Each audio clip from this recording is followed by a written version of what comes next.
कृपया सभी लोग अपने स्थान पर ग्रहण करें।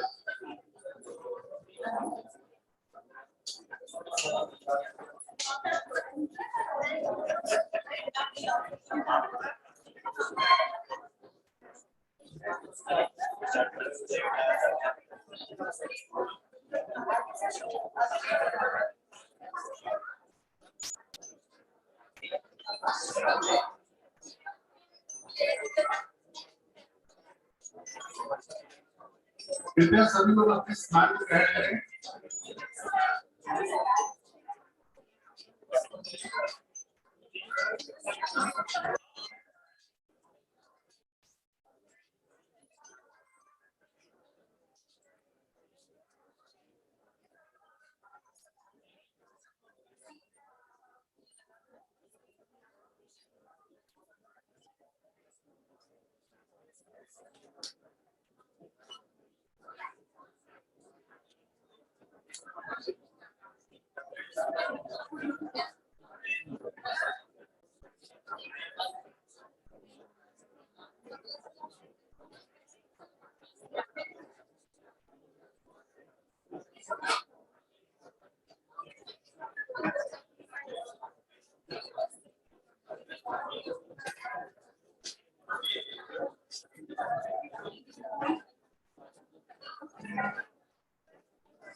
Online we have Professor Indra Rao, Professor Vishwaraksha, and all other dignitaries as well. I request everyone to just settle down. Very shortly we are going to start an inaugural function. Our chief guest of today's inaugural session very shortly is going to join us.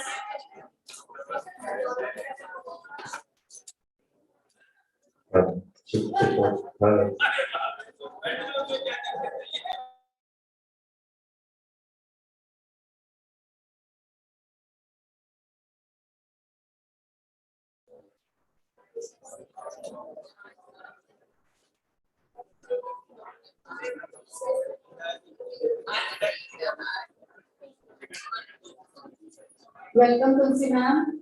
We are happy to see you online.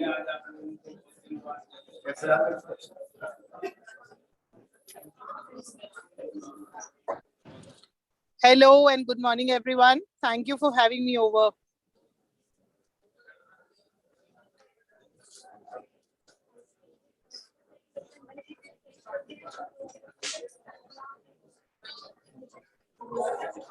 Hello, good morning, Professor Tulsi Patel, Dr. Vishwaraksha, and all my friends here.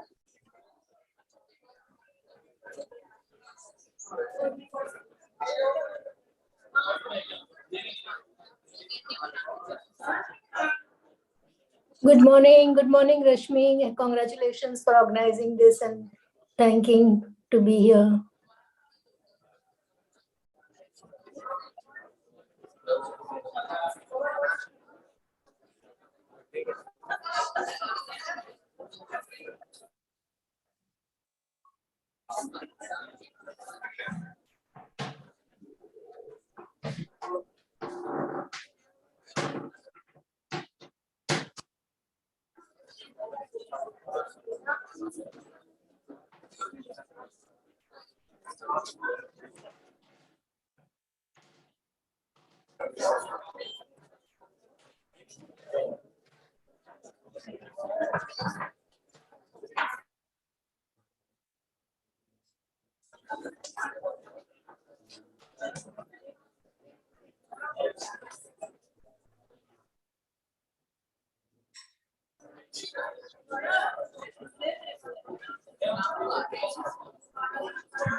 दरवाजे बाजूचे दरवाजे आपली गाडीत दरवाजे खोलू जिथे वाली आपण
जो लोग खड़े हैं प्लीज अगर कहीं भी जगह देखते हैं उस जगह पे बैठ जाइए आप लोग सब लोग दरवाजे से आसपास थोड़ी सी जगह रखिए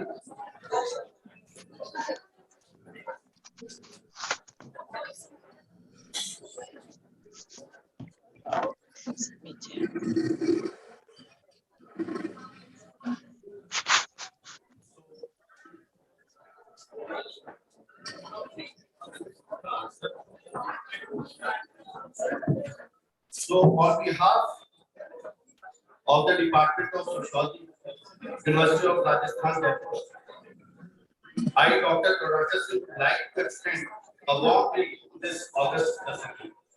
A very warm welcome to this learned committee in the inaugural session of the National Conference on Sustainable Development and Quality of Life, pre-resides in post-pandemic society, organized by the Department of Sociology, University of Rajasthan. I would like to highlight how important it is to hold this seminar, especially at the time when our country, in particular, and the world in general, are experiencing an everlasting pandemic. It is even more important to discuss sustainable development in a country that has been a strong proponent of interdependence among nations, emphasizing the importance of shared values and policies as the foundation for sustainable development. Sustaining peace and sustaining the world order based on equality, justice, and brotherhood. We feel blessed and honored to have a collection of intellectuals on the dais. Professor P. L. Sarman, Chairman, Governing Body, Institute of Development, City Jaipur, who needs no introduction in the field of sociology, is the chief guest for today's inaugural ceremony. Professor Manish Sharma, Department of Sociology, Baba Saheb Bhimrao Ambedkar Central University, Lucknow, is our esteemed guest of honor. The inaugural session is presided over by our head of the family, Professor Rajasthan and Vice Chancellor of Rajasthan. The dais become more effective with the presence of our senior professor S.S. Sharma, coordinator UGC SAT PRS, who has always given significant interest to the department and curriculum. The grace of the dais is enhanced by the presence of Professor Rasmi Jain, Head Department of Sociology, University of Rajasthan, Jaipur, who is the perfect blend of academic brilliance and administrative excellence. Moreover, I am glad to welcome Dr. Monica Rao and Dr. Nikita Sorote, the two organizing secretaries of the National Conference. So light is a symbol of prosperity and brightness. Invoke Goddess Saraswati by lighting the lamp of knowledge and wisdom to make this auspicious morning a blessed one. I invite our admirable dais to the lighting to the lamp for the sake of blessing the best of the gods. Welcome, sir.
क्या उनको तो बोले तो भाई best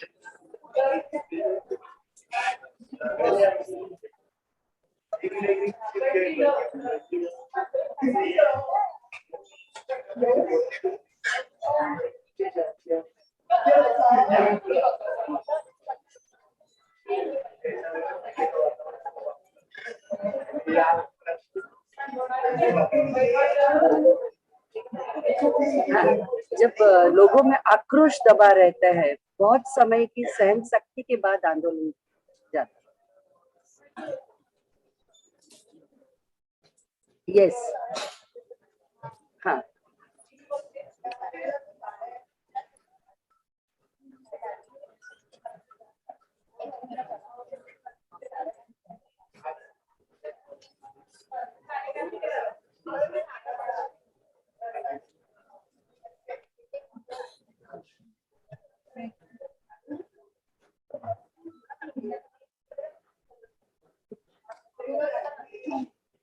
I'm very glad that our head of the institution, Honorable Vice Chancellor, Dr. Rajiv Jain, has joined us.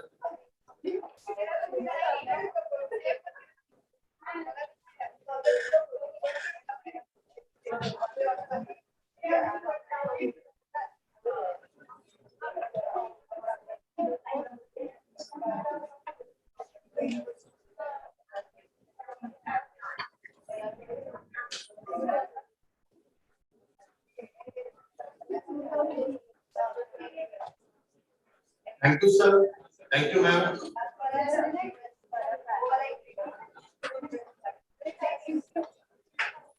The Department of Sociology carries forward the proud legacy of the University of Rajasthan, known for its immense contribution in the field of academics of the country. To honor this academic institution, I request each one of us to stand in honor of our Guru.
Please be seated. Thank you.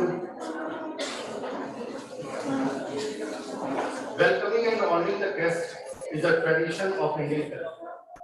So to carry forward our rich legacy, we would like to extend a formal welcome to our guests. And since this seminar and conference is on the theme of sustainable development, we would like to have a green welcome for our guests with ever-growing plants, as plants are the best expression of sustainable development. In this sequence, I would like to invite Professor Rasmi Jain to welcome Professor P.L. Sharma with the plants.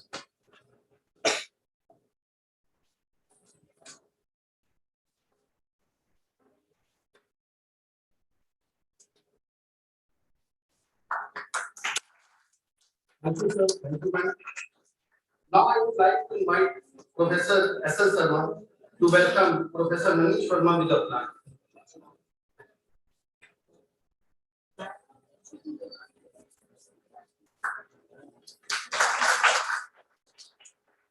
Now I would like to invite Professor Dr. Monica ma'am to invite our Honorable Vice Chancellor sir with the plant.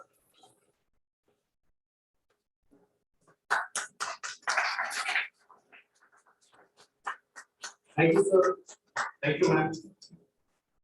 Words are the most powerful medium to express our feeling and gratitude towards our guests. Words become more powerful and serene when they come from Professor Rashmi Jain, who is one of the most renowned personalities of the University of Rajasthan, who is known for her passionate commitment and hard work and positive attitude towards the culture of the university.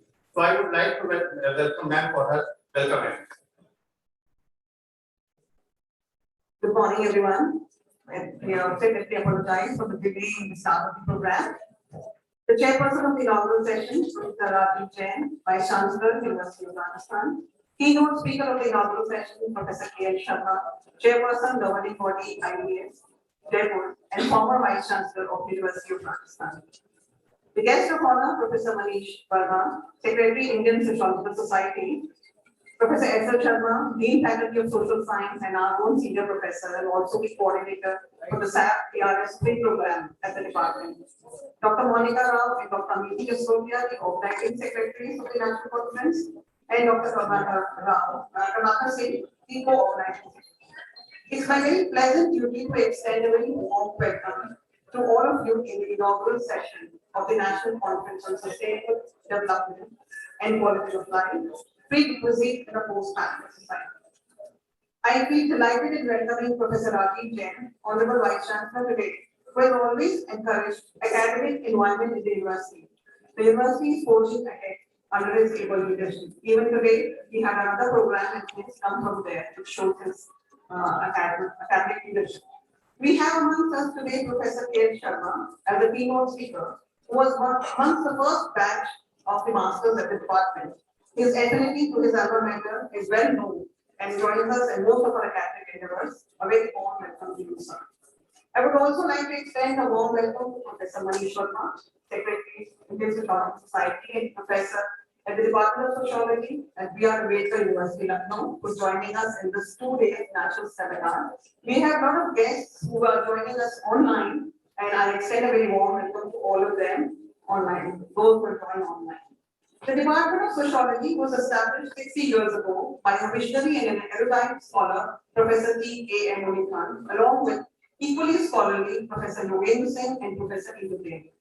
This trinity laid the academic foundation of the department and was soon joined by another trinity, that is Professor Indu Mathur, Professor Ram Ahuja, and Professor N.P. Singh. The decade of 16 was witnessed with the changing dynamics, not only in the country, but also at the regional level. The department grew in academic stature as a result of the hard work put in by its founders, who not only insisted on academic rigor amongst the students, but also instilled values of hard work, dedication, and critical thinking. We have reaped the fruits of the labor put in by our founders. An institution is built by the unrelenting hard work put in by its founders. We were to have Professor Indu Mathur with us on this occasion, but due to her illness, she is unable to join us and sends her message. I will just share the note which she has sent us.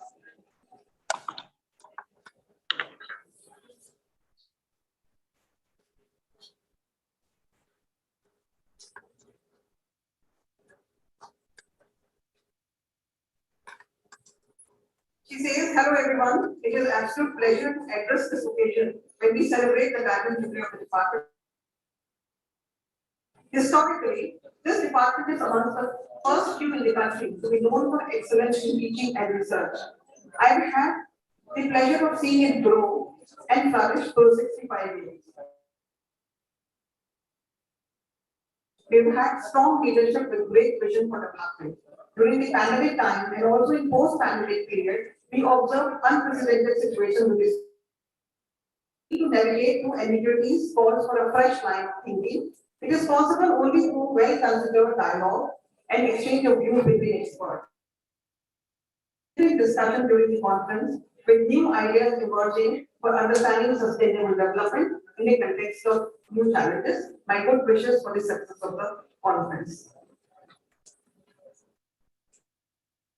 Joined today by our senior and former colleagues, Professor Sushma Sood, Professor Raji Gupta, Professor Sheila Jain, Professor Manju Kumari, Professor Naina Sharma, Professor Aruna Bhatta, Dr. Nidhi, and many more dignitaries, head of departments who have joined us, the delegates who have joined us today. Really, so many changes have been happening in the department since I joined it as a student and thereafter as a faculty. Years, inclusive approach, encouragement and motivation to juniors, genuine concern for the students. Very happy to share that this department has maintained the wonderful tradition of forging ahead while keeping of our seniors, and they will always guide us in all our endeavors. A very warm welcome to other delegates, faculty of the departments, and friends from media students present here in both in online and offline mode. The multifaceted effects of COVID-19 pandemic are and will be staggering. We are in midst of a social tumult that has been the word to describe the contagion rate and tenacity of COVID-19. In social life, we are creating new, as we say, we really don't know. We are moving with the flow. So the pandemic has confirmed what the scholars have already known about social inequality and race, class, gender, on disparate life chances.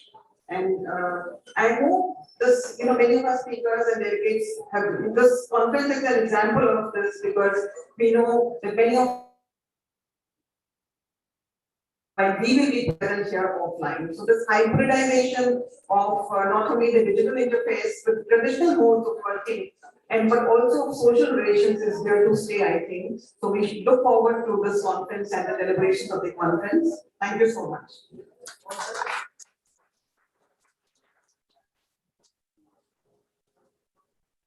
Thank you so much, ma'am, for your warm welcome address.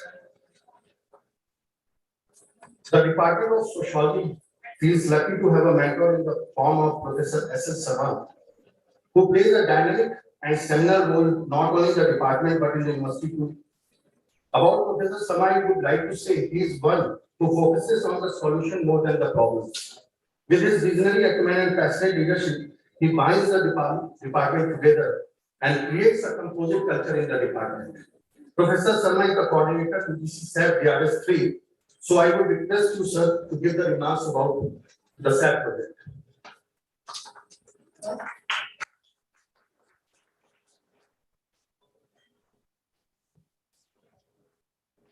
Honorable Vice Chancellor, Professor Rajasthan sir, the Chairperson of keynote speaker, Professor K. Sharma, the former Vice Chancellor of the University of Rajasthan, Professor Manish Kumar Verma,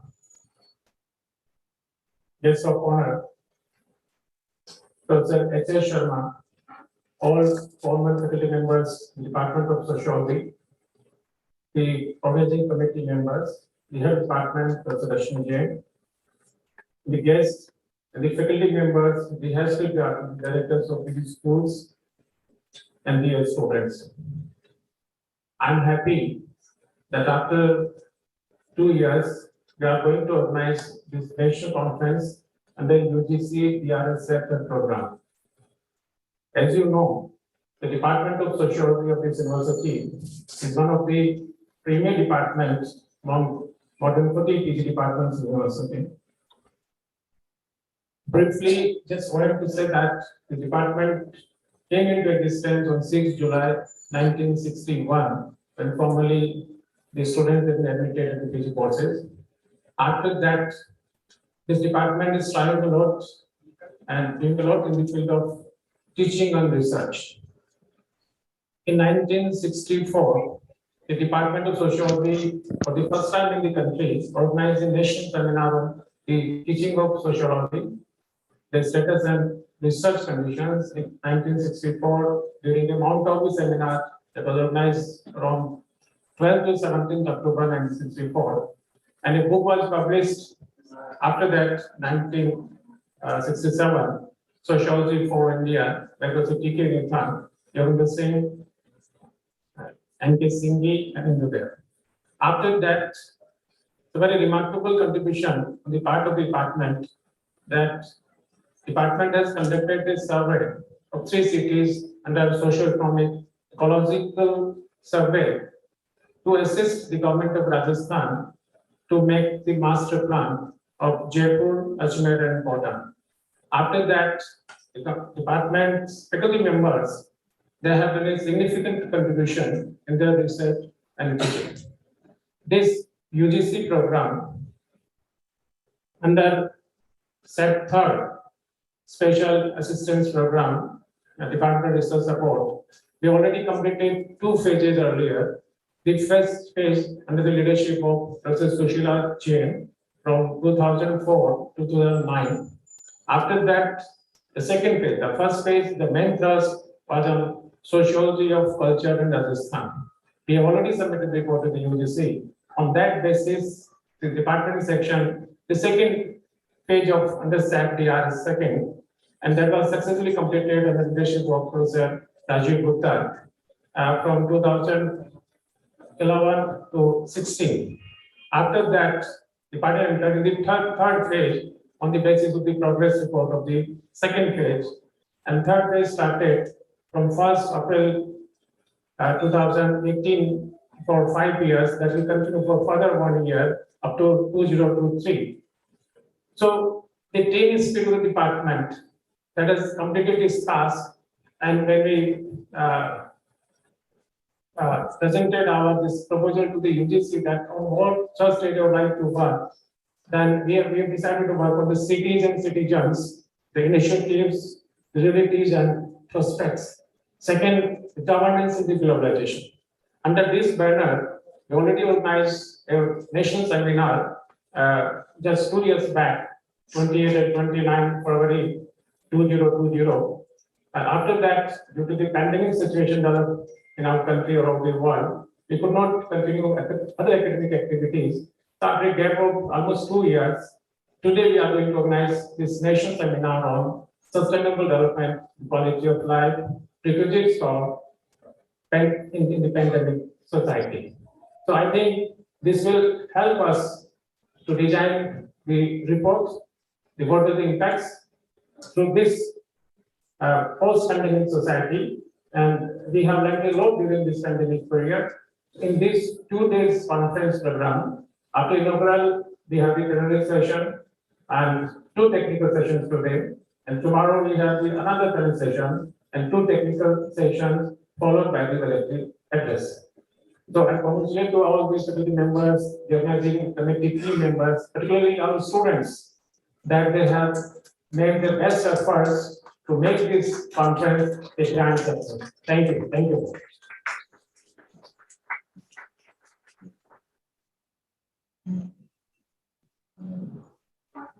Thank you so much, sir, for your enlightening and visionary remarks. This conference has been a wonderful act of teamwork with its 2 organizing secretaries putting their best efforts to make the seminar a successful one. So I would like to request Dr. Mukul Sotia, organizing secretary of the seminar, who has played a very important role in the conceptualization of this seminar, to come forward with the introductory remarks about the conference. Thank you so much, Ravi. Respected guys, Honorable Vice Chancellor, University Rajasthan, dignitaries, seniors, members inside outside the department, participants across the country, and dear students.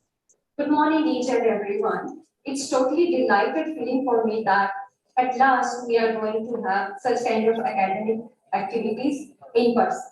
So this is actually a trademark set after at least after 2 years. So that's why this conference. When we were planning to have this conference unanimously, everyone agreed on this thing, and therefore question arose why we need to organize conference and what theme is important now. So what is the need of an hour to talk on these pertinent themes? So a disease that is caused by a virus everybody knows has emerged as a global crisis, fathoning the waters. In India also, a complete lockdown was imposed on 24th March 2020 after the declaration of COVID-19 as a national disaster. But India's response to the pandemic was largely seen unplanned and experimental. At first, it has been violent, stigmatizing, and fatal. We have seen and analyzed that whenever any disaster or crisis arrives, it harshly strikes on the marginal, poor, and socially excluded from ages. The past crisis experiences such as the economic recession have also indicated that catastrophe unequally affected across the gender. Hence, quality of life that studies recently have gained more and more attention, both among scientists and policymakers. As a domain of science, quality of life researchers are strictly connected with rather ethical or philosophical than scientific concepts, like values and human rights. Within a given constraint of accepted definition of what good life means, there is a need for measuring the level of life quality. During centuries, there were many different propositions within various philosophical and religious systems as to what can be called as a good life. Most of them were based on some normative ideals, differing from one system to another. Some of the outlines for a good life, however, stress the subjective experiencing of life and personal satisfaction. Like to some extent, Aristotle's concept of eudaimonia. In today's world and within the discourse of secular science, it is rather agreed that the well-being should be defined as an individual-centered concept, not a normative one. Although some researchers shrink from using the notion of happiness within the discourse of pure science, referring well-being or quality of life to it, in fact, these two later are often considered as more quantifiable counterparts of the former. Sustainable development, on the other hand, is related to the needs of the present without compromising the ability of future generations. However, it is essential to remember that communion with the nature is in fact one of the essential human needs, either emotional or spiritual, that goes beyond satisfying simply material needs. Thus, the question of sustainable development are tightly connected with the question of quality of life. Research is domain. Obviously, to satisfy many of human needs, there is a need for preserving natural environment which supplies humans with both material and more substantial goods. From this ascertainment, a movement of sustainable development arises as a means to satisfy needs of present-day people and enable future generations to satisfy their own needs as well. The Sustainable Development Goals, which have evolved over the period of time, aim at environmental protection and human well-being, which are related directly to quality of life. This correlation can be visible in three different aspects, namely health, education, and environment. These goals cover a wide array of elements from land administration to water governance and public policies. In order to achieve them, a more careful cross-disciplinary assessment is needed as health and other aspects encompass social, economic, and cultural aspects apart from personal experience and lifestyle. However, since both of these concepts are dynamic and complex and require the understanding that need may change across time in response to social, economic, and environmental changes. Because of this, understanding and measuring quality of life from a sustainable perspective requires the study of a variety of indicators such as Human Development Index, Environmental Sustainability Index, and so on. The COVID-19 pandemic had its impact on nearly every area of our lives, from politics and the economy through to society and the environment. Disrupted healthcare and limited access to food and nutrition services made the elderly, the disabled, immigrants, and refugees in specific health and socio-economic conditions that were basically severely affected. As production and consumption shrank globally, the global COVID-19 pandemic has caused unprecedented damage to the global economy and world trade. The pandemic and new variants of the virus have highlighted the urgency of the implementation of 2030 Agenda, health, social inequality, and other sustainable development goals should be addressed together based on multiple environmental processes and interact simultaneously. It reflects that during COVID-19 pandemic, environmental sustainability has attracted widespread attention from the academia. The academic community should therefore take advantage of this opportunity to use the SDGs to guide economic recovery and economic transformation to achieve greener and more inclusive economic development. The Department of Sociology, therefore, would like to take this opportunity to assess the needs of the society and provide solutions for not only a sustainable future, but also eventually have an impact on the quality of the people. Hence, I am not only wishing here, rather have full belief and faith that we will be able to have some solutions out of this conference. Therefore, I extend my thanks to each and everyone here for becoming the part of this academic venture. So with this note, I stop here. Thank you so much.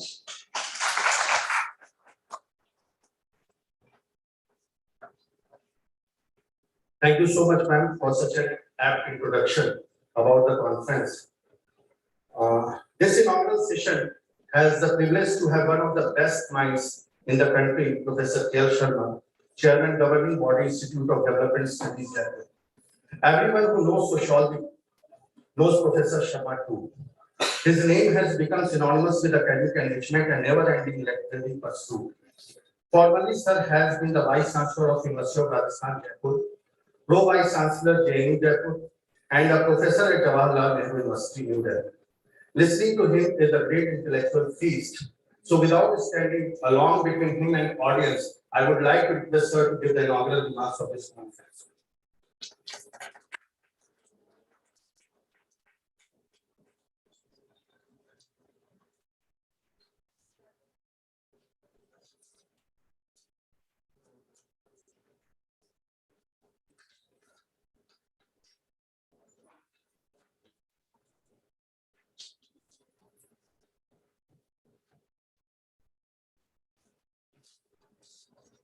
Vice Chancellor Professor Rajiv Jain,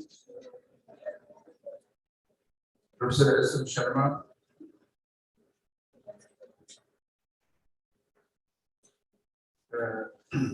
Professor Jain, Professor Manish Verma, Professor H.S. Sharma, Professor Rajiv Gupta,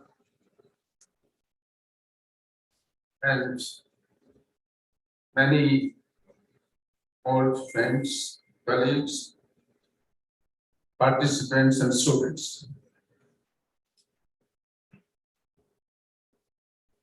I am really very thankful, grateful to the department for giving me this opportunity to speak on this particular theme of development. I am not sure whether I will be doing justice to this, but still I think I'll make an attempt to relate development, social justice, and empowerment in contemporary India. In fact, this is a theme on which I presented at the BRICS conference in Brazil in 2013. A modified version of that I am presenting today here. Before independence, India was characterized by colonialism, feudalism, and caste-based rigid inequalities. I think independence was a blow to these three forces to a large extent. But even after 75 years of India's independence, the questions of social justice and empowerment in relation to development remain with us with new dialectics and dimensions. The problem in a different way exists even today. Generally speaking, there are two views on the question of development. The official view. One is the official view, which also includes the triple P, public-private partnership, which in effect has resulted into P only, by and large privatization.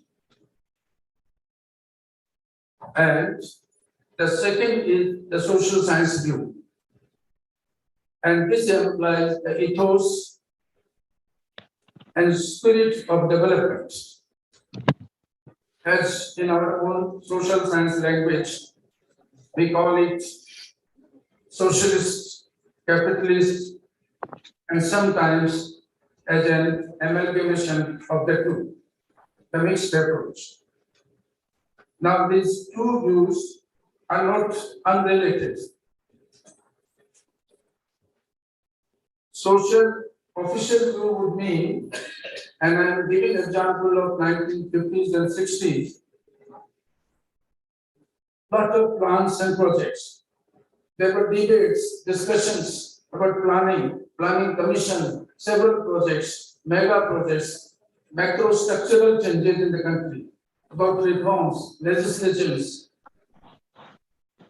and several new institutions were created in the country in the first 2 decades after independence. This was the official view. The state took the responsibility to outline the path of development.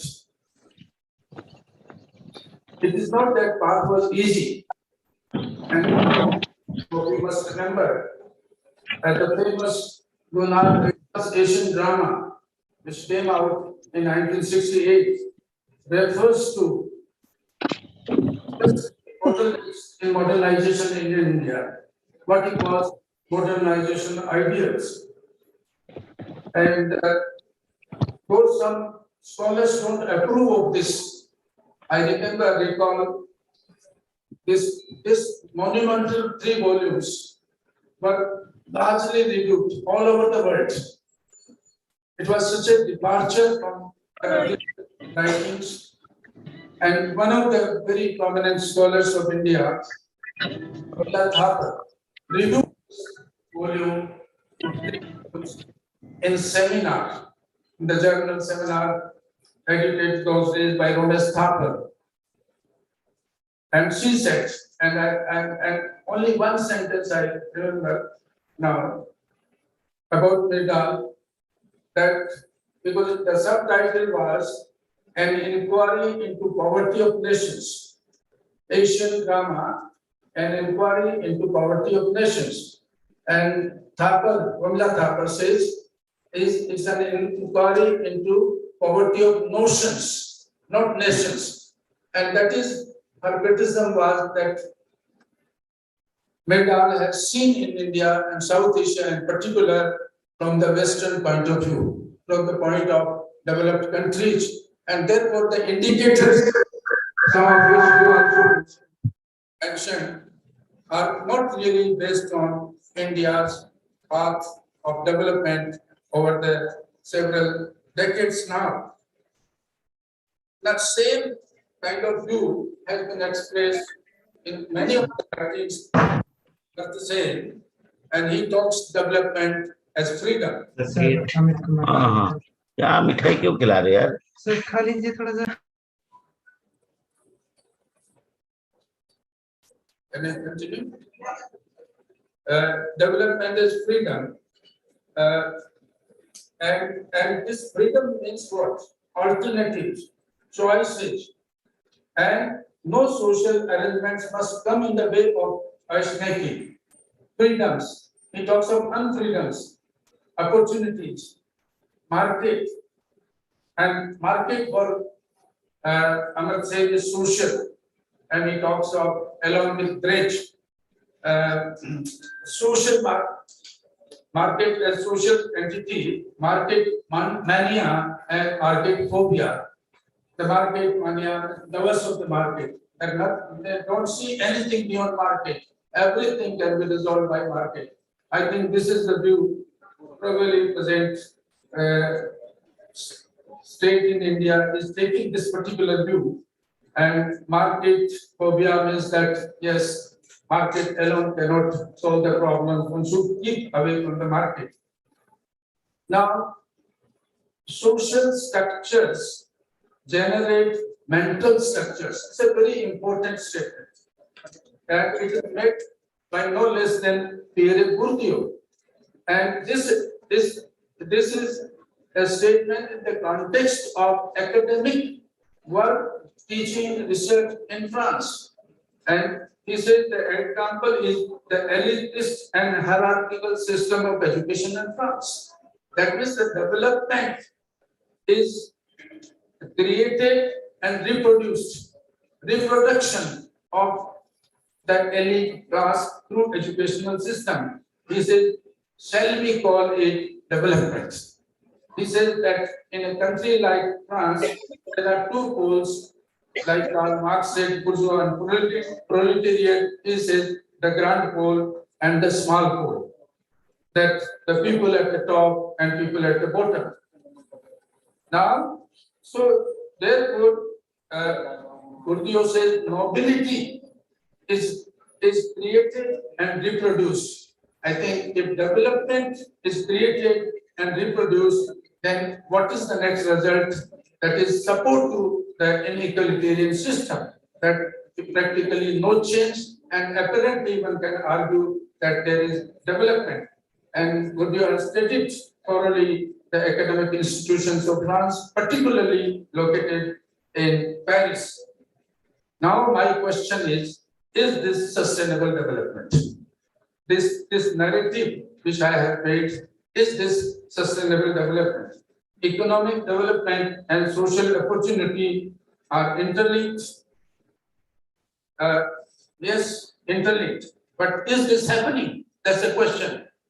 What about distributive justice or distribution. Many of our own scholars have talked about this. In fact, I am reminded of a very famous book which was published in 1959 by Selim Harrison, Dangerous Decades Ahead. It was an alarming work, in fact, because that was the time when I had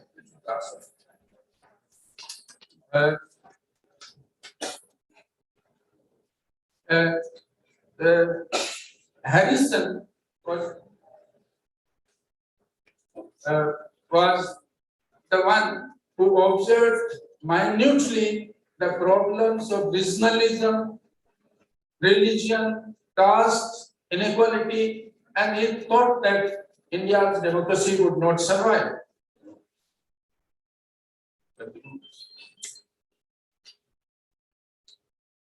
He thought that, yes, India's democracy would not survive. We survived. We have survived. Now, the question is, we have to examine what is this nature of survival. What is the nature of the survival? And therefore, in 2022, if you compare the 2022 with 1959, and probably after how many years? More than 60 years. I think dangerous decades are ahead.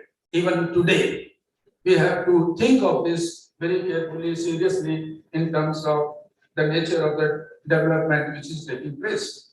Now, why? Why dangerous decades are ahead? This is the question. Now, I think, and now I have to be a little practical.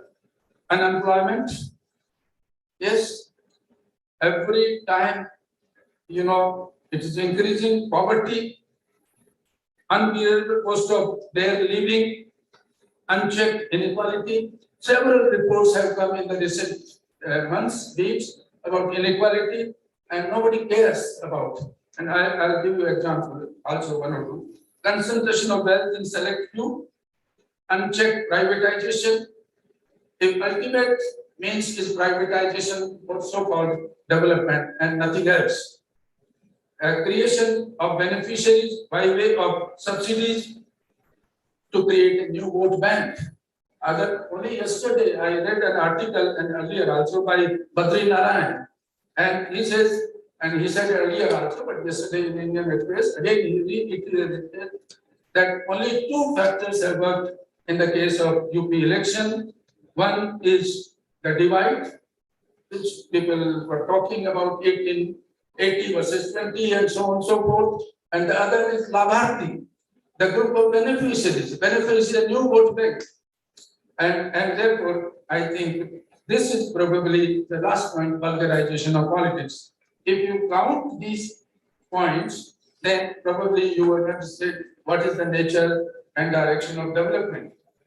Now, and I'm fond of reading not only Amrita Sen, but also Ramchandra Guha quite often.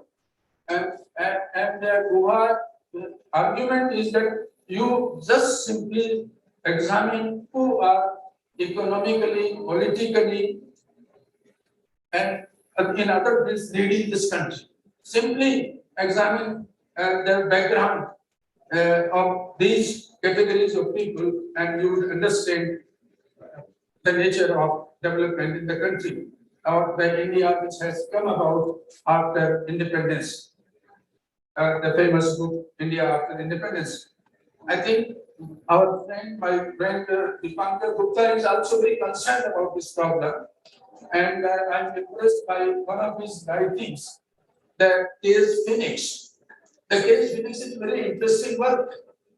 That India development, India's state of affairs is such that it is in the cage. It's closed. It cannot fly. It cannot come out. And so it's like that phoenix bird which cannot fly. And because there are strings, there are restrictions, there are problems. Now, so, and besides all this, it's not a new discovery, but there is crisis of governability. All the time, the state, the ruling party is suffering from this crisis. and in 1980s, late 80s, Rudolph talked about the new demand groups in the country. And that was the time when students had become a strong demand group, the industrial workers had become a strong group, the peasant proprietors had become a strong group, and they were sharing most of the benefits made available by the government, and the others, mostly others, were deprived of. Therefore, there is social governance under the control of select individuals, families, and communities. And this is a parallel system working in the country. So somewhere there is Gram Panchayat, there is some other organization, and all over the country, some of these, work out organizations are there which pursue particular cultural or social interests in the benefit of some select few. Now, I think this is a cultural dilemma of governance. No development, as I said, I would try to relate it with justice and empowerment, can be justified without justice. No development. And the questions are, when they make this statement, then questions are, what is development? You have to ask this question, and this is a perennial question. It's not a new question today in 2020. Whose development? What is the direction of development? Who have channelized the direction of development? Who are the people who are given that particular twist to the development? Now, who have taken the benefits from all these questions must be carefully examined. Now, justice, when we talk of justice, justice means what? It's a relative, no doubt. Okay, there is nothing like absolute justice. But then justice means that there is some idea behind it. There is some philosophy. There is some kind of ideology, and keeping in view the nature of the society. So philosophy, ideology, and society go together. If there is incoherence between the three, then probably there cannot be justice. No justice can be granted. And justice means justice is based on some kind of truth. There is also nothing like absolute truth. But there is some truth that if somebody is poor, somebody belongs to a low income category, cannot be denied. Or somebody is ordering the benefits, all the benefits, then this also cannot be denied. So therefore, there is truth behind. And how this truth, there is some kind of ideology which is propagated, that yes, the privatization can bring about the fruits to the country and so on and so forth, and all that. And practice and realization. These are the attributes of the concept of justice. Now the question is, what is a just society? How do we ensure a just society? Now, many people have talked about, you are familiar with the names, Rawls and Amartya Sen, but justice is the first function of institutions.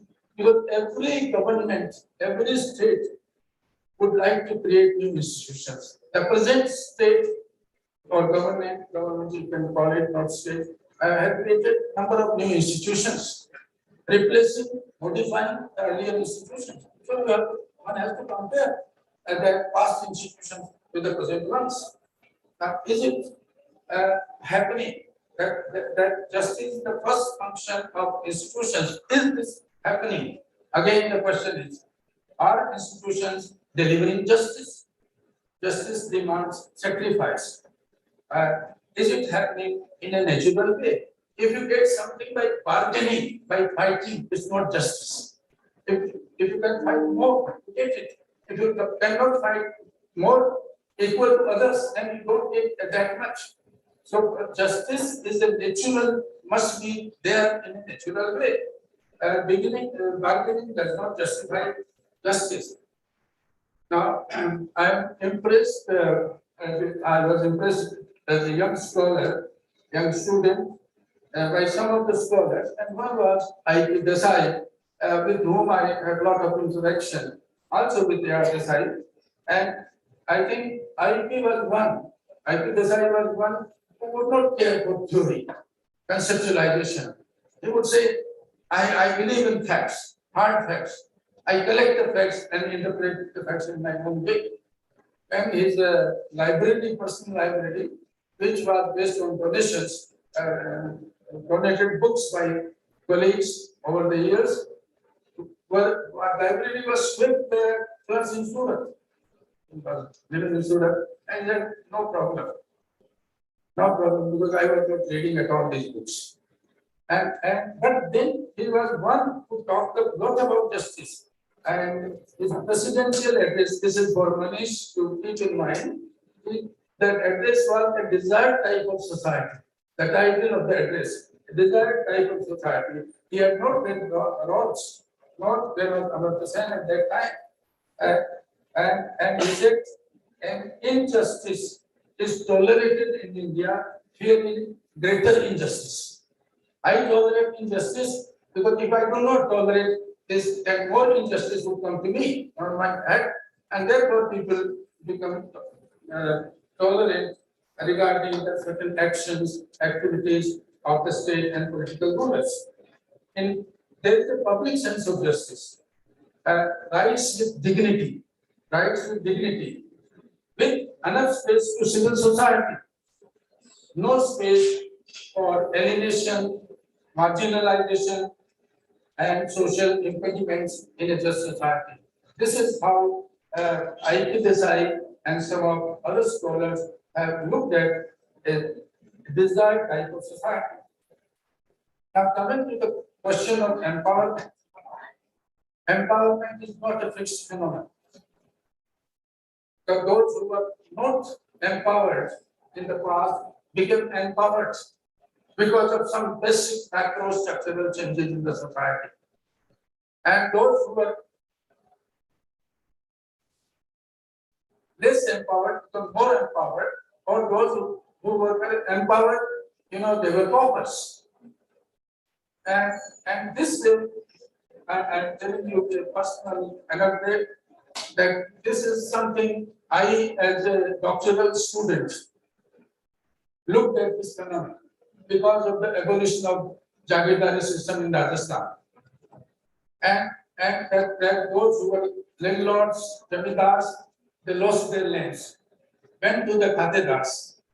And so the khatedars become suddenly, the khatedars who were landless people became khatedars, and those who less land, they became practically landlord bankers. In many cases this happened. And so I use certain Marxist concept to examine this kind of situation because of the structural changes, because of the abolition of the Jagirdari system, because of the abolition of the kind of feudalism that existed in the state of Rajasthan, and use these words bourgeoisification and proletarianization. But one word which I use is important, and that was downward social mobility, which was less harsh compared to the two other words concept. Someone was unhappy with the use of this concept, and it was in fact under the tail. He happened to see the unpublished work, and but then there were a couple of scholars that I was trying to jail in 72. One was Satish Sabarwal, and other was Mrs. Joshi, and they said this downward social mobility, you must write something at length.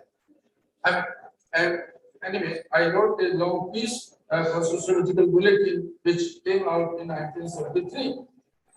Now, therefore, you have to see the structural changes. Basic and structural changes are related to de-empowerment or empowerment of the people. Now, are such structural changes taking place? That's the question. Historically, modernity and enlightenment have created an empowerment. And but how do we judge empowerment? We can judge empowerment only in terms of the nature, distribution of the kinds of resources in the society. Who gets what? That's important. Who is empowered, who is deprived of the benefits. And I again quote the Gurudev for this, and very important, and we are familiar with that Bourdieu says that the positions and their interrelations are determined by access to and control of the capital, which includes economic capital, cultural capital, and symbolic capital. Now, our students and some research scholars use this word capital, social capital, so-called, very loosely. It is related to the society and history. In fact, he has gone in depth with the emergence of social and symbolic capital, and it relates it with the in Homo academicus and in other book on nobility in French society. So therefore, in India, we could say there are no equal access and opportunity to resources of the society. There is incoherence between the stated goals and actual policies. And this is one simple example I'm giving you, and I'm very fond of giving this example. A person may be a voter, but necessarily not a citizen. You draw the line between a voter and citizen, and we take, but because of lack of understanding voter as citizen, and this is very unfortunate part of our understanding. And citizen is one who knows his society, who knows about his responsibilities, duties, rights, is standing in the society, standing of the rest of the people in the society. That one is citizen. Voter is a blind person. Yes, is lured by all kinds of factors and forces, and therefore alienation of the people is a stark reality. I am the voter, but I am alienated from this right to vote. I am lured to vote, so I am alienated from that. As God said, that the worker in the factory is alienated from his or her own product. Who represent? Questions are. Who are represented? Who are deprived? Who are alienated? Who are benefited? Who are included or excluded? These questions become very important when we talk of empowerment. Today, that, in my opinion, and I have written also on this, the categories such as rich, poor, weak versus strong, powerful versus powerless, resourceful versus resourceless, etc., are becoming pronounced. And at times they cover rather than uncovering, hide the primordial loyalties and categories. In the recent past, we have seen in India that there is a rise of middle class, and we have been talking about that up to 30% or 35% even the middle class has come about. But now the data after COVID-19, the decline due to COVID-19 of the middle class, and people have written on this at length that it has come to 15%. That means the well-off have come down to this level, the middle level. But this has not happened with regard to the top rich.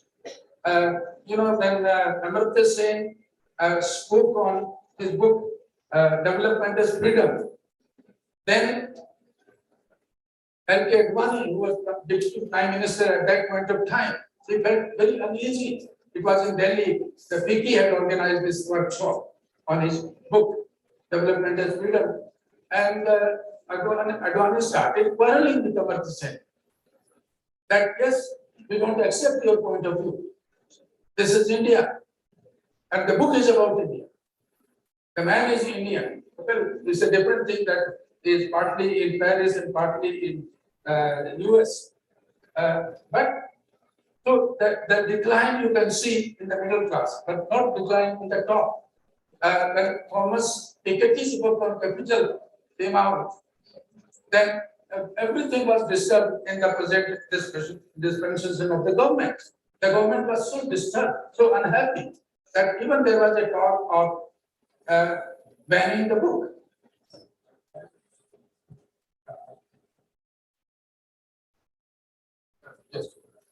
I'm just one. Therefore, one has to see the unemployment and poverty and enhanced inequality, increased concentration of wealth and assets, glorification of Adani and Ambani, no concern for the by the ruling party. There is no criticism so far I have seen of these top houses, business houses.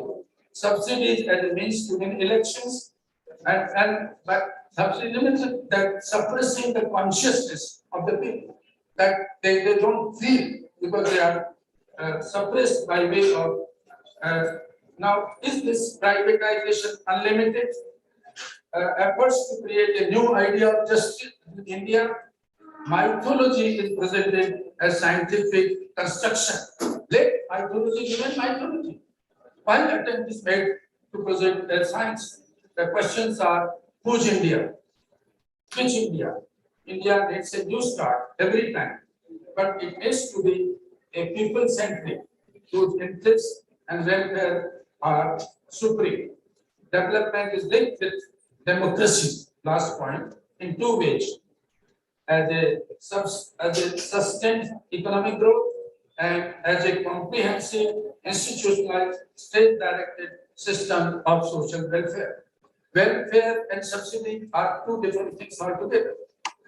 But subsidies are not welfare. If development is for most people, democracy can survive in India. Development is both a policy and process. Development is an intervention in regard to poverty and inequality. We hear the word vikas, and no one has made it clear what is vikas, quote unquote. Political parties and also the academia. Changing aspects of discourse on development. We have to see this, and what was in 50s and 60s, that is nature of the discourse, subsequently nationalization, globalization, and now also in the world, deglobalization is taking place. And the present war between Ukraine and Russia is very good example of deglobalization. Development as a human resource. Human rights, civil society, state, market, etc. are associated with development. A society having no space for alienation, commodification, exploitation, and dehumanization could be characterized as an ideally developed society. Now, if you want a definition, a starting point, I think this is probably the starting point. Development and social opportunities are interlinked phenomena. A lack of link between the two speaks of discontent and crisis of governance. Governance refers to the wealth of individual, family, and community. Ultimately, the real measure of development is social, quote unquote social, and justice, a fair justice. Justice implies a social, a just society, a desired type of society with accompanying public sense of justice and civic friendship. Public sense of justice is very important. Not justice, sense of justice which is given to you, me, by external forces. Thank you so much. I wanted to speak a little more, but then the instruction, yes, next session is to start. So thank you very much for giving this opportunity. And this is a topic you have to think on carefully, particularly young scholars. I'm asking that don't go superficially by what you call your research without going into the depth of the problems of Indian society. Thank you so much.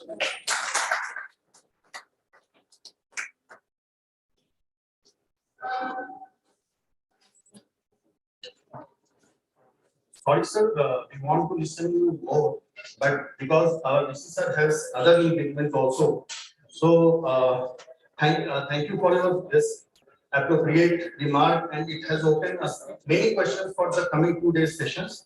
So any institution is the reflection of the leadership at its highest place.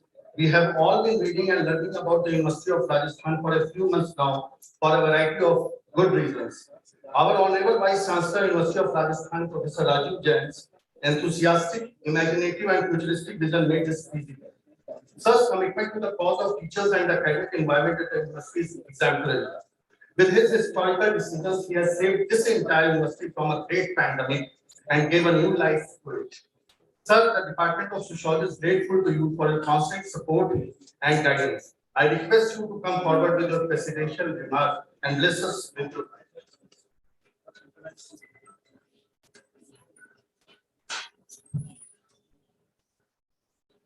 Chief guest of inaugural session, respected Professor P.L. Sharma Sahab, Chairperson, IDS Jaipur, former Vice Chancellor, University of Rajasthan, Jaipur, guest of honor, Professor Manish Verma, Professor S.S. Sharma, Coordinator, UGC SEP, BRS, Professor Rashmi Jain, HOD, Sociology, Dr. Monica Rao, Organizing Secretary, Dr. Amita Jasoria, Professor S.S. Sharma Sahab, Professor Rajiv Gupta ji, university teachers, and dear participants. The Department of Sociology, University of Rajasthan, organizing a 2 days national conference on sustainable development and quality of life, prerequisites in post-pandemic society, under the aegis of UGC SEP DRS 3rd on the 29th and 30th of the March 2022. I have been informed that the conference will be organized in hybrid mode, wherein the participants will be able to join both online and offline. Now, the sustainable development and quality life relates with the post-pandemic society. I want to say few things from my mind that we have seen the lockdown period, the lockdown effect, जिसको हम ये कहते हैं कि दिल्ली से Everest की चोटी दिखने लगी, गंगा नदी क्लीन हो गई अपने आप, पोल्यूशन कम नहीं परंतु बहुत कुछ कम हुआ।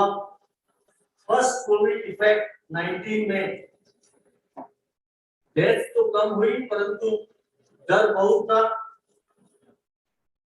प्रिकॉशन बहुत लिए गए और क्वालिटी ऑफ लाइफ जीने के लिए काढ़ा पिया, आयुर्वेद का इस्तेमाल हुआ, कोविड फैला, परंतु जनरल बीमारियों को लेकर के उन दिनों पर आपने देखा होगा ज्यादातर कोविड हॉस्पिटल के रूप में बने, परंतु जो दूसरी बीमारियां हैं उसको लेकर लोग कम हॉस्पिटल्स में पहुंचे या एहतियात तौर पर घर पर ही रहे।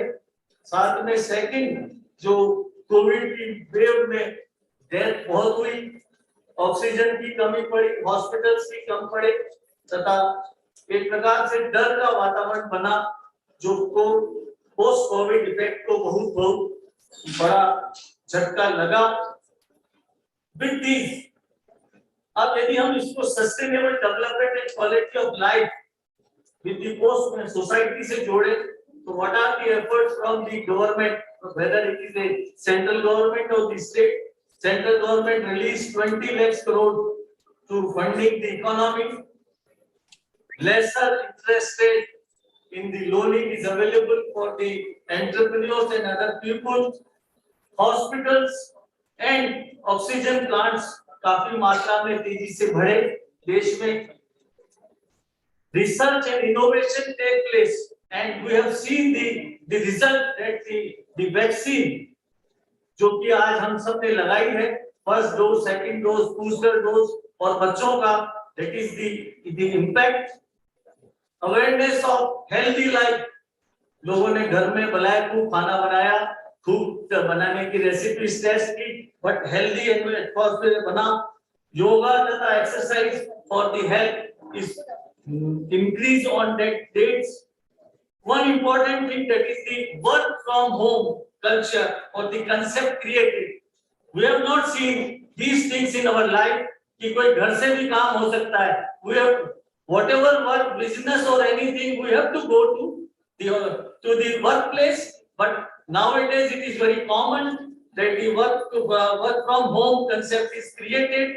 Online teaching we are used to, but nowadays online teaching and interaction, online business are going well. One thing which I want to say here, that is the हमारा एक मिथ था यहाँ पर कि गवर्नमेंट के एम्प्लॉइज, गवर्नमेंट के लोग कुछ करते नहीं है, पर इस कोविड में ये दिखा दिया कि डॉक्टर्स ने अपनी भूमिका, पुलिस ने अपनी भूमिका, हेल्थ वर्कर्स ने अपनी पूरी ताकत के साथ में इस क्या कहते हैं जो प्रॉब्लम सामने आई उसको ओवरकम कर, और खूब सारे जो भी कोविड के जगह से साथ जुड़े हुए लोग, उन सब ने मिलकर के इस जो आपदा हमारे देश के सामने, विश्व के सामने आई, उसको ओवरकम करने में पूरी मेहनत लगी। लोग ये कहते हैं कि गवर्नमेंट के लोग कुछ काम नहीं करते हैं, एक ये मिथ ये टूटा। वास्तव में हमने सबने इसको देखा। एंटरप्रेन्योरशिप डेवलपमेंट, स्किल डेवलपमेंट ने घरों पर रहे लोगों ने, तो वैसे तो ये विधा व्यक्ति के अपने चरित्र से जुड़ी है, अपने काम से जुड़ी है, परंतु कुछ लोगों ने, गृहिणियों ने बहुत तेजी से इस पर विकास किया। फैमिली बॉन्डिंग बहुत बड़ी, लोगों को साथ रहने का, क्योंकि आजकल के बच्चे तो ज्यादातर बाहर पढ़ने जाते हैं, एक अवसर मिला 2-2 साल लोगों को रहने का। मैं यदि इसको post Covid, post pandemic society के पॉइंट ऑफ व्यू से ये बातें मेरे जहन में आई, जो मैंने यहाँ पर रखी, because I have to leave and I have to go for 12:30 एक अनदर फंक्शन है, उसमें जाना है। इसलिए with this note I extend my best wishes to the organizers and the Department of Sociology for the successful conduction of national conference, and I assume that these 2 days event will be an enriching academic experience for the participants. Thank you very much.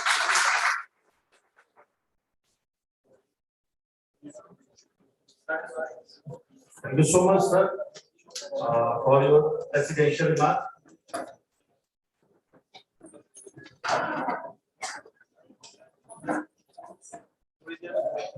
Now we are indeed delighted to have Professor Manish Kumar Verma as the guest of honor for this inaugural session. He is a professor in the Department of Sociology at Babasaheb Bhimrao Ambedkar Central University, Lucknow, and is also currently elected as the Secretary, Indian Sociological Society, New Delhi. Earlier, he served as a head and deputy coordinator UGC SAT Rajasthan in Department of Sociology, Lucknow, and controller of examination coordinator sports and assistant proctor of the university. He has published many books, which includes Environment and Sustainable Development Perspectives and Issues from Routledge, Environment Development and Sustainability in India from Springer, Germany, and Globalization, Environment and Social Services Perspective, Issues and Concern from Routledge. And we will also have a chance to hear sir in a coming plenary session also. So I would like to invite Professor Manish Verma for a brief observation on this issue for this seminar. Welcome, sir.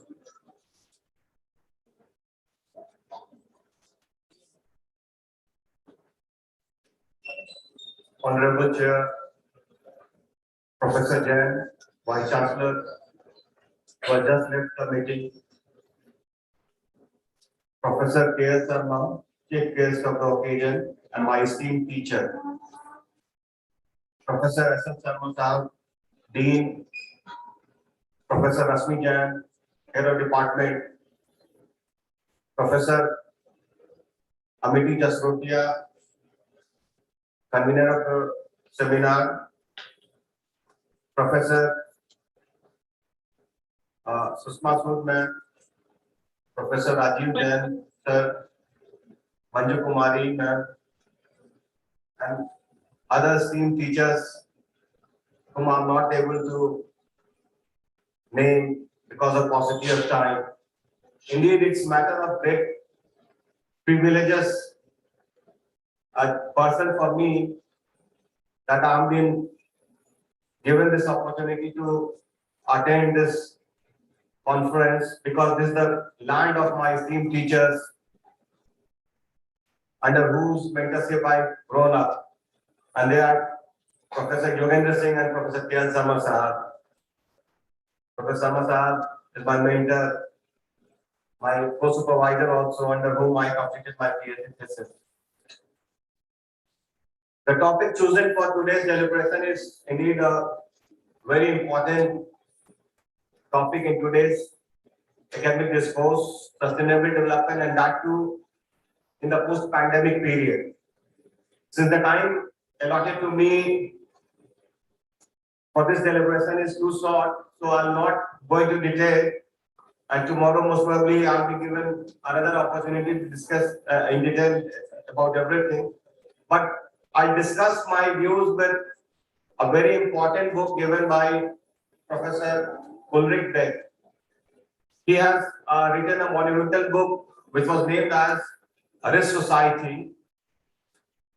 The name he has given to the book was based on his observation the way industrialization, modernization, and development was unfolding in Western societies. And because of that, the environmental problems, the inequalities, the question of equity was cropping up in Western society. Observing those, he called Western society as risk society. And to address those issues, not only the intelligentsia, the academia, the policymakers were quite concerned of that time. And as a result of that, the Brundtland Commission in 1987 came out with a very important decision, which is popularly known as our common future. And since then, they are continuously working on different agendas, different goals to attain sustainable development goals. And we were doing a very remarkable progress to attain those goals also. But I think during this pandemic period, all the efforts which we were building up that went into vain. And I consider this pandemic period as a break between what we were building up since 1987 or even before that and after pandemic. Very recently, one report came by UN which was observing what happened to the different goals which are set forth by UN to attain sustainable development goals, and especially 17 development goals which was set forth in the year 2015. So the report which came out, it is providing a very gloomy picture. And since it is the introductory session of the seminar and we have 2 more days to go, I think some of the glimpses of that report must be shared with this August gathering so that it will work as a food for thought for everyone for coming 2 days. The report says that, in fact, it highlights that almost 4 million deaths has happened due to coronavirus after this pandemic. And between 119 to 124 million people were pushed back into poverty and chronic hunger. Around 255 million full-time jobs were lost, and at the same time, the pandemic has halted, or in fact, it reversed years of or even decades of development programs which we were taking up since 1980s onwards. Global extreme poverty rose for the first time since 1998, says the UN Under Secretary General in the UN meeting. Apart from that, we also witnessed disruption in essential health services, which not only jeopardized or badly affected the maternal and child health care, which were improving since time immemorial. The immunization coverage also, that was also hampered seriously. And as a result, our effort to reduce communicable disease and non-communicable disease were also hampered seriously. Around 19% of the countries are still supporting or more significant disruption of to essential health services because of this pandemic. The report also indicates that the pandemic has exposed and intensified inequalities which was already deep rooted into the countries and within the country also. And as a result, millions of children they got risk and to never return to school again. Rising number of children have been forced to go for child labor, and some of them were also, were forced to go for child marriage also. Trillions of tourist dollars lost because of the shutdown.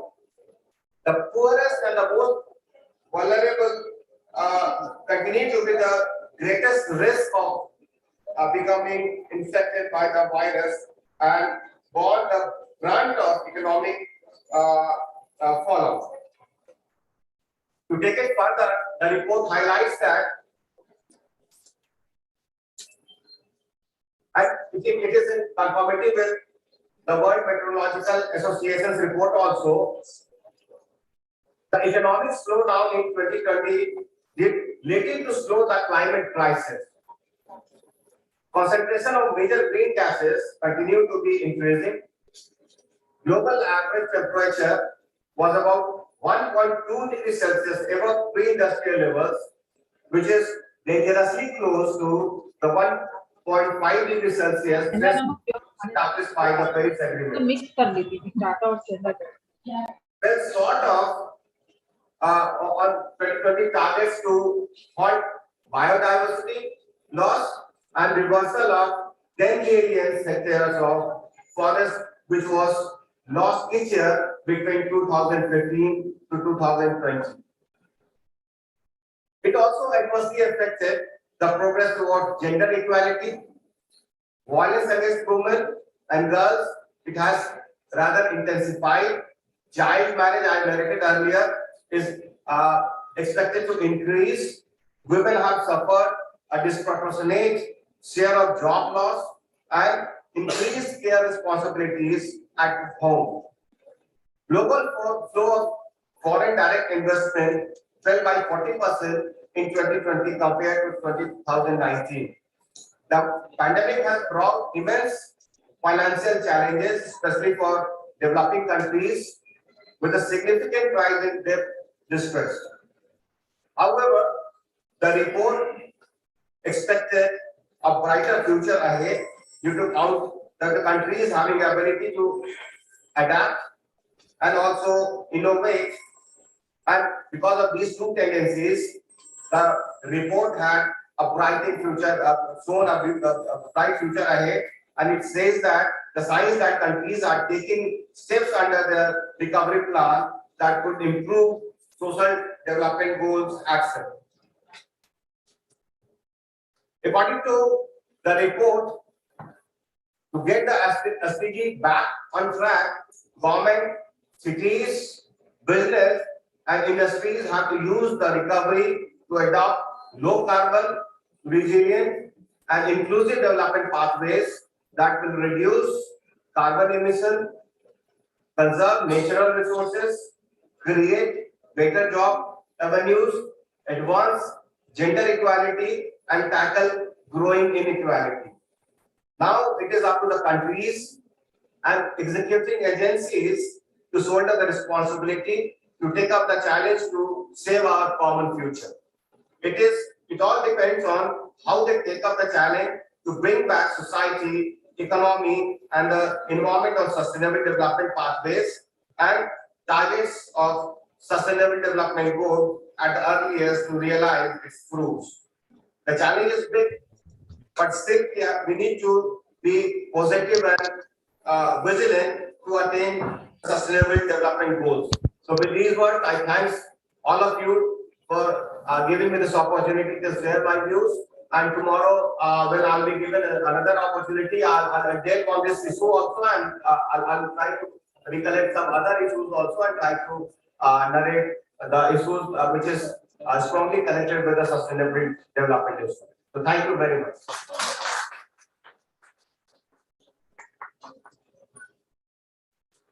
Thank you so much, sir, for your insightful and enlightening and brief observation about this seminar. The most beautiful and best in the world can't be seen or touched. They must be experienced from the heart. One of these prayers is thank you. It is even more special to propose a vote of gratitude to such distinguished individuals who have not only accomplished much for themselves, but also given so much to future generation of academics.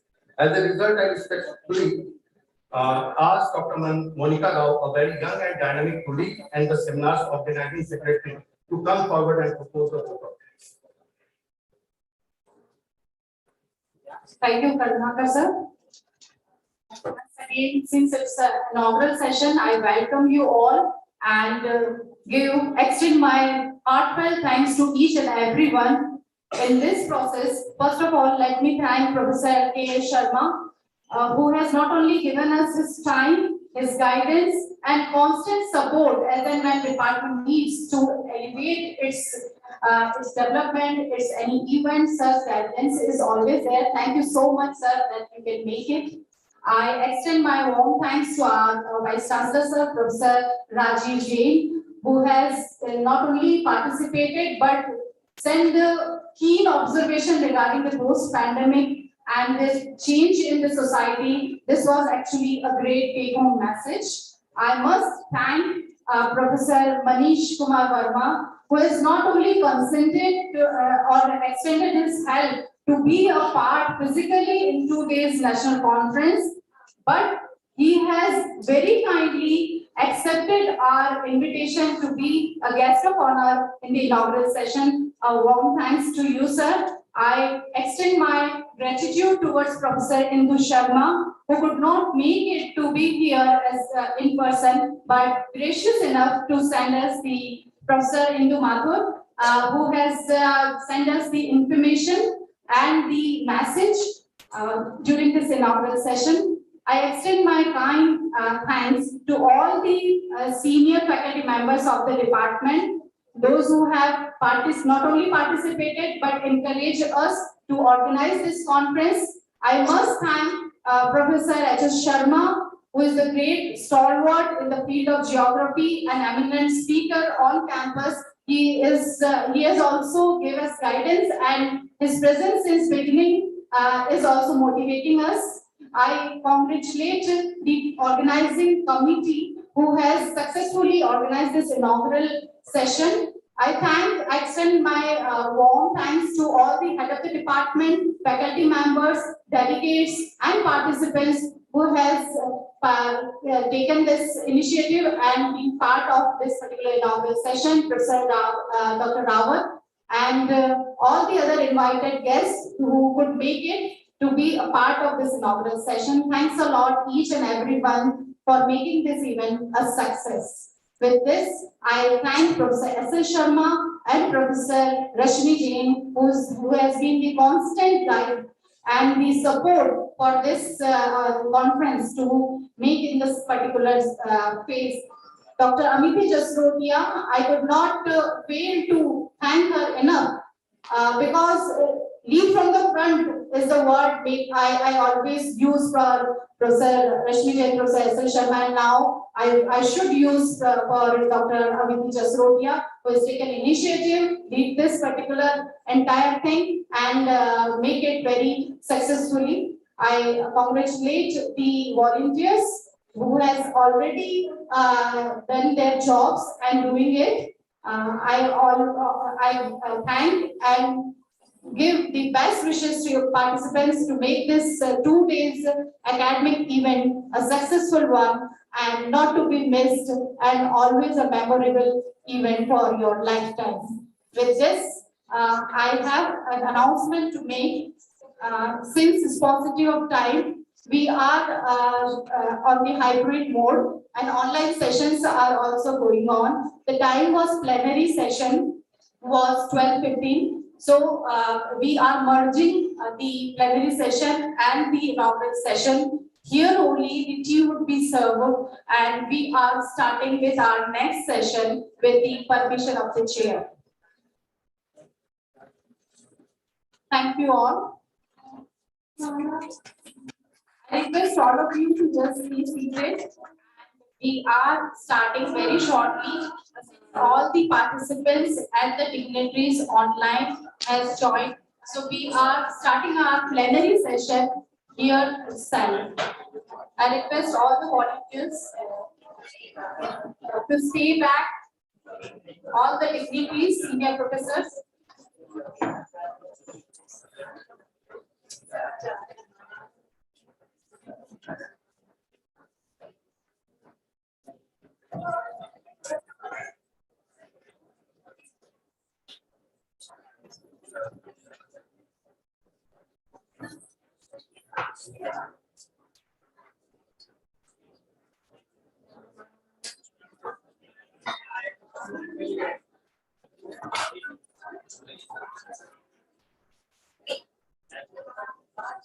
All the participants online, those who are attending this conference, this is just an information within 2 minutes time. We are starting the plenary session 1. Our speakers for plenary sessions are already there online with us.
Professor Indra Ramala, who is joined online.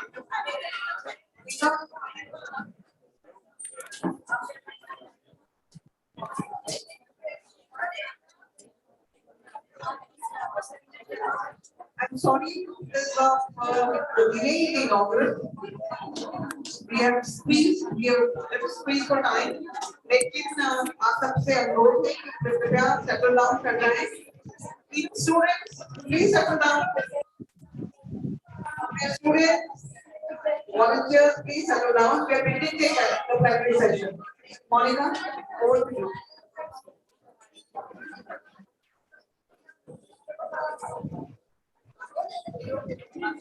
Good afternoon, one and all present here. We all are gathered here to witness vibrant academic dialogue during this plenary session of this national conference. In a short while, we are going to start plenary session. We have our dignitaries online and offline. I welcome you all to the most awaited first plenary session of National Conference on Sustainable Development and Quality of Life, Prerequisites in Post-Pandemic Society, organized by UGC SAP DR3, Department of Sociology, University of Rajasthan. Today, we have an opportunity to receive tips, tools, and techniques for developing our intellectual, rational understanding on different dimensions of sustainable development and quality of life, prerequisites in post-pandemic society during the plenary session. I request the audience to kindly settle down since we have started our plenary session. On behalf of the entire organizing committee, I take this opportunity to welcome a galaxy of dignitaries and conference delegates to this plenary session. It is my proud privilege to welcome Professor Indira Rama Rao, former President, Indian Sociological Society. Welcome, ma'am. And heartfelt thanks to all our learned panelists, including Professor Rajiv Gupta, former Director, PG School of Social Science and Head Department of Sociology, University of Rajasthan, Professor D.R. Sahu, Professor and former Head, Department of Sociology, University of Lucknow, Professor Suresh Babu, Zakir Hussain Center for Educational Studies, School of Social Science, JNU, New Delhi. Welcome you all. We don't want to protect the environment, but we want to create a sustainable world where the environment doesn't need the protection. So now we are welcoming our speakers who is offline and online present here. With the permission of chair, may I introduce our dignitaries. We have Professor Indira Rama Rao, former President, Indian Sociological Society. Professor Rao was formerly Professor and Chairperson of the Department of Sociology and Director of International Center at the University of Mysore.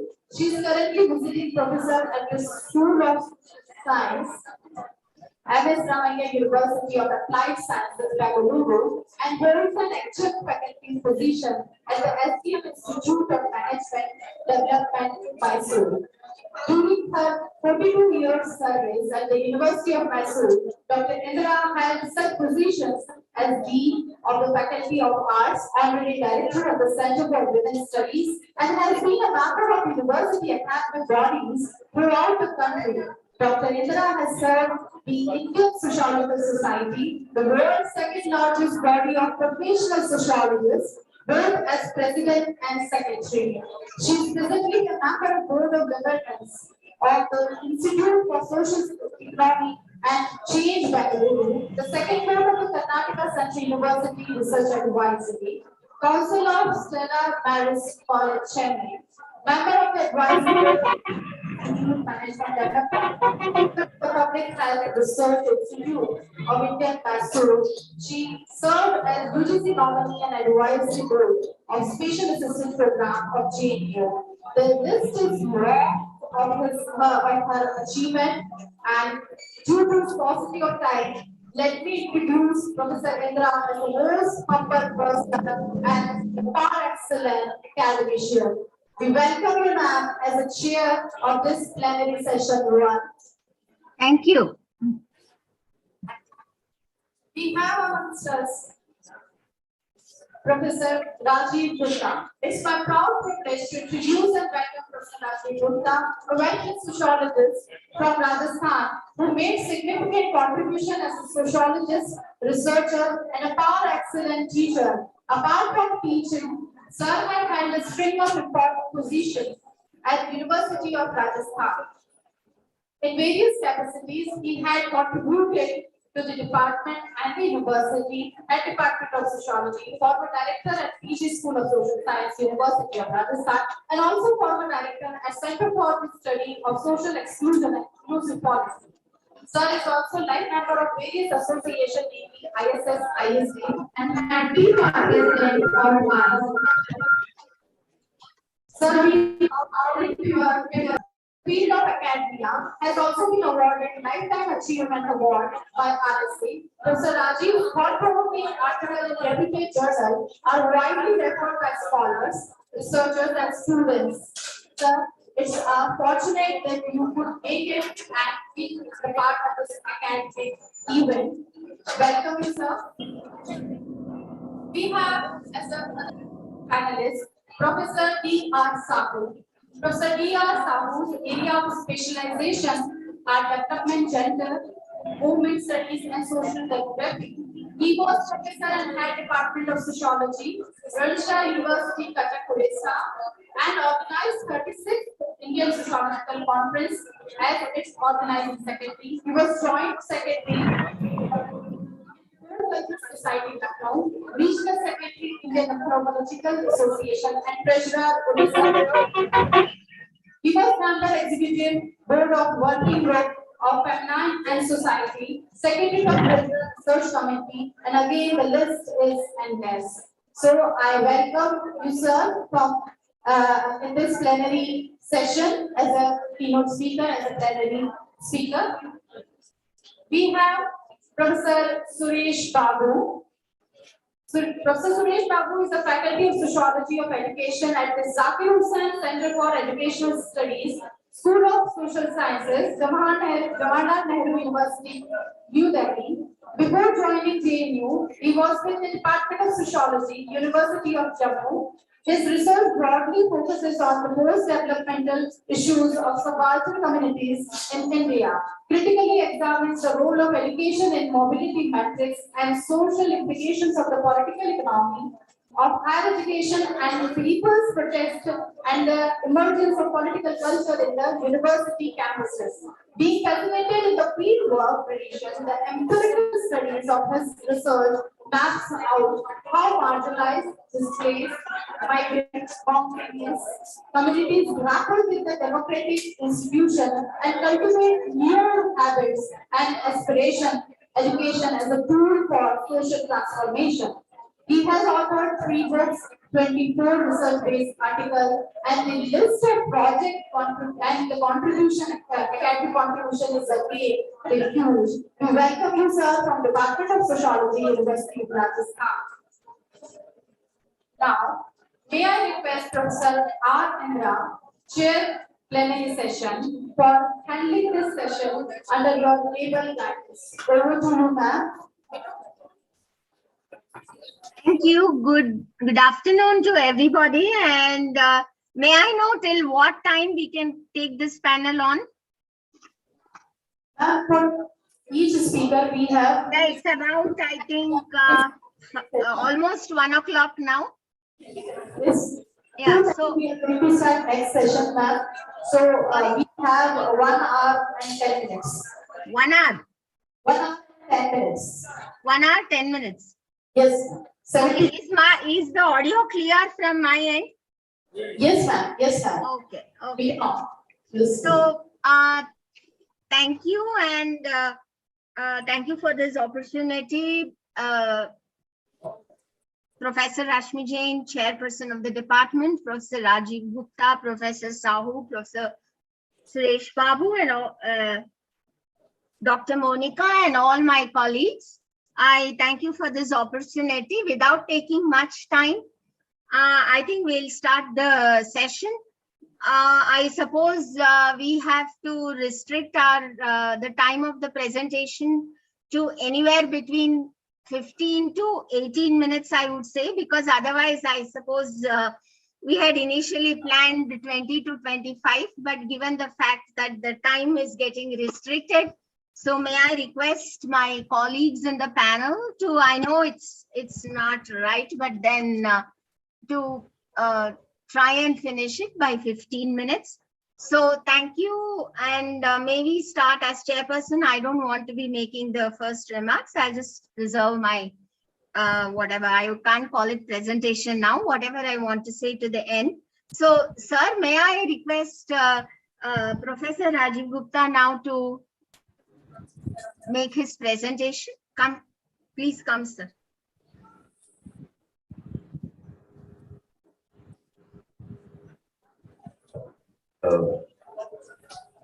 Thank you, Professor Indira.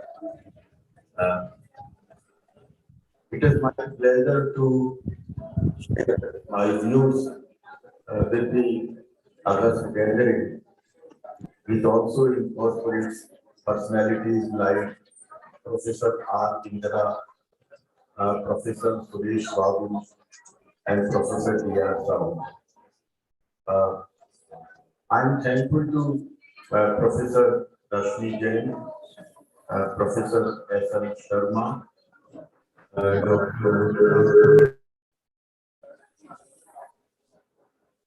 Dr. Amity, for giving me this opportunity to learn several aspects associated with concept of sustainable development, quality of life, and post-pandemic frame. In fact, I was reading a particular article in a very famous journal. I think Professor R. Indra and my friends might have gone through that. In Social Scientist, there is an article recently where the issue has been raised, and that is the beginning of my thing. The term social science must be elaborated and made deep. Are we social, or we have certain queries related to science? And in that article, science has been projected in the capital letters SCIENCE, and the author has pointed out that the term science has become a very debatable notion in the context of social, because are we really explaining several issues on the basis of science, or science is basically associated with the physical science model, and if it continues, then probably we will be losing the significance of science. We will be losing the significance of social. So in the first argument which I would like to place, that in this situation, is it necessary to examine the concept of social science itself? The second point, which has become very important for me now, the term sustainable development, quality of life, post-pandemic period, empowerment, are these terms a product of a new vocabulary associated with capitalism? Because now we are failed to explain the term social transformation, class struggle, class polarization, class consciousness, means a complete terminology which was produced before us by Marxist scholars. And I am glad today that all these terms have been questioned, none other than by Professor K.L. Sharma in his inaugural lecture.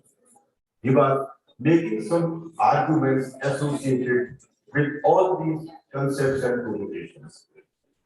Now, the term pandemic is not new for us.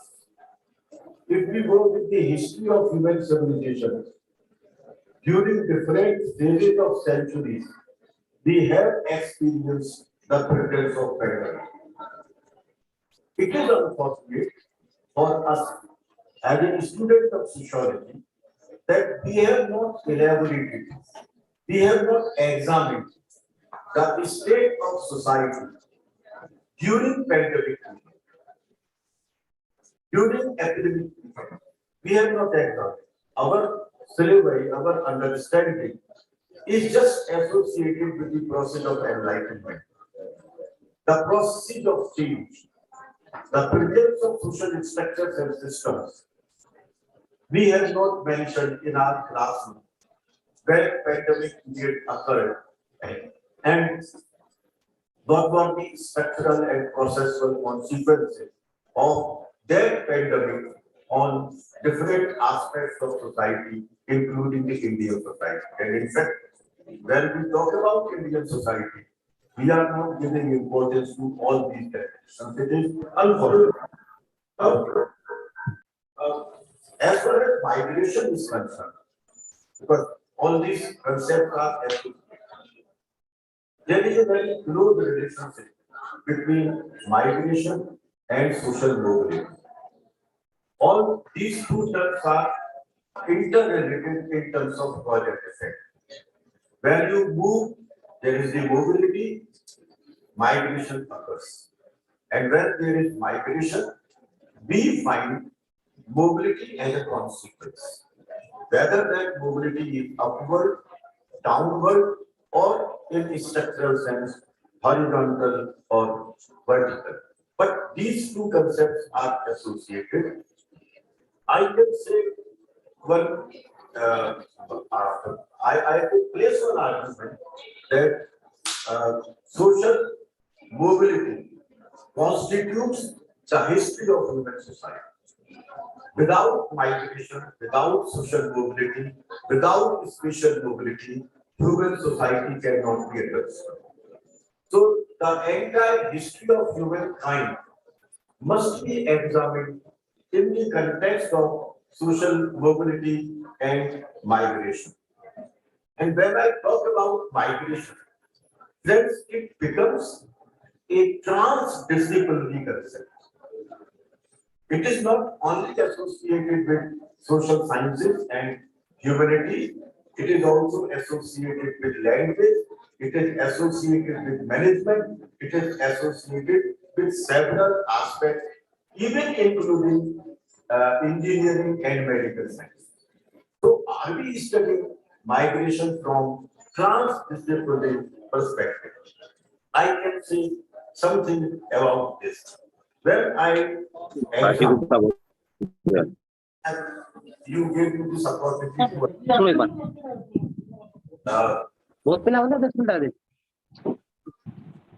if Indrati, you can allow me to use certain terms associated with different languages, probably I can explain migration in a better way. I can use the statement given by a very famous literary figure, Fairhammer Fairs. Now, just examine the migration process. मेरा दर्द नगमाए बेसदा, मेरा दर्द नगमाए बेसदा, नगमाए बेसदा का मतलब होता है बेआवाज की. These are the unheard voices. Migration or migrant people are the unheard voices. मेरा दर्द नगमाए बेसदा, मेरी जात जर्राए बेनिशान. They are searching for their identities. जाति माने अस्तित्व, जर्राए बेनिशा माने बेनिशान. मेरे दर्द को जो जवाब मिले, मुझे अपना नाम निशान. This migrant population is in search of identity everywhere because they are constituting voiceless world. They are not heard. They are in fact facing all sorts of exploitation, whether in the form of search of opportunities, whether in the form of experiencing several kind of challenges or different kind of pathologies, different kind of sufferings which they are experiencing. You can examine what is happening in the present era, Russia and Ukraine, what is happening with the refugees. You can also examine the partition phenomenon. In partition, during the phase of partition, I have gone through a very important book, The Other Side of Silence. a very famous book written by Urvashi Butalia. Now, she makes this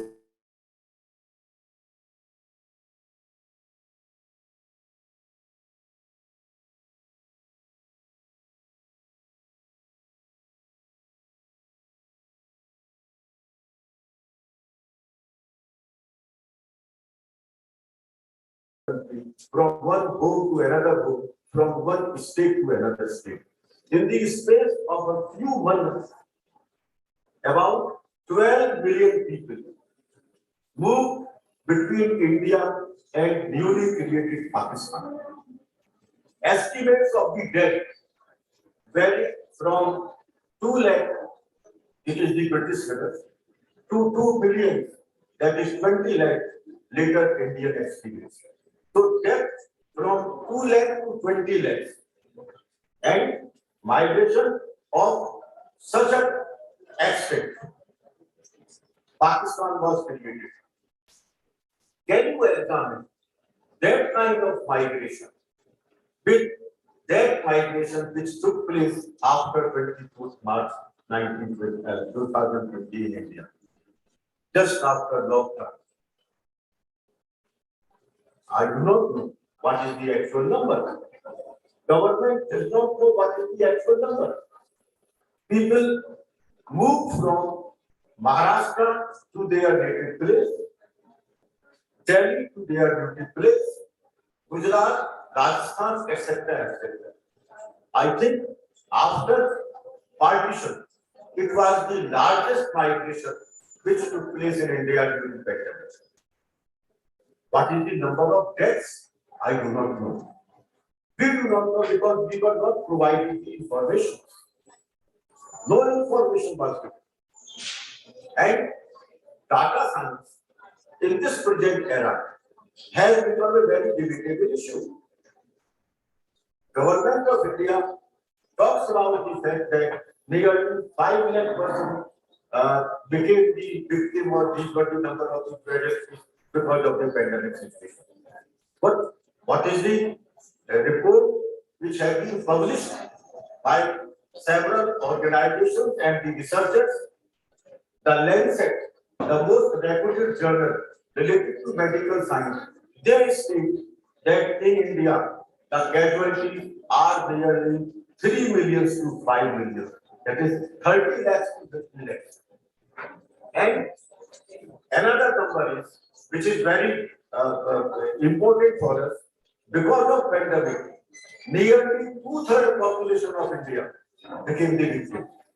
So 2/3 population, because of the pandemic period, they suffered a lot, and then nearly 3 million or 2 million to 5 million, this is the number of the casualties. Now, what will be the impact of the structure if such kind of casualties are there? What will be the impact of this process? Migration, the reverse migration. They are moving from urban spaces to the rural spaces. Forget about sustainable development. I've already pointed out that it's a capitalistic phenomenon. Initially, we were talking about millennium development goals. When we could not achieve it, you are now talking about sustainable development goals. The current quality of life in the context of pandemic can be examined on the basis of that narrative which Ramkrishna Mukherjee pointed out. Ramkrishna Mukherjee has written a very important book entitled Quality of Life. What are those indicators? Do we find the presence of those indicators in the context of quality of life when we talk about intensity? Now, this is the important issue. The new structures are not there. Professor P.R. Sharma was talking. Professor Manish was also here to discuss several things. But in fact, they did not point out two important things. I have congratulated Professor P.R. Sharma just because of this fact that for the first time, his presentation was very close to left, liberal left attitudes. But he did not discuss the possible occurrences of authoritarianism in Indian society. Authoritarianism was there. Then Loss of democracy, democratic disaster. India, and it's my firm opinion, India is no more a democratic country. A sharp decline of democratic ethos because of the presence of the surveillance. Each and every citizen is now under surveillance. So there is no possibility of any democratic view, democratic opinion. New identities have been generated, and all those identities, in fact, have become parochial, and those parochial identities have been used for making democratic construction based upon voting behavior. So nothing in the form of freedom, nothing in the form of liberty, nothing in the form of democracy.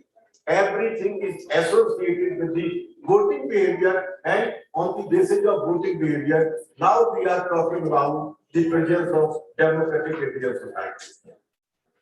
Since time is left, I have written a lot, but something must be examined, and these points are: what are the impact of reverse migration on rural-urban relationship? This is one. Then, what happened to those migrants which are moved to rural areas and have not found anything associated with the employment processes because it's a huge dislocation of population? Then, presence of polarization and stigmatization.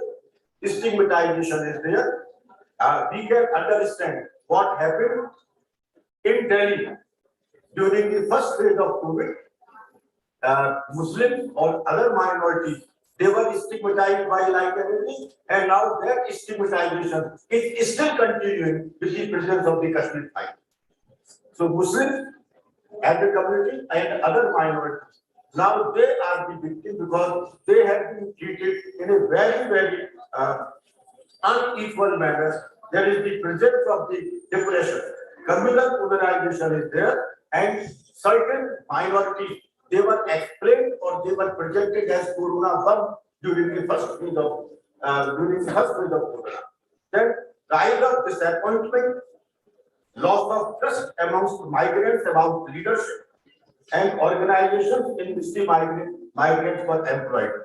They are not giving the salary, they are not giving employment, and in fact, they are jobless. They have become the underclass. Then rise of extreme poverty. This is another outcome because NSF report indicates that unemployment rate is now around 7.91% in extreme poverty level. Extreme poverty level in India, which was 7.91%, is now 11.7%. And extreme poverty means a person who is earning less than $1.90. Then appearance of disputes in data presentation, rise of domestic violence, psycho-emotional frustration, loss of childhood of the children belonging to migrant families, rise of suicide, and disintegration of self. Sharp decline of enrollment in educational institutions because children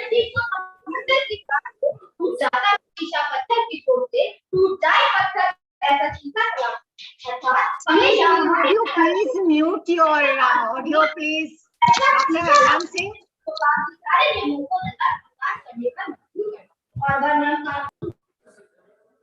That rise of the broken families, impact of public health crisis on migrant laborers and their families, caste, religion, gender discrimination, rise of corruption, discriminatory distribution of power, wealth, and opportunity.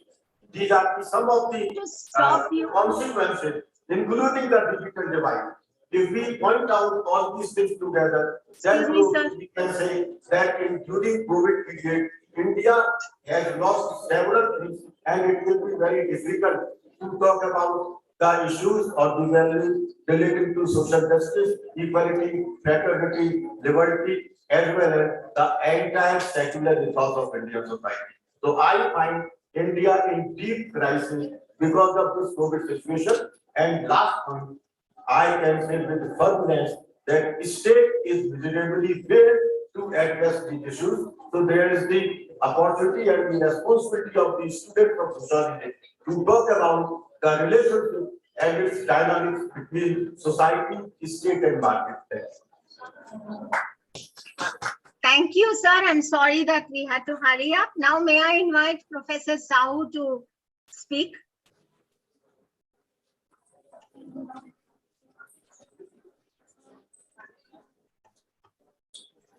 Good afternoon, Professor Indira. Am I audible?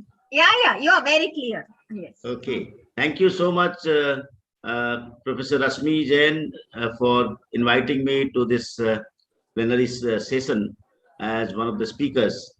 And I represent Sociology of Lucknow.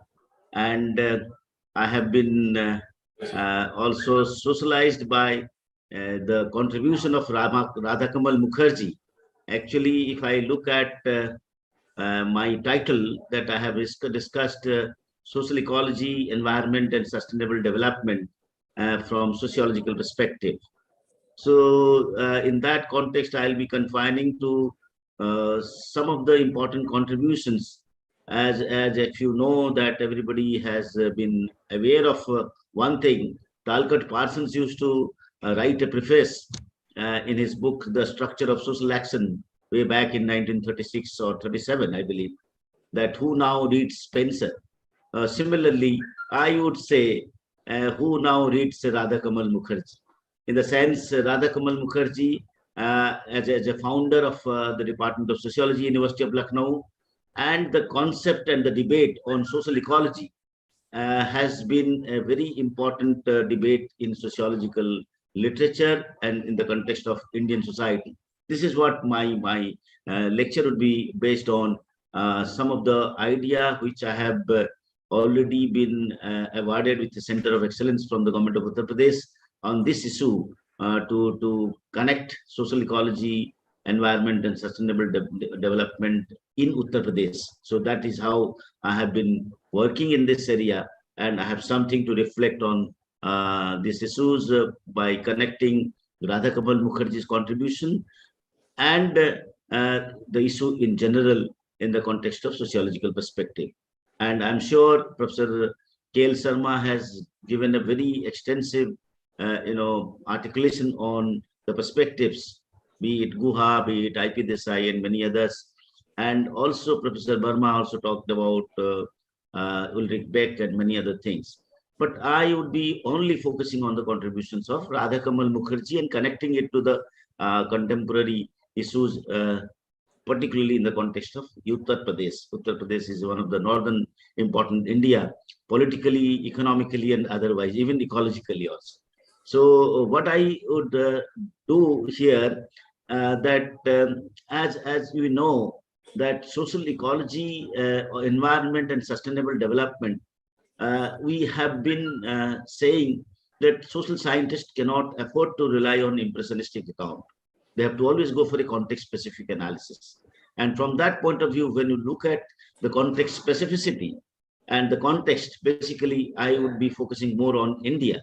And you know the background of India before independence and after independence, and before the colonial period and the nation building India, that we have immensely progressed in the form of economic development, human development in the context of nation building India. And this economic development and growth has been also challenging, and that concept of sustainable development also has become a buzzword nowadays, which has emerged due to increasing problem of environment and ecology. Everybody is aware of it. What I would connect here is that economic growth, environment, and ecology, and the human, how it is impacting human population, and how it is also the human activities, as Professor Gupta was telling us, human activities are also adversely affecting the environment and ecology. And there is also issues of pollution, environmental disorder, and disaster. Coming to the issue, as you know, social ecology, as everybody knows, that Murray Bookchin was one of the North American, anarchists who talked about social ecology. But I would be focusing more on Radha Kamal Mukherjee's contributions, particularly in the context of social ecology, how he was trying to articulate in the context of Indian society and trying to connect it with the Indian value system. And as you know, Mukherjee perhaps was the first, first person to articulate on social ecology in sociological literature. And that is what exactly James Quinn, 1956, tells us, that Mukherjee is a pioneer in social ecology. This is what has been quoted by Professor Uman in his article while he was talking about Radha Kamal Mukherjee and some of the ideas of Radha Kamal Mukherjee in his Radha Kamal Mukherjee Memorial Lecture in Indian Sociological Conference. So, taking clue from Professor Uman's article, I would say that Mukherjee's focus, what was the focus of Mukherjee, Radha Kamal Mukherjee, and how he wanted to explain, and that was the kind of nation building India. And this nation building India, when he tries to explain, then Mukherjee talks about the animal, talks about the river Ganga, and also talks about the kind of mother nature. This is how he was trying to explain. And if you look at the contribution of Radha Kamal Mukherjee and the initial academic interest in ecology, which is evident from his book, that is Borderland of Economics, 1925, when Mukherjee advocated the incorporation of plant animal ecology into the study of economics and society and sociology. And in that context, he is also referring to the word called regional sociology. And the regional sociology, as you know, we also call it as a human ecology, a systematic study of plant, animal, and human communities, and which are a kind of correlated, and that is how we try to come up with an organization of the region. So this is how Mukherjee talks about it, and we also have understood the contribution of Radha Kamal Mukherjee from the idea or the articulation by many other people, and particularly Mukherjee's another book, which is very important, that is Regional Balance of Man, an Ecological Theory of Population. This is, this is in 1938 he published. And if you look at another contribution of Radha Kamal Mukherjee, that is Man and His Habitation and Study in Social Ecology, that is also in 1940. If you look at the perspective given by Radha Kamal Mukherjee, there are, you can see, one is primitive context, another is rural context, and another is urban context. And how this, the different habitation, different space, and in that context, in 1945, he has published his book that is on social ecology. So what I'm trying to say, the idea of writing social ecology by Radha Kamal Mukherjee is a kind of a point of departure for sociological understanding of environment, quality of life, man, and habitation. And Mukherjee was more influenced by Robert McKenzie, as articulated by Professor Uman in his work. And Mukherjee also wrote this book independently. And in that context, Mukherjee's social ecology theory is more relevant in the context of contemporary understanding, contemporary environmental issues, and where he's focusing more on human region. That is more important, the space. And that is a proper unit for analyzing human relations. And because only this regional area can be understood, can one best understand the complex interrelation between culture and human groups, plant, animal, and non-living environments, and how they interact. This process of interaction, which he calls human ecology, and that is a kind of a synoptic study of the balance of plant, animal, and human communities. And in this context, he is trying to come up with the idea of organization of, region of the region. That is more important, and that is the region is more culture and society, that is connected with the concept of culture and society. So there are three elements in a region, as Professor Radhakamal Mukherjee talks about it, and that is, we can call it as a region or ecological zone. And in that physical environment, biotic elements like plant and animals endowed with the life and capable of migration. And in the case of animal behavior too, but only human beings are culture bearing, as everybody knows about it. So by this the constitution, it takes a it tries to constitute a hierarchy, and on the basis of that, he also tells us repeatedly, culture is the guardian that assures not merely a true balance between different parts of institutional life, but also between man's material and non-material social equipment and his region. I quote from his contributions in 1945, that is social ecology. So to come to a kind of analysis, there is a integral unity made of ecological, economic and sociological elements, which we can find it from the contribution of Radhakamal Mukherjee in the context of social ecology. As I already said in the first my opening remarks, that who now reads Radhakamal Mukherjee. So I would like to articulate in this august audience that yes, Radhakamal Mukherjee is still relevant, and his contribution is also very important for our young scholars and the contemporary scholars to look into the idea of Radhakamal Mukherjee in the context of handling or the dealing with the issues or debate on social ecology. Coming to the process which I have told, that what we can do and what we have done it in the context of Uttar Pradesh, I'll also give you some important issues. What we have done in this. Sorry, Professor Sahu, to distract you. I sent you a message, 5 minutes. Okay. So I'm coming. So I'll be on time. Don't worry.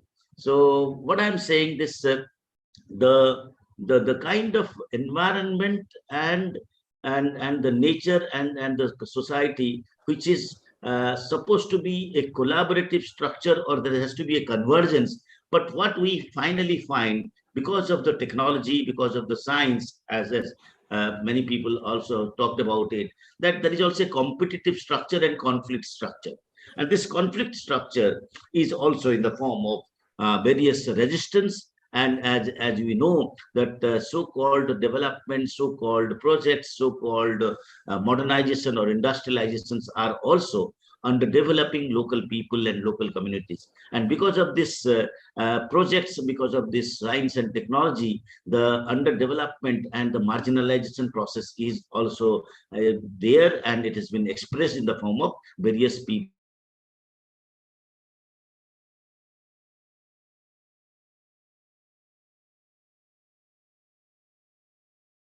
Odisha or West Bengal or many other parts, that how the community is fighting in the form of, and we have seen the great Chipko movement and Narmada Bachao Andolan in the form of people's movement. So what I would say, as a student of sociology, as a researcher on social ecology and environment and climate change, what we have to look at, that the pedagogy, the kind of seriousness among the academicians, or particularly especially the sociologists, has to look it as a priority area. And what we have seen at environment and sociology of environment has not been taken in a very seriously by the people, particularly the young scholars. But there is also a kind of everybody globally, we are saying SDG, we are talking about climate change. But if you look at that, needs to be incorporated in the kind of a pedagogy or in the kind of course curriculum. So though we have some of the courses, particularly what we have seen, like in Uttar Pradesh, what we have found in sociological course and this sociological course curriculum, that environment is not being taken care of. And in that case, we have also suggested our government of Uttar Pradesh that environment needs to be clearly articulated, and clearly it should be there in the course from the college and higher education, and particularly in the sociological literature. So this is what important, and it is very important to look at this, because if you look at the Indian psychology and in the minds of the people, that we always try to be very cautious at the time of disaster. and the disaster happens, then we start taking actions. So this is how you can say the kind of sensitivity or sensitizing the community and the students, that we need to be like there has to be a preparedness, disaster preparedness. Similarly, there has to be a kind of course and curriculum which can also. So this is how government of Uttar Pradesh has been sensitized in the area of sociology, and we have social sciences, that we have also prepared the report on social ecology, environment and development in Uttar Pradesh based on the field survey in some of the districts. And we also prepared a report on urban ecology, and also in the context of the various parameters given by SDG, we have also taken some of the secondary data and we are doing it. So now the coming important point is, as a student of social science and sociology in particular, that what are the areas where we can work. Even today, social ecology, human ecology, river ecology, urban ecology, people are working, urban sanitation, environmental movements, climate change and protection. So these are the area. But so the question is, only the campaign mode and the action mode. There are two important modes for trying to make the society very effective and trying to. So in that case, we also, as a social scientist, we have to look at the kind of role of stakeholders in the ecological environmental protections, particularly if you look at the legislation point, the environmental legislation point, that is also more important. And in this context, the kind of seminar which is organized by Professor Rashmi Jain is very timely, and I'm sure we in Uttar Pradesh, we have done we have started working on these issues by developing a center of excellence sponsored by government of Uttar Pradesh. Similarly, Rajasthan and university like Rajasthan Department of Sociology can come up with the areas on report on social ecology, environment and sustainable, and also they can also try to. But what we have done is that we have tried to particularly Lucknow Sociology has tried to connect it with the contributions of Radhakamal Mukherjee or social thoughts of Radhakamal Mukherjee, and trying to connect it with the problems. And that is how the kind of visibility in the context of Uttar Pradesh has come, in a little way. And we are happy that we are preparing a roadmap and action plan for the conservation of environment and ecology. And we are trying to also develop certain parameters and indicators for measuring environmental impact assessment. And no, I'm sure many of the states and many of the social scientists and sociologists are also engaged in social audit or EIA. But this is how we have to take it in a very serious manner. And the only campaign mode or awareness is not important. That has to be put in the form of a action mode. And in that case, sociology as a subject, as a discipline, can contribute much in the area of environment. Thank you so much for giving me this opportunity. Thank you, Professor Sahu. Now, may I ask Professor Suresh Babu to start his presentation? Thank you, Chair. My co-panelists and my dear friends, it is a pleasure to always interact with you, all of you. It's a fraternity of sociologists, where I also trained in sociology, but I'm not part of sociology anymore now, but still I keep my momentum as a sociologist, because many of the issues I am encountering is all sociological in nature. I appreciate the organizers organizing such an event, especially my student Amiti and her persistence and working on some of the themes like which I am also encountered many times are also important for the research activities in the future. I am sort of doing this not to say use some of the typologies which my predecessors used. I am thankful to Professor Sahu just to set the ground to make sense of how sociologists, the pioneers of Indian sociologists, were looking at the issues of ecology, and how sociologists should also take into consideration the problem of ecology very seriously.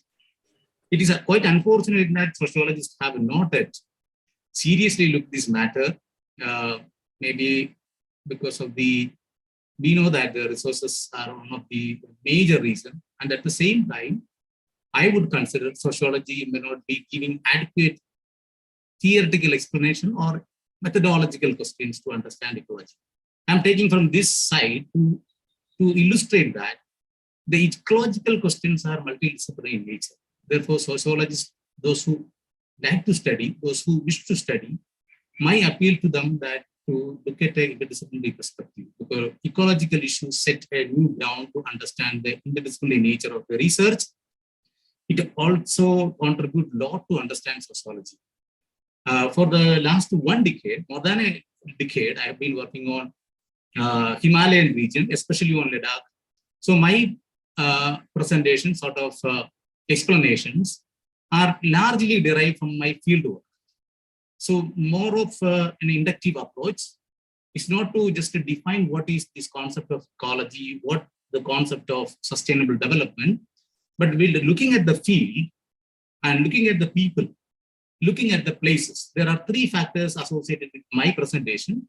I consider the place is a matter of concern. I consider set of discourses that are available in the vernacular. People speak in their own language.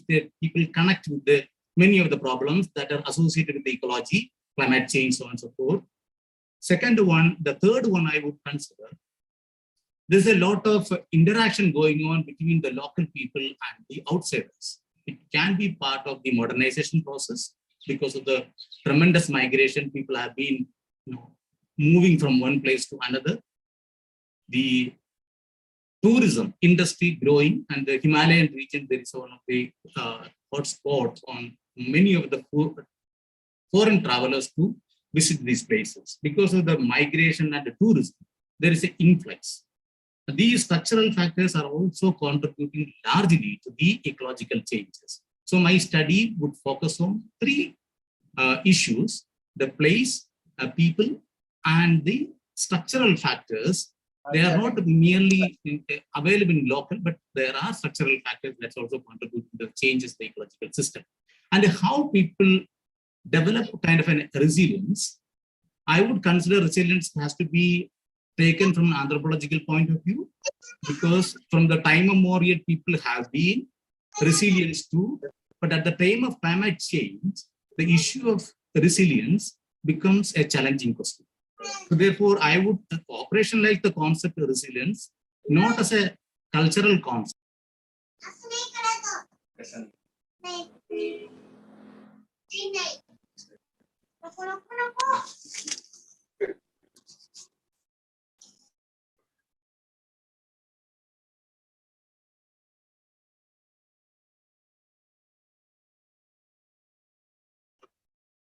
Dr. Suresh Babu, kindly unmute.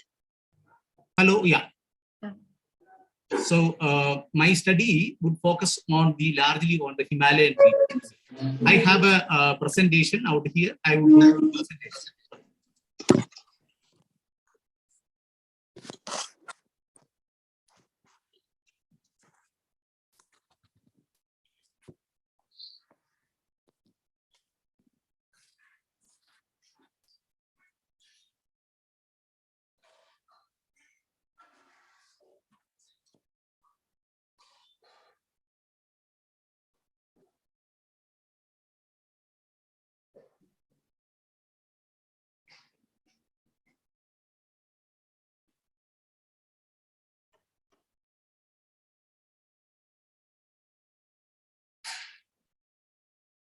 Hello?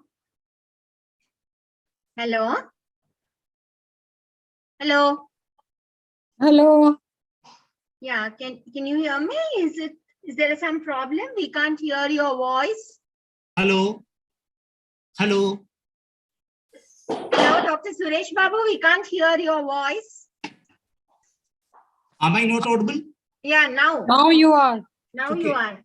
Right. Am I audible now? Yes, yes. Please Okay. go ahead. Please Yeah. go ahead. So let me straight away come to the problem. So what I mean to say resilience, looking at the communities, there is an attempt by the communities in the Himalayan region to cope up with, adapt and transform the disturbances of their livelihood caused by unprecedented natural calamities. So it is argued that the ecological niche of the socio-cultural development is critical for visualizing sustainable development goals. Right? These issues are related to sustainable development goals, but how at the local level communities are responding to the climate change.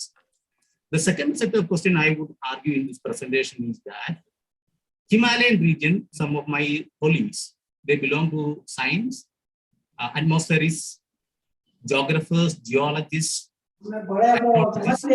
and they would argue that set of studies available on the Himalayan region is that there is a tremendous change in the ecosystem, right? And then fast retreating of the glacier is one of the major cause for the concern for the many of the social scientists in those who are working on the Himalayan region. It's not merely a concern of the scientists, but also social scientists. So I, being a social science, I was looking at how the community is responding to some of these changes. What are the major theoretical premises of my presentation? I would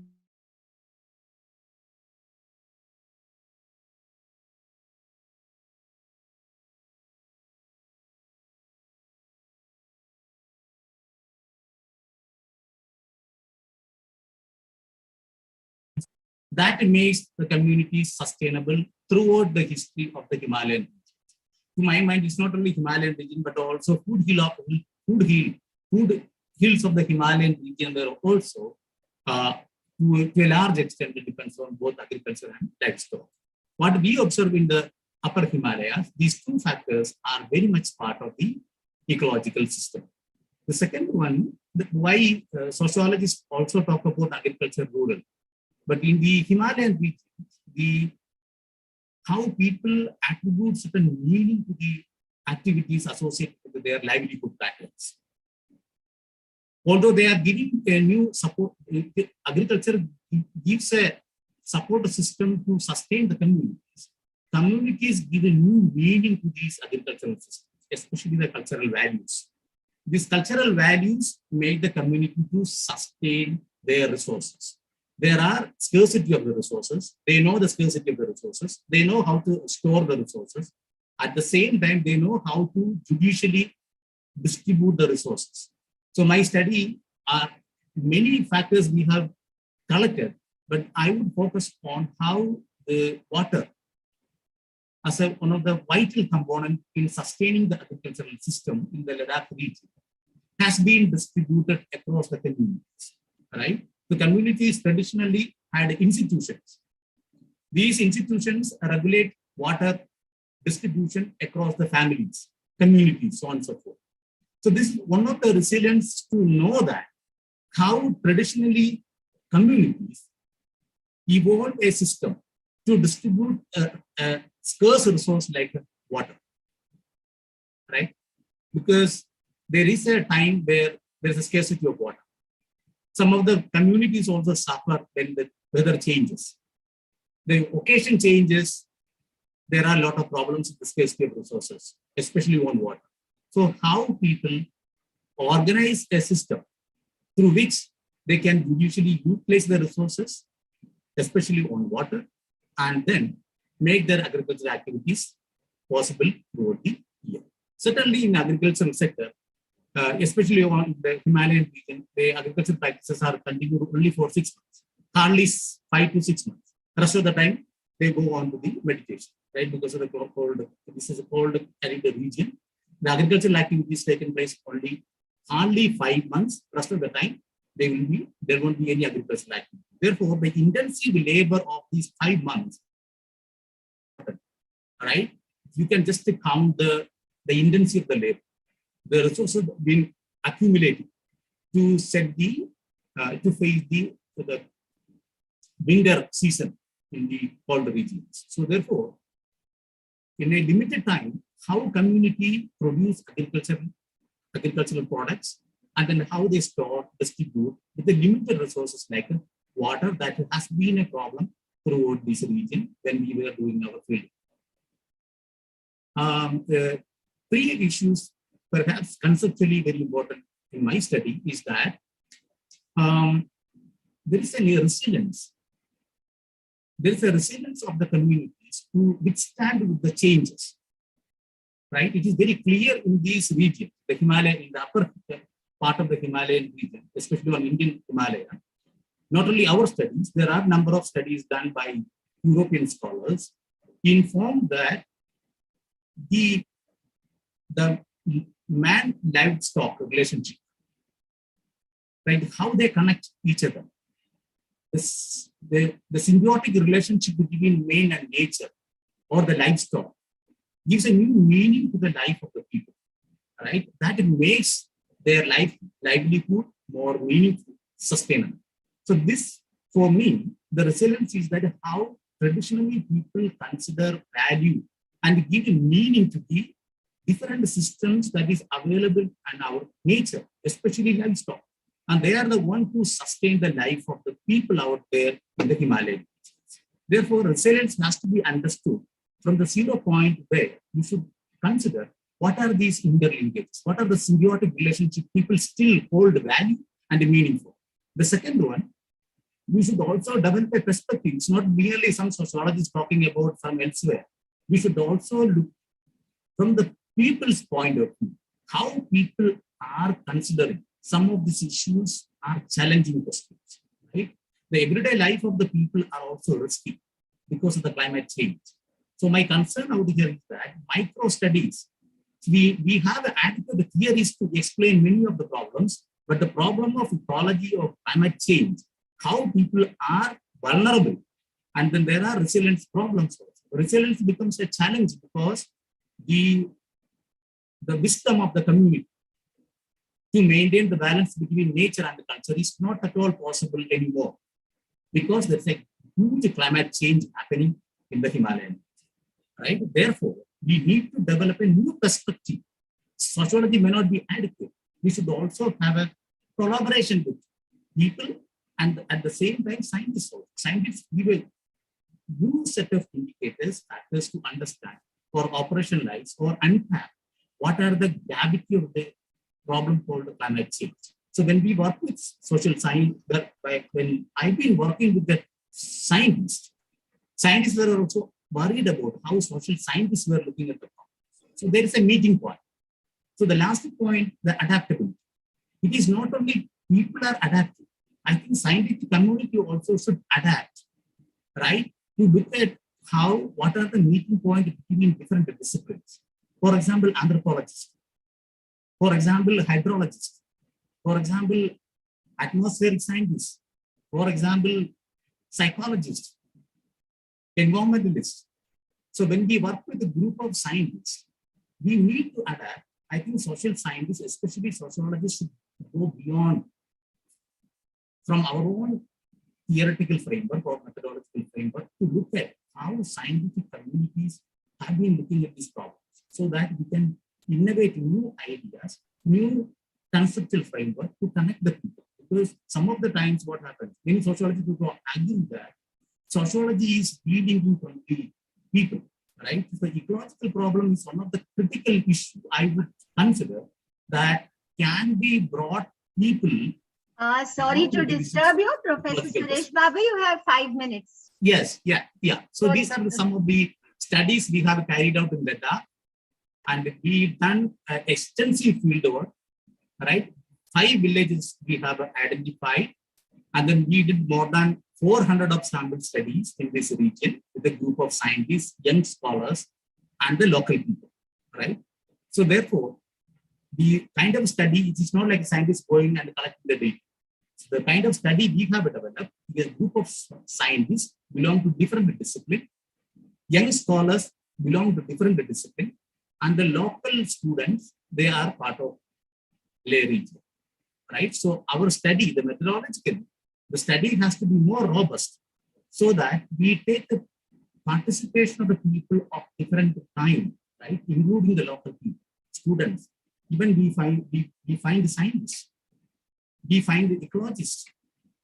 We may find that there are people who adapt local technologies in the region. So the study of this kind would give us how we have to adapt new methods to understand ecological changes, especially on the climate change. These are some of the observations from the field. I am not going to deal with these questions because that bit of technicalities into this there, because the logic of identifying these villages are not merely arbitrary. right? We have done a pilot survey. 2-3 times we have done pilot survey, and then we visited these places. Then we have identified these 5 villages to conduct a detailed survey to understand how the people are relating to or expressing their views on ecological changes and how they face these problems.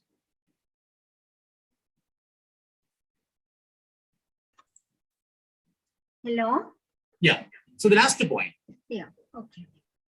What lessons I would learn or draw for the August audience is that the climate change, especially in the region, the impact on hydrological regime and agricultural practices.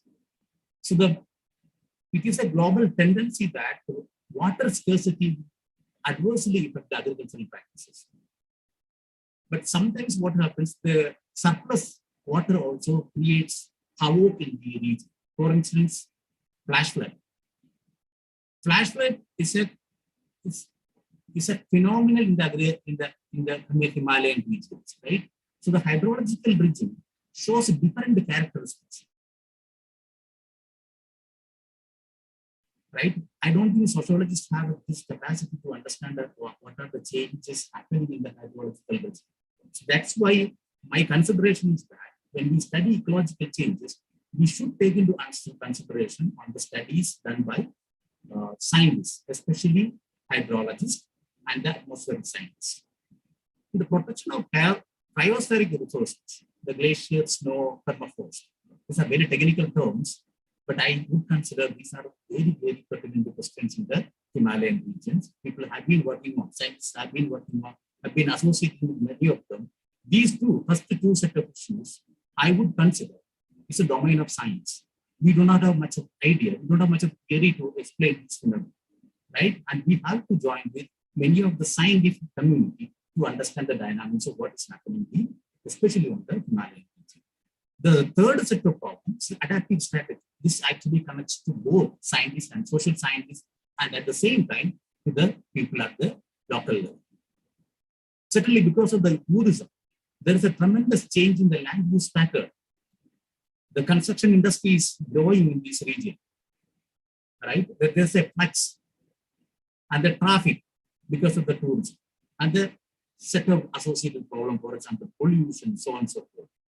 And these considerations are common not only in the Himalayan region, even in the rest of India.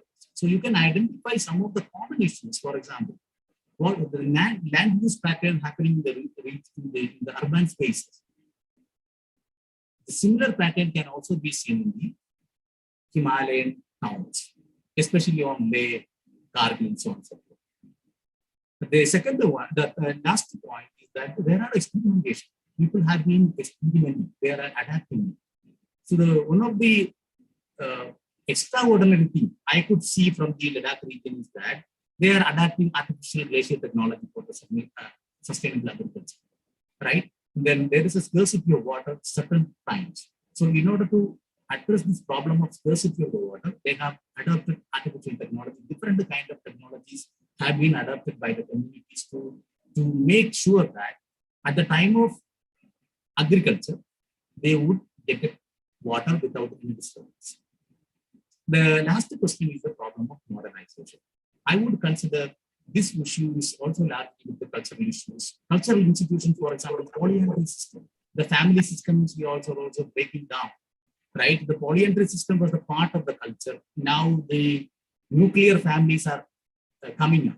So the younger generation, especially the youngsters, do not want to continue with the polyandry system. And that breaking down our polyandry may have a larger impact on the land use pattern in the region.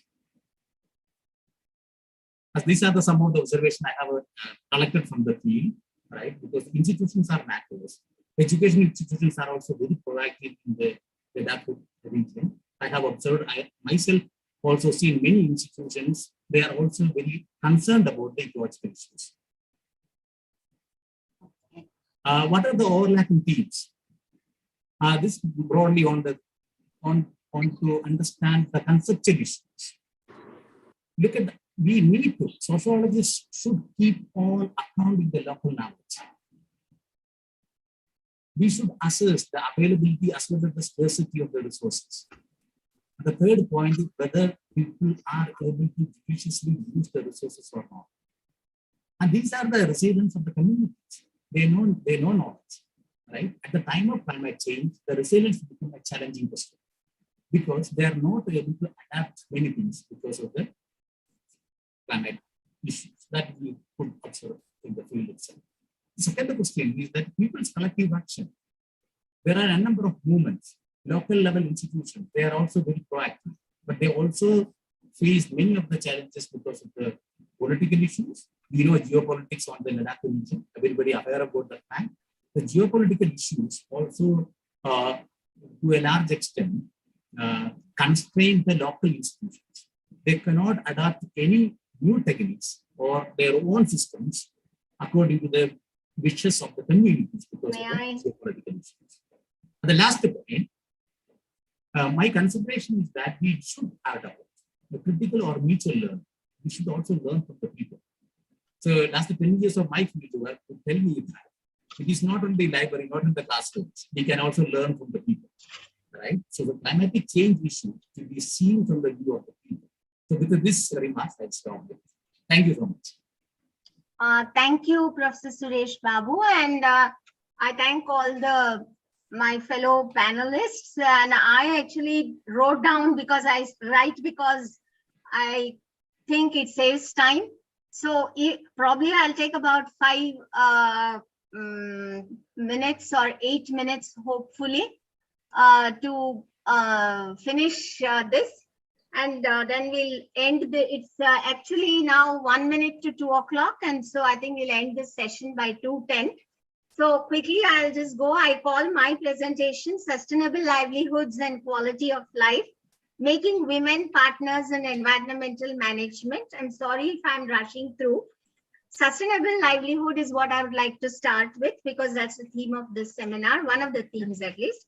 Sustainability is the capacity of a system for or individual to lead a safe, healthy, empowering life, and most importantly, enjoy the freedom to make choices.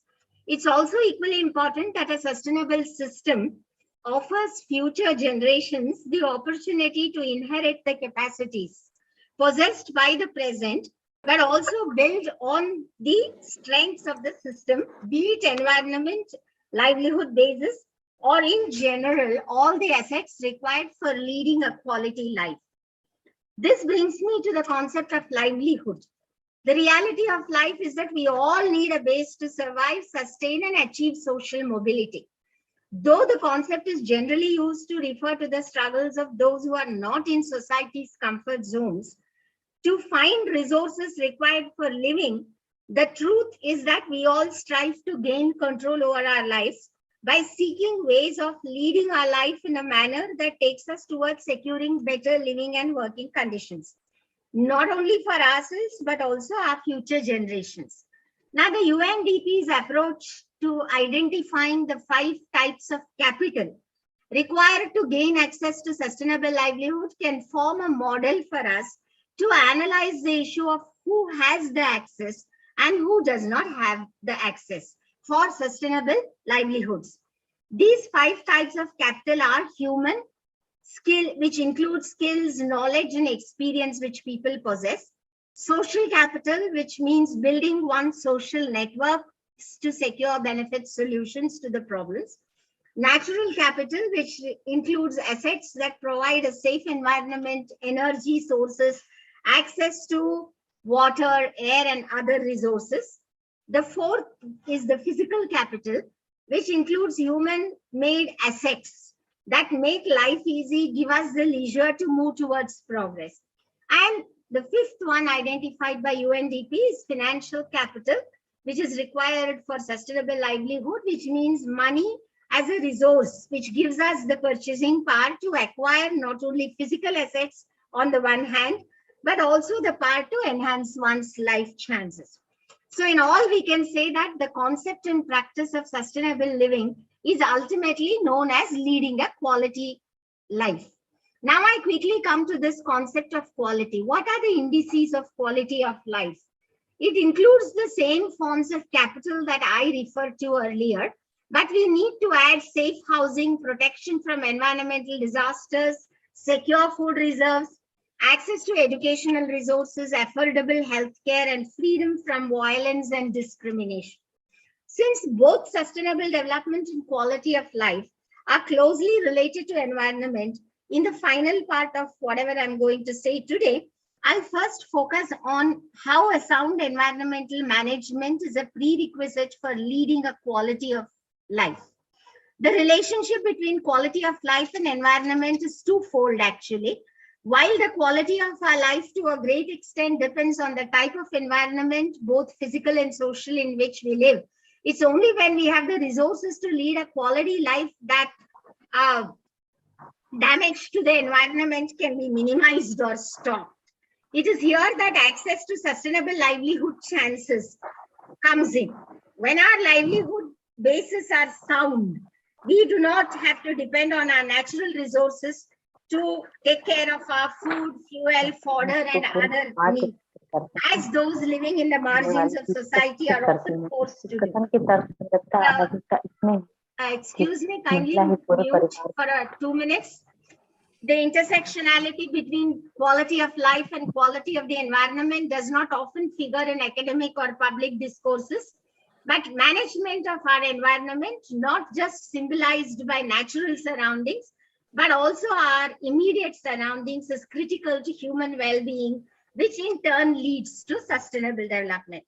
Lastly, now I will close my talk by talking about environmental management and the role of women. Why am I talking about women in particular?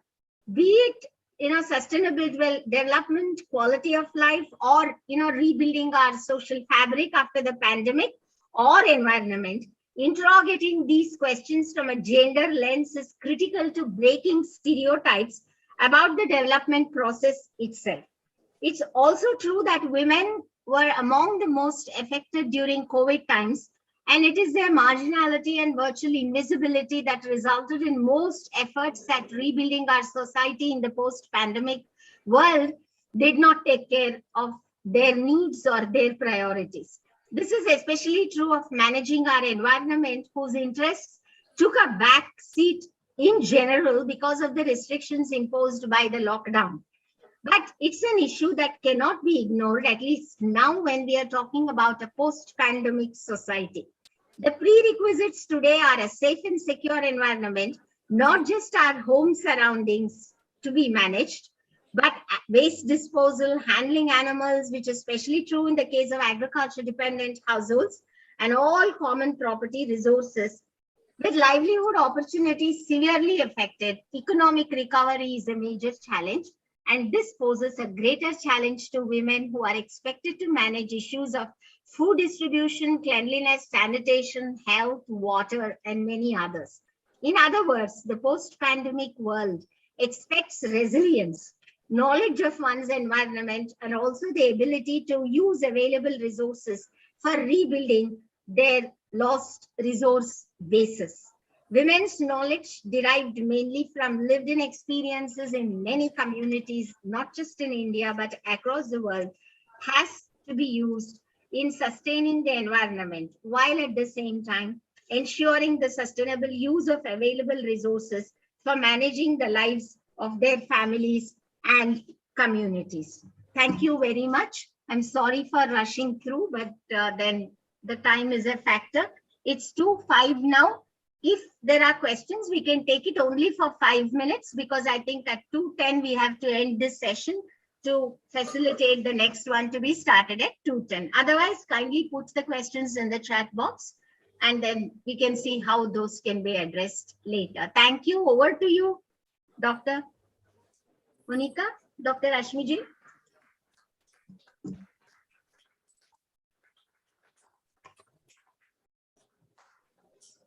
Thank you so much, ma'am. Thank you for your very well-versed administration as a chair. Thank you so much, all the panelists and chair. Great concern are being raised by you all. We are so thankful. How can we thank enough Professor R. Indra enough for all your efforts and excellent administration with beautiful inputs on sustainable development and livelihood, along with quality of life, making women partners in environmental management.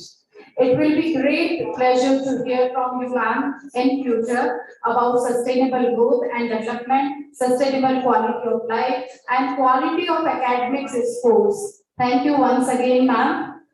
Thank you. I extend my heart regards and thanks to all other panelists as well. Professor Rajiv Gupta. We are so impressed by the special mention of marginalized people and worldwide trend towards weakening of community and family ties, generation gap by Professor Rajiv Gupta. Thanks a lot, sir, for your academic contribution during this two-day national conference.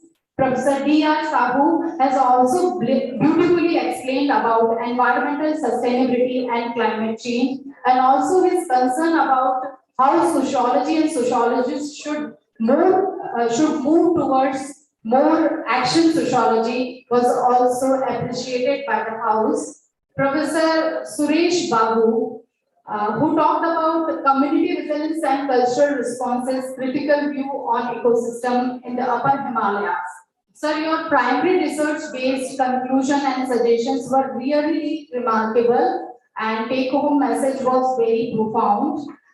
You have added a new perspective in fulfilling the conference objective. We are so thankful towards your contribution, sir. I am so thankful about all the dignitaries on the days and the participants of this conference, along with Professor Manish Verma, Professor S.L. Sharma, and Professor Rashmi Jain. But now, since time is not giving us permission to extend for the question and answer session, we might add somewhere during the due course, we find some time to discuss about the issues raised in this particular session. With the permission of chair, may I announce the close of this plenary session? Indra ma'am?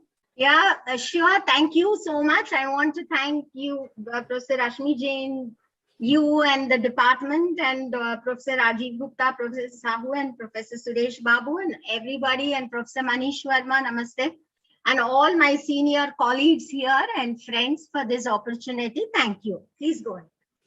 Thank you, ma'am. Thank you, everyone. Now, with the announcement that we are going to start our technical session 1 and 2 sharp at 2:35 after just a quick lunch.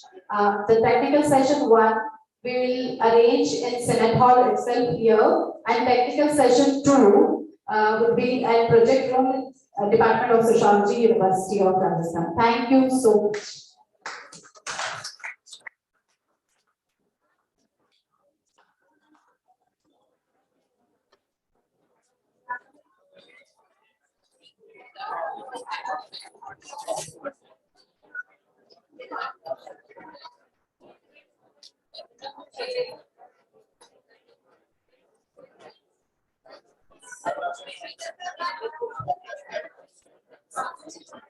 So shall I say bye? Thank you. Dr. Rashmi Jain.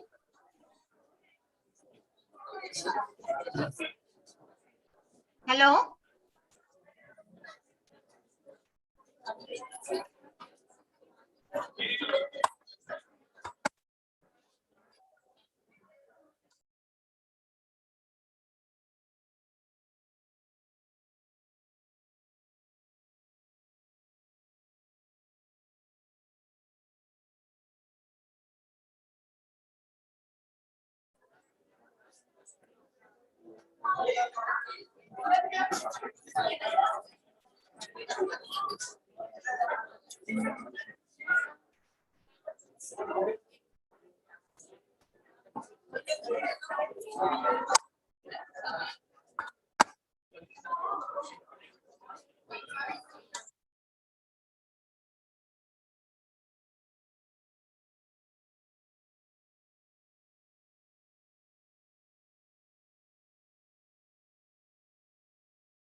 Kritika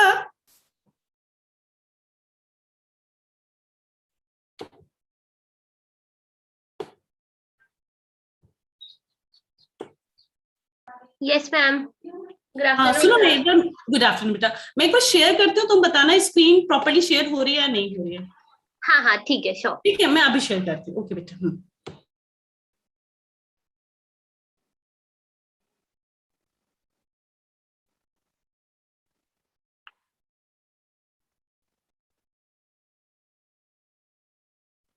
share हो रही है Kritika?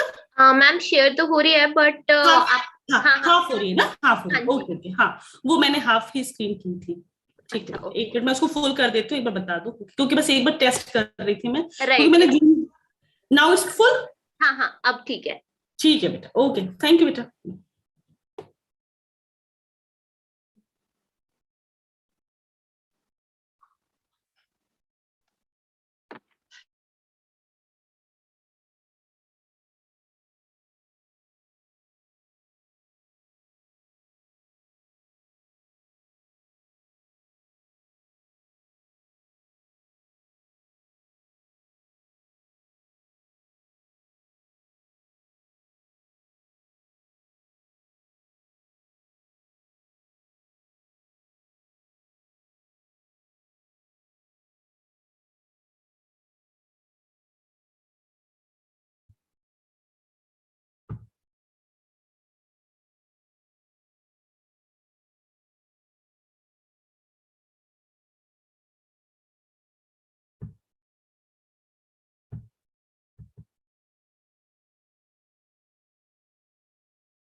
Hello.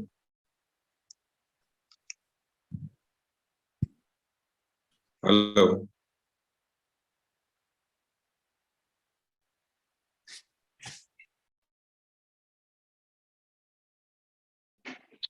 Hello.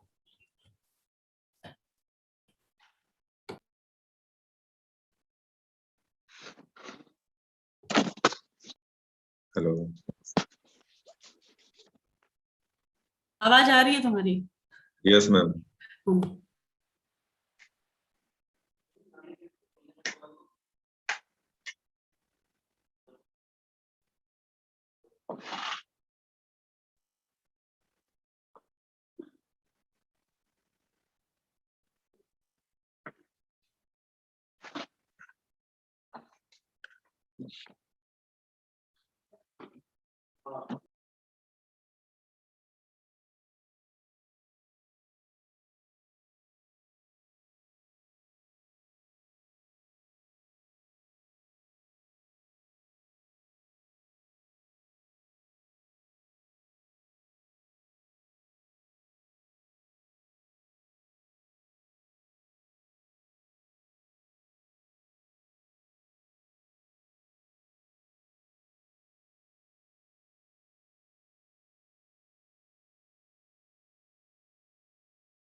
Hello.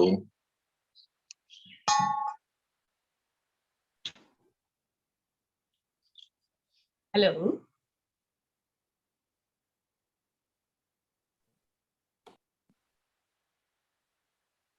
Hello.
Hello.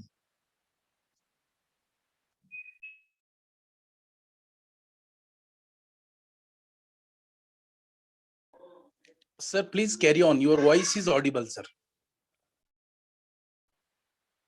Hello.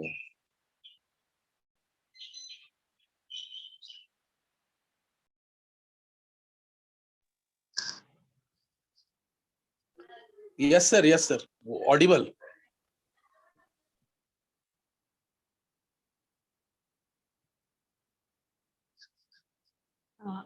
Hello.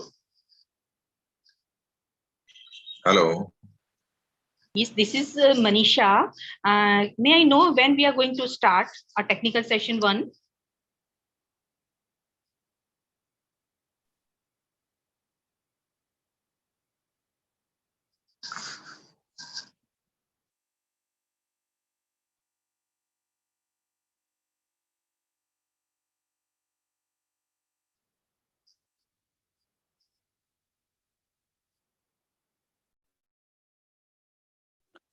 Hello, my voice is audible. Yes, sir.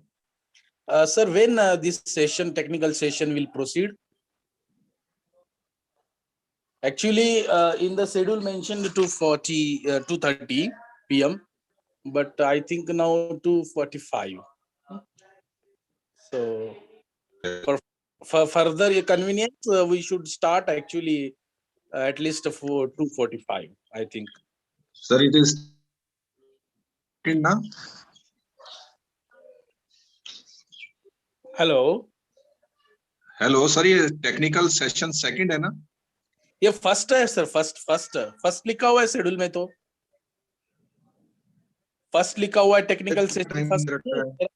मेरा yes, this is technical session 1 and Yes. it was supposed to be start on 2:35, around 2:35 as Madam Monica ma'am mentioned. Okay, thank you, ma'am. And when technical session second start?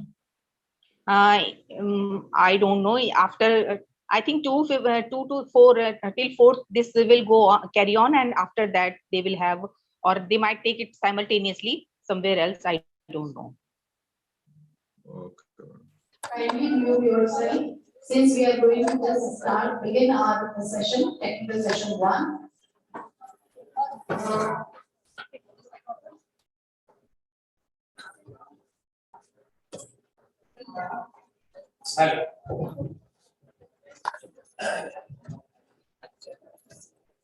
सारे participants अनुरोध है भोजन के बाद अपना स्थान ग्रहण कर लें and we are about to start technical session first.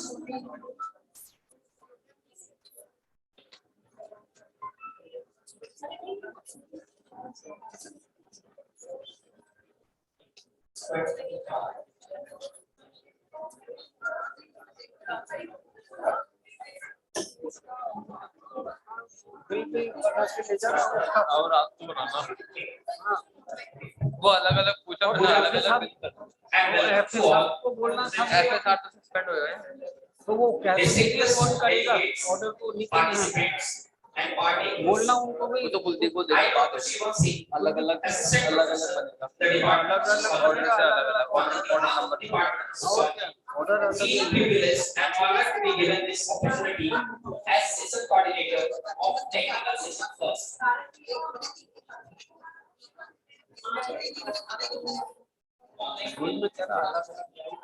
I want to convey my gratitude to Professor Sociology blessing this session as chair and Dr. Nana Sharma as co-chair.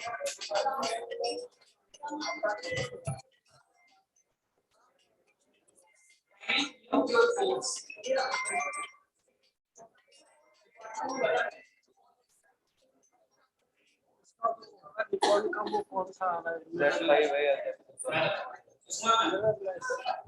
Please take your seat. Nana, first take your seat.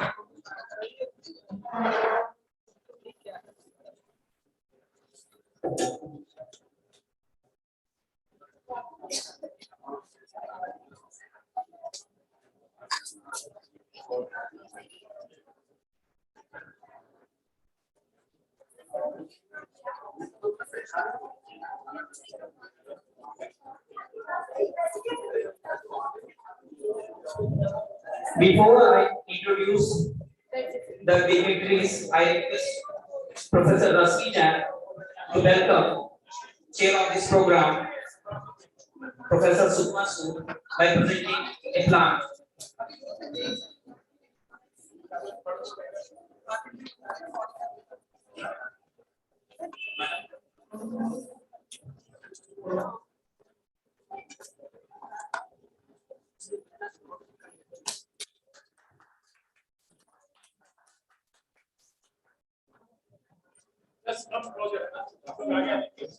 Now I request Professor S. L. Sharma to welcome co-chair of this program, Professor Nana Sharma, by presenting.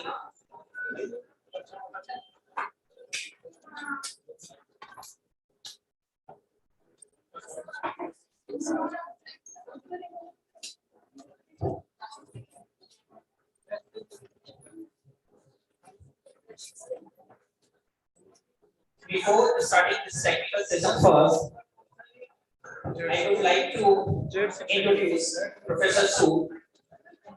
Professor Sood is an emeritus professor at the Department of Sociology, University of Rajasthan. Professor Sood, on alumna of Sophia, obtained her bachelor's and master's and doctorate degree from University of Rajasthan. Thereafter, DD from the B.R. Ambedkar University. Professor Sood is a multifaceted profile with a brilliant academic record, culminating in winning 3 gold medals. She has a number of books and articles to her credit. Her pioneer work on war widows in India and Nepal have been highly appreciated by Presidents Sri K.R. Narayan and Dr. APJ Abdul Kalam, state governors and chief of staff defense forces also. She is a proud recipient of many awards, including the Lifetime Achievement Award by Rajasthan Sociological Association and Emeritus Fellowship by UGC New Delhi. She has been a guide and mentor of 27 scholars, widely traveled abroad. She attended and presented papers in international conferences, seminars. Her career also includes in the panel of State Public Service Commission and subject expert. Last but not the least, her persona is also charmed with modern and progressive in outlook, embedded to the ground her imagination and innovativeness lie. Welcome to that. Now, formally, I would like to welcome Professor Naina Sharma also. Professor Naina Sharma, former faculty member at the Department of Sociology, University of Rajasthan. She has a dynamic personality with brilliant academic record.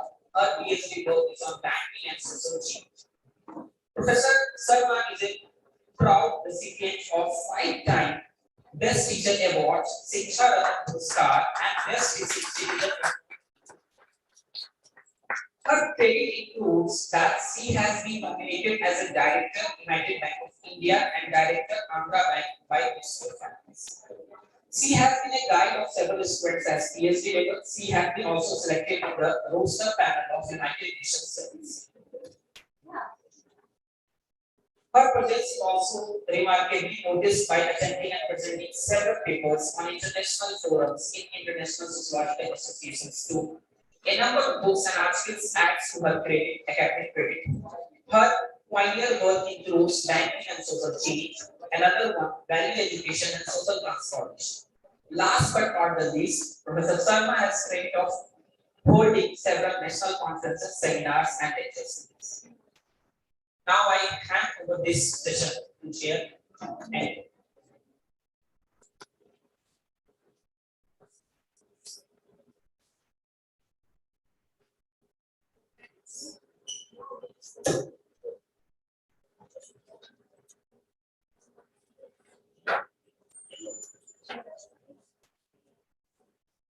Hello.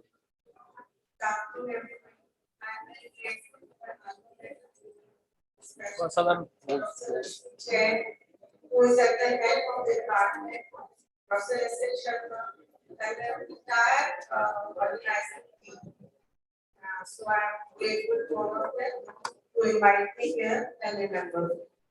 Now, I start the session, and there are 18 papers in this session, and the time allotted is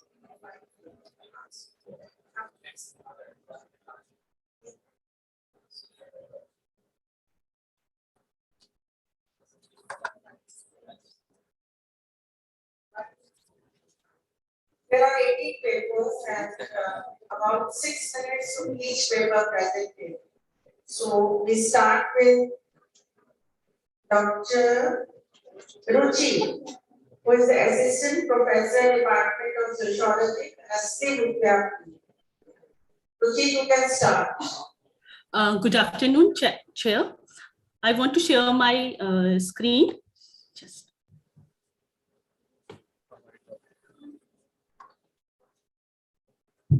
It's online.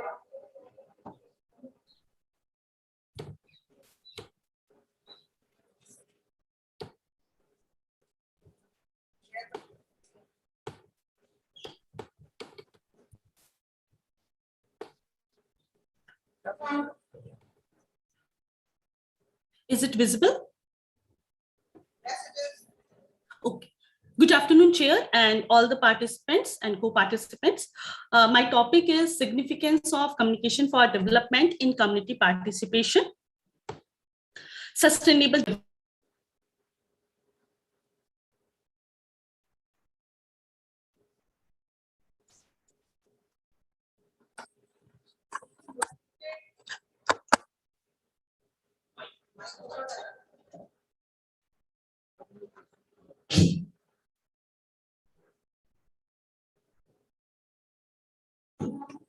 Dr. Ruchi, you are muted. So please unmute yourself.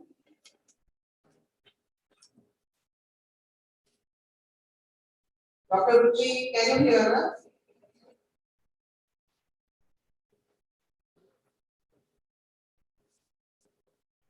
Is she there?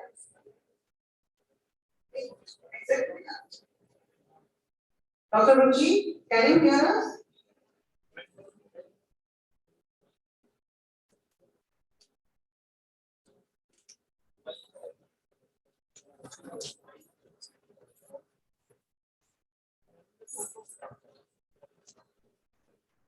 Maybe we can have the next presenter. The next presenter is Dr. Sumitra Das, Assistant Professor, Department of Economics, Siliguri, Mahila Mahavidyalaya. Yes, ma'am, I'm present. Yes, ma'am, I'm present. So Dr. Sumitra Naha, you may present till Dr. Ruchi joins or whatever the topic is, you move on. But, ma'am, she needs to stop actually. Hello. Yes. Am I audible to you? Yes, you are. Okay, ma'am. As the process. Let me just give a reminder to all the participants who are online. If you have to share your PPT, then your PPT should be ready for sharing because the time is limited. Or else you can mail it to us and we will share it for you as soon as when your turn comes. Otherwise, next presenter should be ready. Ma'am, my PPT is visible to you? Yes, it is visible. Okay, ma'am. I'm starting now. My topic is significance of communication for development in community participation for achieving sustainable development goals. Communication for development relies on participatory models that recognize participation as the process of incorporating local knowledge and empowering the people as the primary change agent. The aim of communication for development is to formulate and implement policy and programs initiative to enhance the access to these opportunities that enhance the communication between people and their societies. People and societies gain benefit from the communication. Communication for development goals is to promote development and implement policies and programs. It is not only strategy, it's a tools for making decisions at national, international, and regional level. Social development, as we all know, development is focused on 4 key factors: equitable distribution of wealth and income, maximizing manpower, enhancing the use of natural resources, protecting the progress of the human development. Sustainable development that recognize the reducing poverty and increasing economic development, reducing inequality and improving health are the key strategy for reducing deprivation as well as effort to combat climate change and protect our ocean. Sustainable development goals are 17. For this particular achieving of these objective and these goals, communication for development at 4 axes. One is called communication for promotion of development, communication for implementation of development, communication for empowerment, and give power to local population, and communication for coordination. Communication for promotion of the development policies and programs, empower the local people and the citizen for participatory mode and coordination among local, national, international, and regional level of the organization. A strategy for communication for development to achieving social development goals. What change do we wish to promote? Whom we are targeting? What are the messages we have to convey to our local people and citizens? What are the most effective tools and channels we can use for the development of the population? And how do we measure? Without feedback or without people-centric and this particular horizontal model, we can't achieve our goal.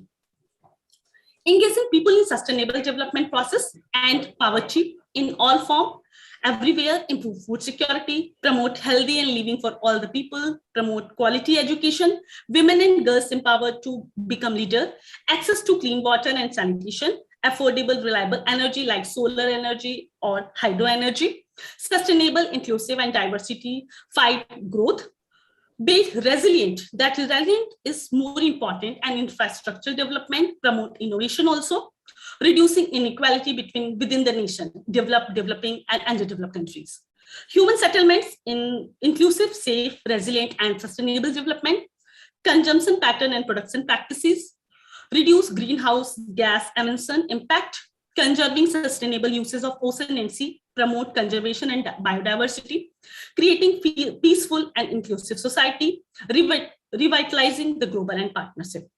Approaches for communication for development, behavior change communication. We have to change our behavior pattern of the citizen for achieving our goals. Communication for social change. Development means positive and social change. Communication for advocacy, it is in the two forms. One is called indirect and another one is called direct advocacy for the community people to achieve their development desired goals. Communication, socio-political environment. Communication for development encompasses as exchange of information, dialogue between stakeholders and service provider organization, creation of knowledge about the various program policies and plans about their development, open access to knowledge, development, communication, various models, information, communication and technology, strategic communication, how we can utilize various communication means for development. Ma'am, just give me 1 minute for conclusion. Okay. Horizontal approaches we adopt for the communication for development is horizontal approach, field visit, workshop and seminar, public meeting and hearings, debates, participatory and community radio, documentary radio, digital storytelling, multimedia campaign, printed material, newsletters, etc. and web forum for nowadays. Conclusion, I can conclude my total presentation. Communication for development approaches into program planning instrument as an essential tool for making development and people-centric, enable people to deliberate and speak out on issues important to their own well-being for the quality of life, an essential part of the program aimed at achieving sustainable development and equitable for sustainable manner. Some development actors believe that communication for development only facilitate shift in power relations and contribute to positive social transformation. Other argues that people living in poverty cannot necessarily determine the outcome of policy process, but can only inform the decisions. A consensus perspective argues in favor of holistic diagonal approaches that harness vertical as well as horizontal communication to inform decision-making at national and local levels. These are my references. Communication should not reproduce power, but rather it should become an instrument for social change. It must be horizontal, participatory, and people-oriented. By Paulo Freire. Thank you, ma'am. Thank you. Now, the second presenter is Dr. Sumitra Nanda Das. She's from CDP. Yes, ma'am. Yes, ma'am. I'll just share my screen.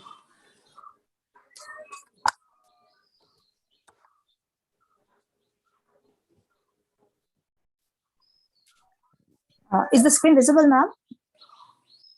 I hope the screen is visible, ma'am. Yes. And I hope I'm audible also. Yes. So good afternoon to one and all present here. The title of my presentation is Pandemic-Induced Stigma and the Road Ahead. So let me go into the background a little bit.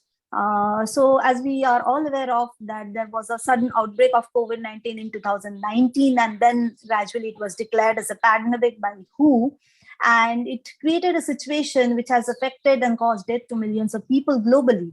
The health emergency had already created a breeding ground for exercising discriminatory practices based on pre-existing feeling of antipathy in the form of stigma worldwide and particularly in India. So in this context, let me refer to this UNICEF and WHO in their guide to preventing and addressing social stigma has mentioned that the current COVID-19 outbreak has provoked social stigma and discriminatory behaviors against people of certain ethnic backgrounds, as well as anyone perceived to have been in contact with the virus globally.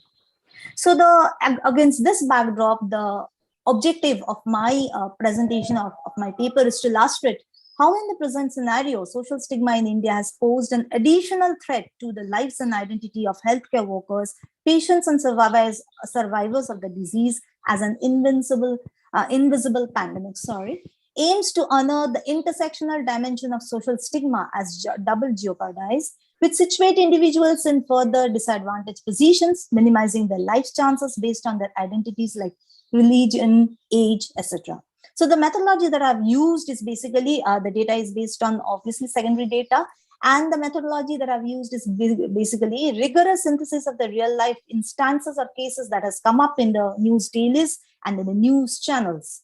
So what is stigmatization in the COVID era? It's a process set to exclude those who are perceived to be a potential source of the disease and may pose threat to the effective social living in the society. So it's basically a reflection of a negative attitude, a shame and blame game, and to make people feel different, that is quote unquote others. So what is the reasons? Basically, public health emergencies or COVID-19 pandemic is a stressful situation for individuals and community. Fear and anxiety clubbed with the lack of knowledge about the disease led to this social stigma. So coming to stigma in the Indian context, we find that, referring to that guide, we find that drive people, three vital detrimental outcomes that drive people to hide the illness to avoid discrimination, prevent people from seeking healthcare immediately, discourage people from adopting healthy behaviors. So what about India? In India, incidents of social stigmatization towards people affected with COVID-19, including the keen healthcare workers, sanitation workers, and people belonging to different religious faith have been rampant. Social stigma towards certain marginalized groups like the homeless or the migrant laborers has also been witnessed in India. So, coming to the dimensions of stigmatization in India, stigma is related to the virus. So we have 4 dimensions, basically: stigma related to the virus, stigma related to the vulnerability of being infected with the virus.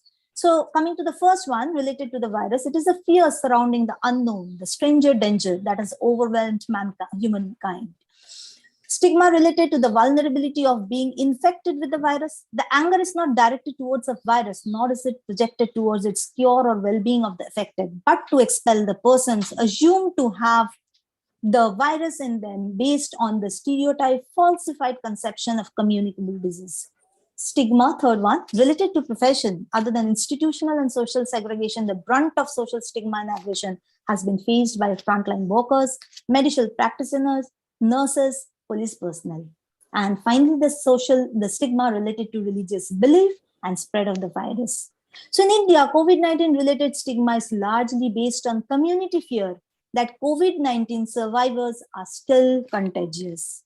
Observed, and this kind of stigmatization has been observed across various social attributes like age, profession, and religious belief.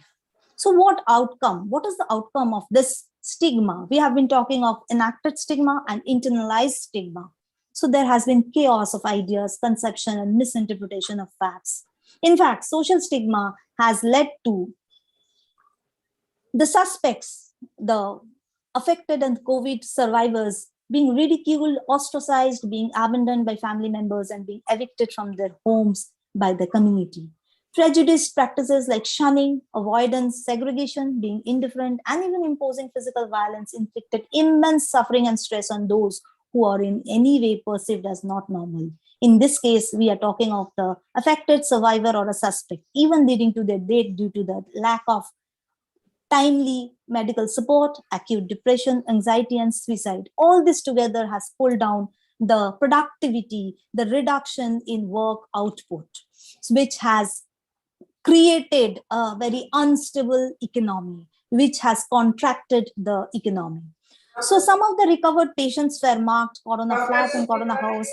Ma'am, just give me, I'll do it in a minute.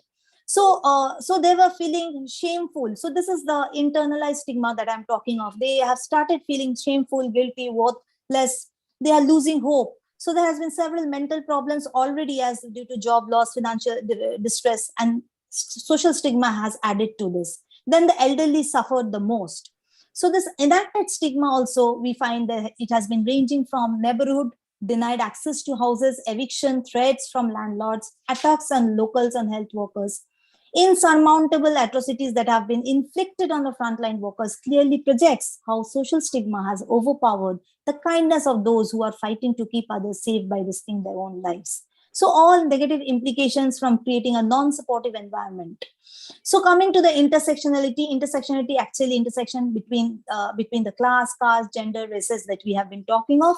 We found that we have highlighted a case where there was a religious congregation in Delhi. The social and news media flooded with communalistic news and posts directly with the spread of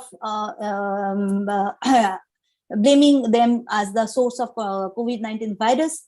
Additionally, we have instances where we find that there are belonging to the same, like I have taken up the names of some celebrities who follow Islam as their religion get affected, but the reaction towards them is sympathetic.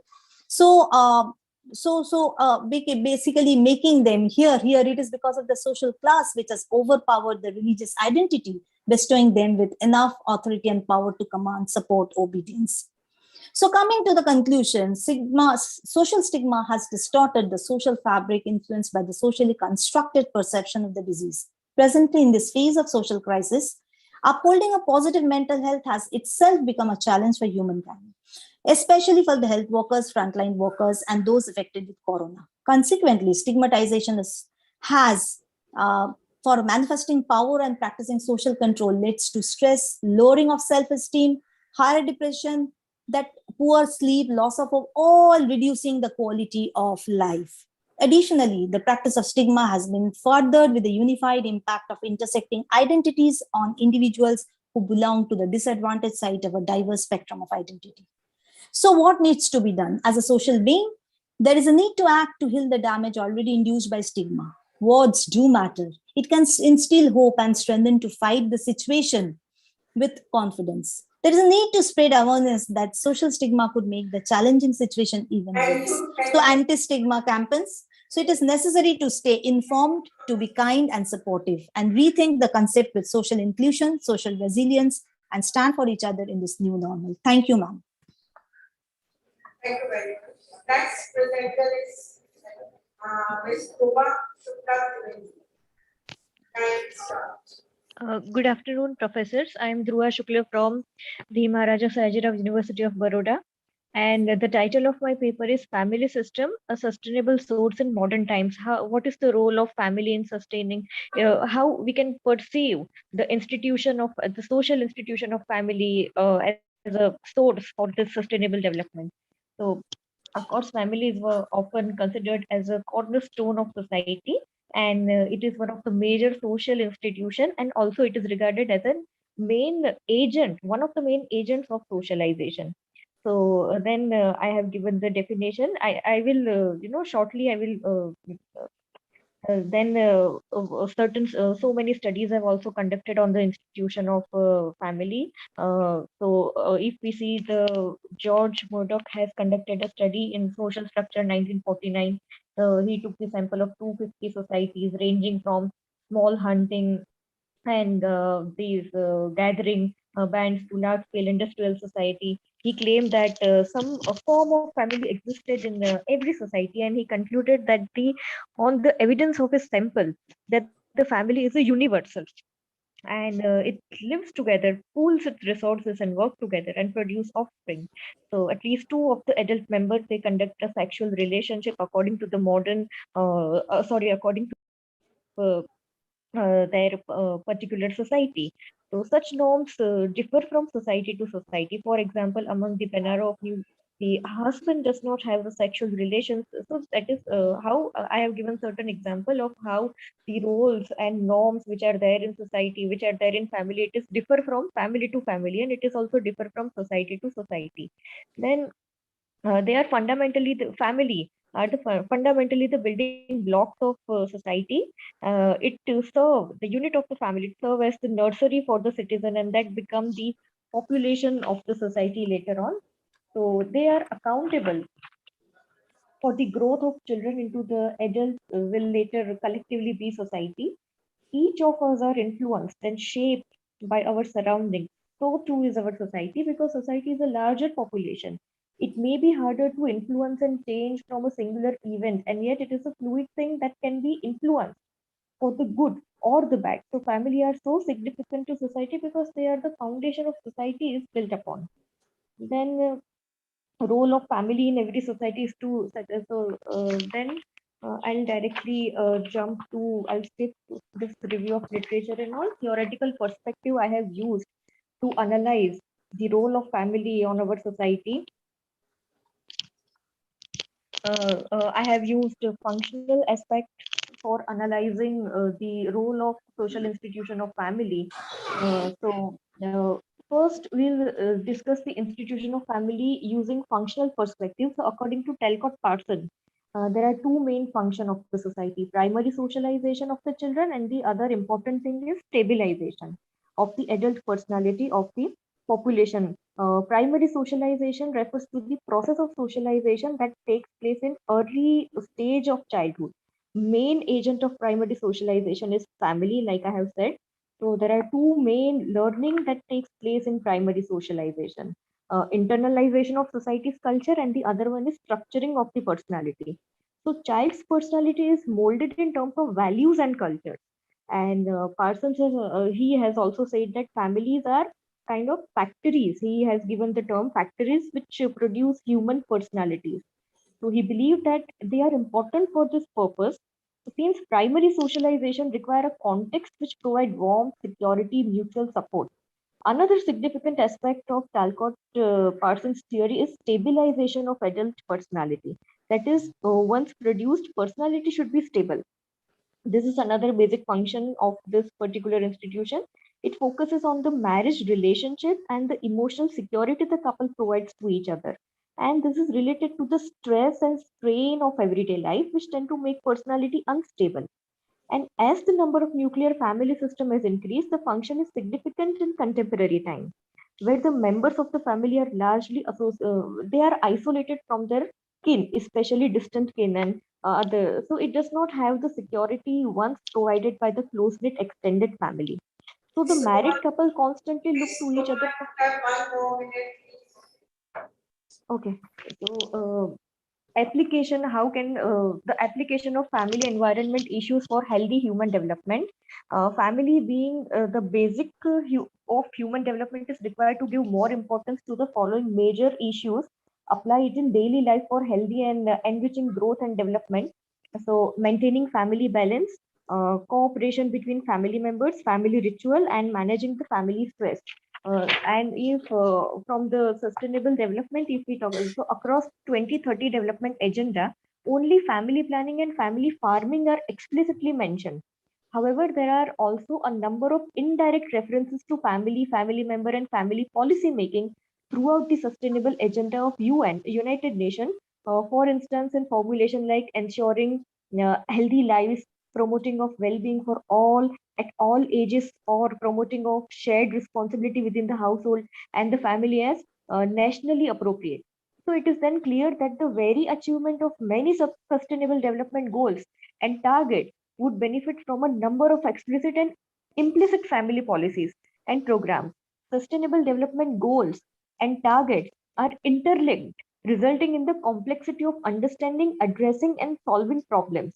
Moreover, in terms of family policy design and implementation. Thanks a lot. The next presenter, Ravi Raj and Nilesh are assistant professors from Vanaspati Vidya. Kindly present your presentation.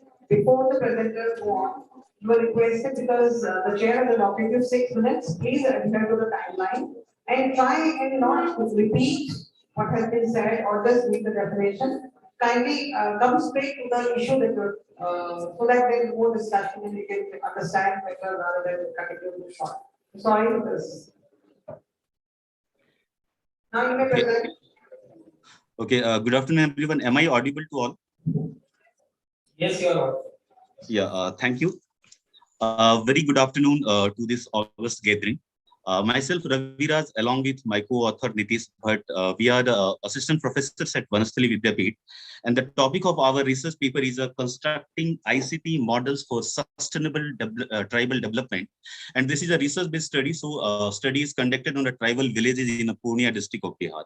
So quickly, I just want to give you the context of this paper or this study. This study aims to illustrate the effectiveness of ICT in improving the lives of tribal communities in Bihar and empowering them through technological adoption, as well as to provide crucial observation and data to analyze the weakness. The impact of technological advancement on tribal is also discussed in the study, and the use of digital and electronic technologies is transforming the lives of various communities. You know that. So information technology has a little impact on the lives of disadvantaged indigenous people in the area of modernization, and the expansion of digital India, smart cities and smart villages is a constructive example of community development approach. So what we want to say through this paper, that is that whenever people talk about that development and everything, and I'm also a little bit that surprised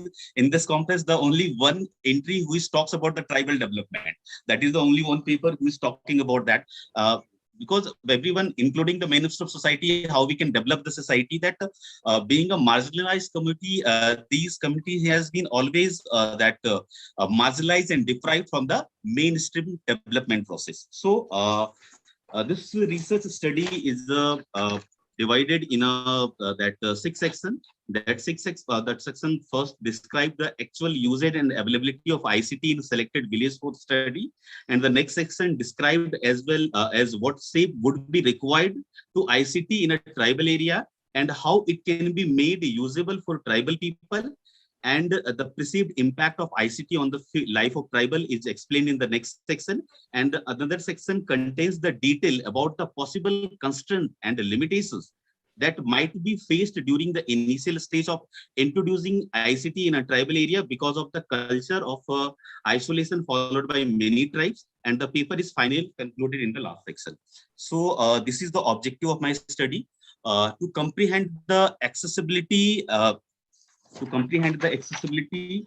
and in the identified research area, and also on the basis of that identification to propose ICT models for sustainable tribal development for tribal communities in Bihar. And the research question for this paper is what is the current status of ICT accessibility and utility in tribal communities, and why are some tribes developed while others are not, despite living in the same geographical area? And when we talk about the research methodology used a mixed methodology, and that because we are collecting both the data, that numeric as well as a qualitative data, and the tools and techniques used in this study: unstructured interview, FGD, participatory observation, and oral history method.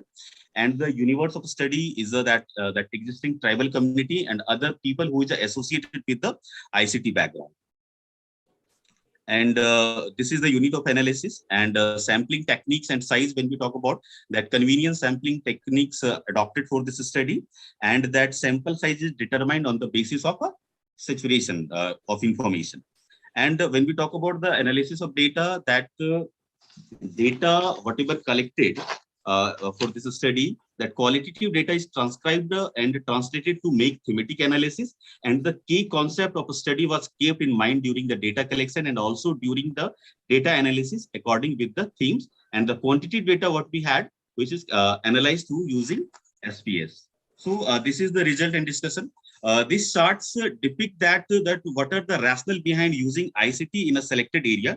That people are using, some of the people using that ICT technology like mobile phones, radio, TV, and other gadgets like educational purpose and inspired by others, and for the new information, to get knowledge, for recreational purposes, shopping and business. And so this is the actual accessibility and utility of that ICT in a selected area. So when we talk about that other things, so on the basis of all these things, what we observe that there is also understand the need of a tribal people, how we can provide the ICT facilities and services for their sustainable tribal development. So we can improvise the condition of that overall condition of tribal community.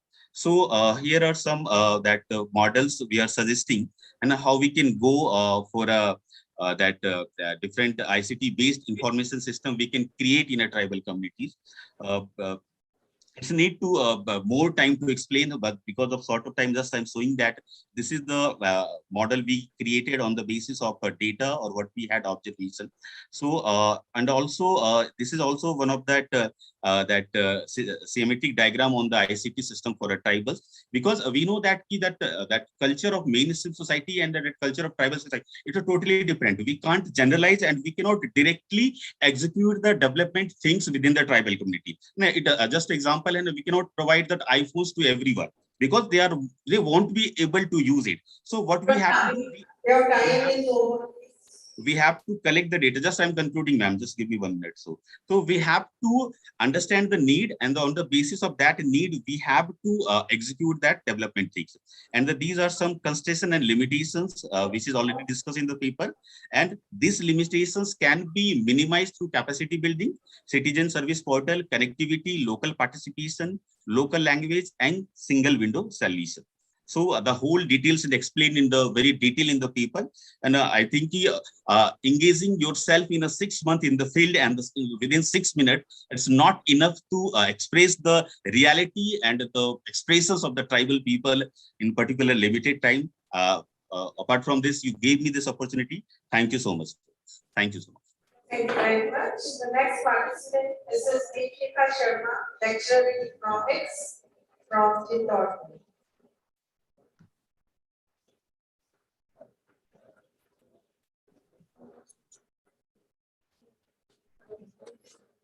This is Deepika Sharma, are you there?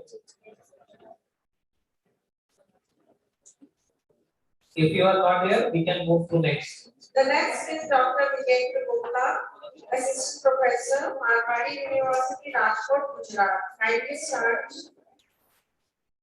Vijendra Gupta? Yes, sir. Am I audible? Kindly start. Am I audible? Audible. Can I share my paper? Yes, audible, sir. Please share. Gupta ji, please share. Okay. Good afternoon, everyone present here.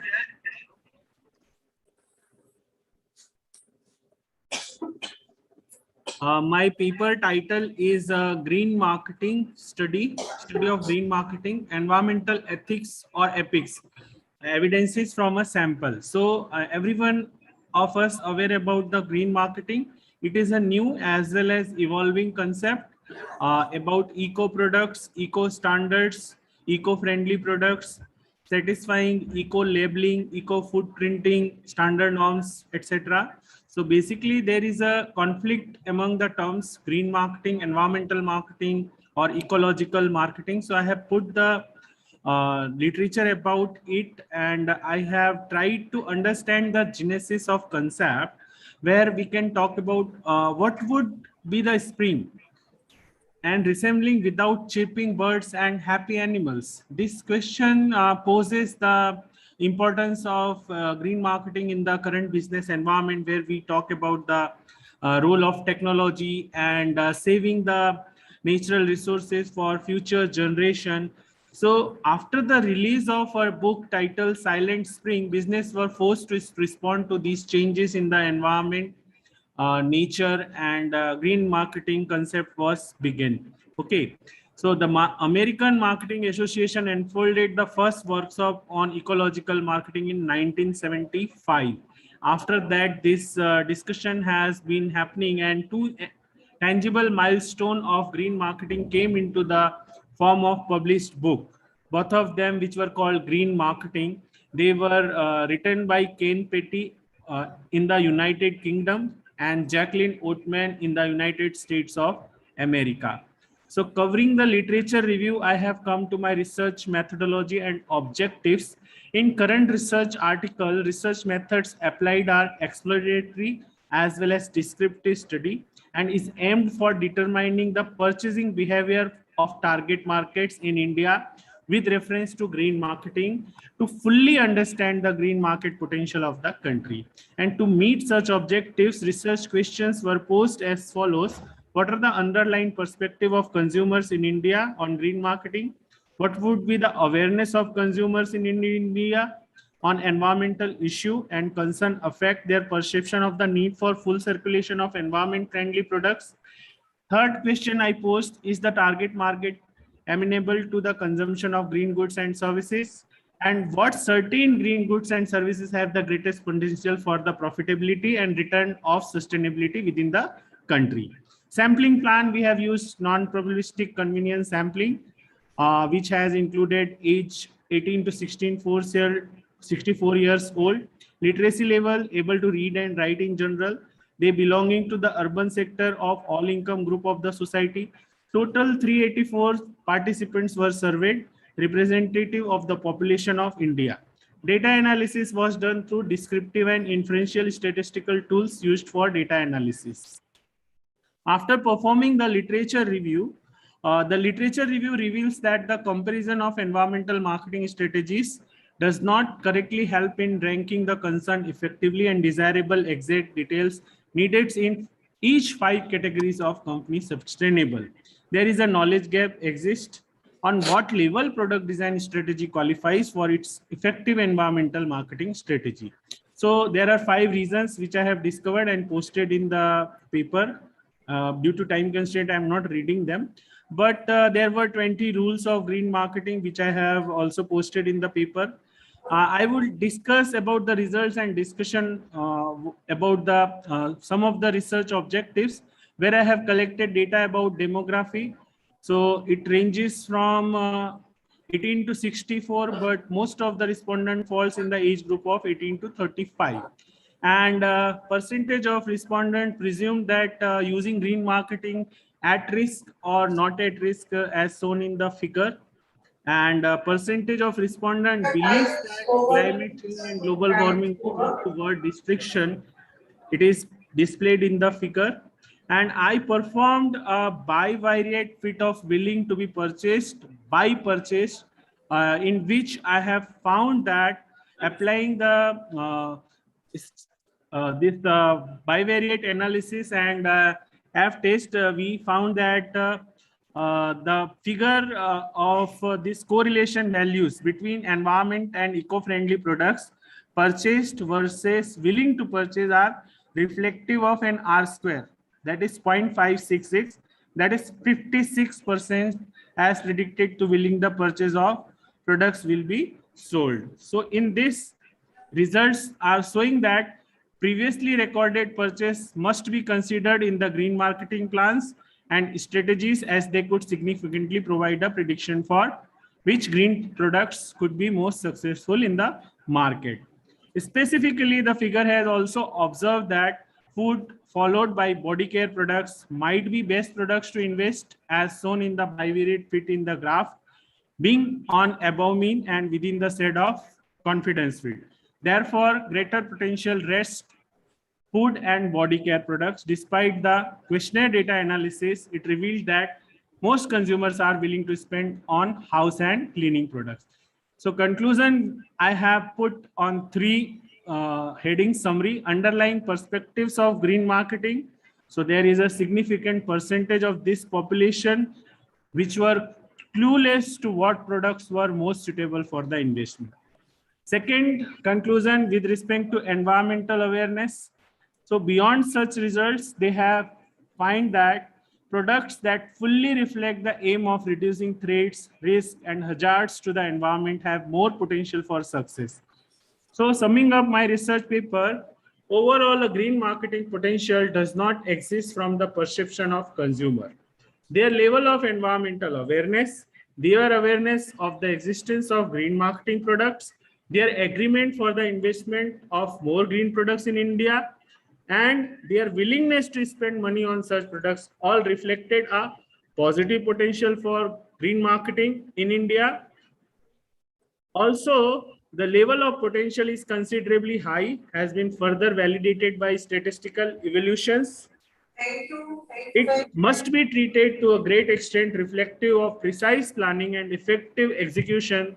The potential has been evaluated by consumer must be treated as a platform itself and not merely as the basis in order to for green marketing to fully develop within the country like India. So this is my research paper in brief within 6 minutes. These are the select references.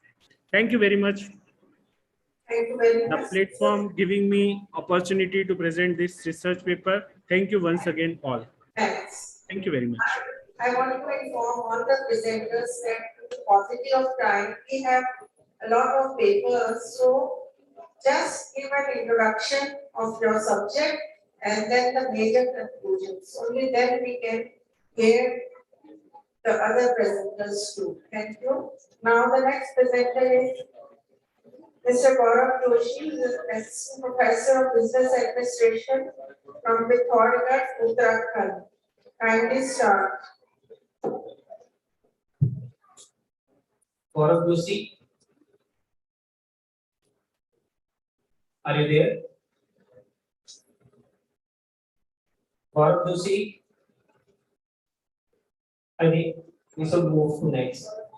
Next presenter, Mr. B. Shankar Virasar, a research scholar from the Department of History, Maharashtra.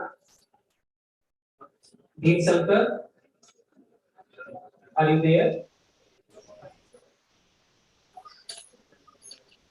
Hello, may I audible? Yes.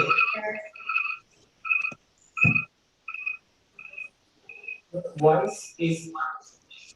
Are you linked to devices? Just a 1 minute, please. आप एक device बंद करें, otherwise the voice will echo. So you come with only one device.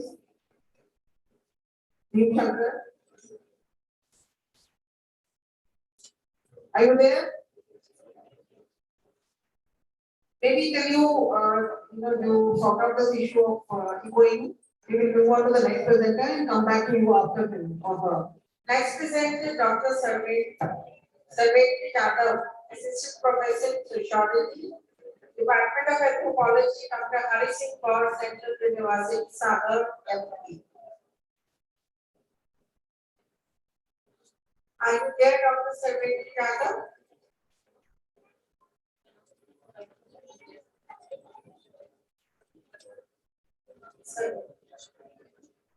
Next is the Yashika B. Yashika B, research scholar from Shivaji University, Gwalior, MP. Yashika. Yashika B. Are you there? Can you hear us?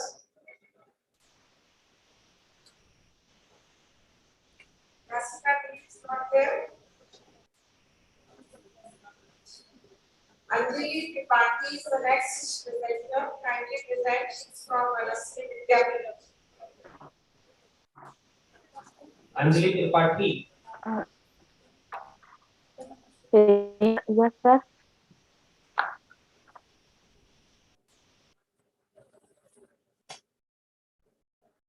Tripathi.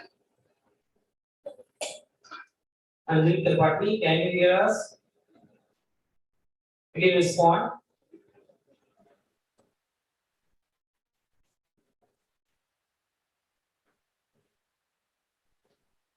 Anjali Tripathi. Ratika Vats and Dr. Satendra from Banasri Vidyapith. Kindly present. Yeah, hi, greetings panel. But as I'm trying to share the screen and it is showing me that you cannot share the screen while the other participant is sharing. Shankar, you have to stop sharing the screen so that the next presenter will come back to you after Ratika Vats. Bhima Shankar, kindly stop sharing the screen so that the other person can share. And you will be next after Ratika Vats. Yeah, now you can share. Yeah, thanks. Am I audible? Yes, you are. Okay. Thanks for giving me the opportunity to discuss about the effects of community participation on the on sustainability and community development, a social work intervention. So I, Kritika Watts, research scholar, Department of Sociology and Social Work, Banasthali Vidyapeeth, and my co-author, Dr. Satendra, Associate Professor, Department of Sociology and Social Work.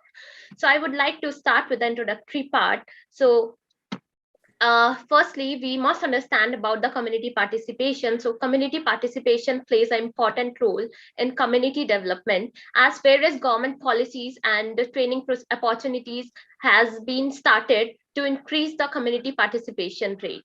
But these are just to fill the gaps of development and to promote sustainability. So first we have to understand about the sustainable community. So sustainable community is all about to use the current to meet the current needs and to ensure adequate resources must be available for the future as well. So it brings the better quality of life and give a chance to revitalize and to promote efficiency. Yeah, so the point is the area of community development and sustainability is still controversial due to the paucity of interest among communities. So as it is seen that the interest of the communities is lagging, and it is seen that the approach of community participation is scant. So there's a shift in the demand that lies in the hand of a social worker, which is not in a place of being treated as important by the community. For that, in this regard, I have reviewed a few literature. The first is related to the anti-Daxon, who has highlighted that community is interdependent and collective actions and decision making is helpful in community sustainability and development. And Emmanuel Johnson highlighted that for enhancing community participation, social worker must learn how to practice and about the community interest and needs. Moreover, WHO also highlighted that it is better to appoint a vocal community is to spread a wide range of participation instead to appointed an external leader. So the problem is communities are adhered to think of their development and sustainability. There are various methods and techniques which are adopted by the community just to scale the development. But at some point, the participation legumes are drowning due to lack of awareness among communities, more specifically in the rural setting.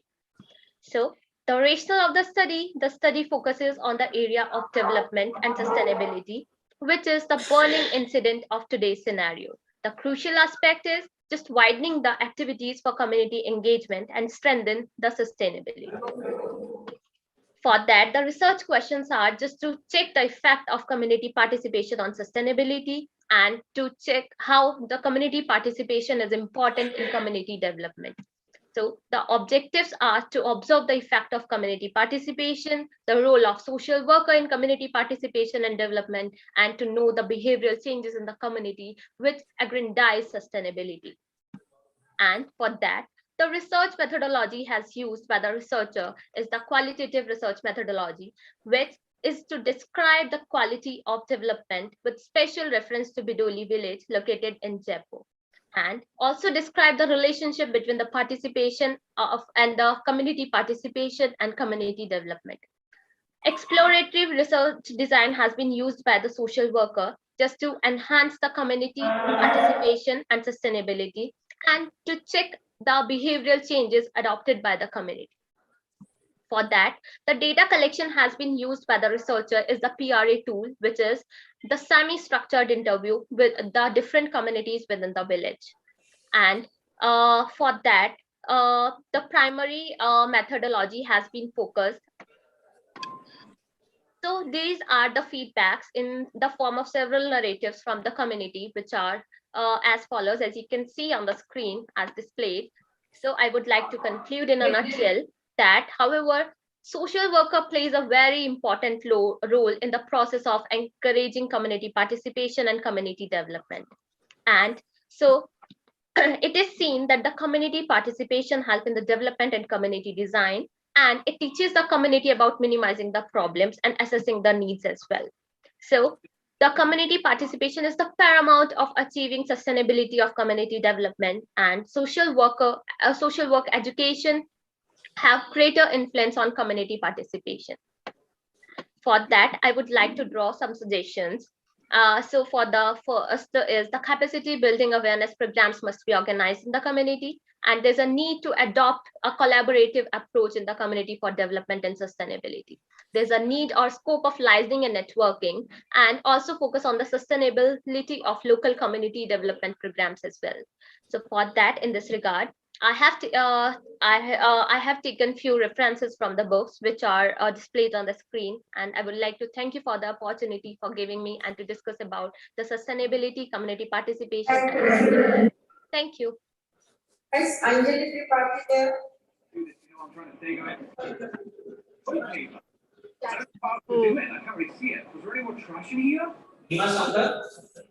Hello.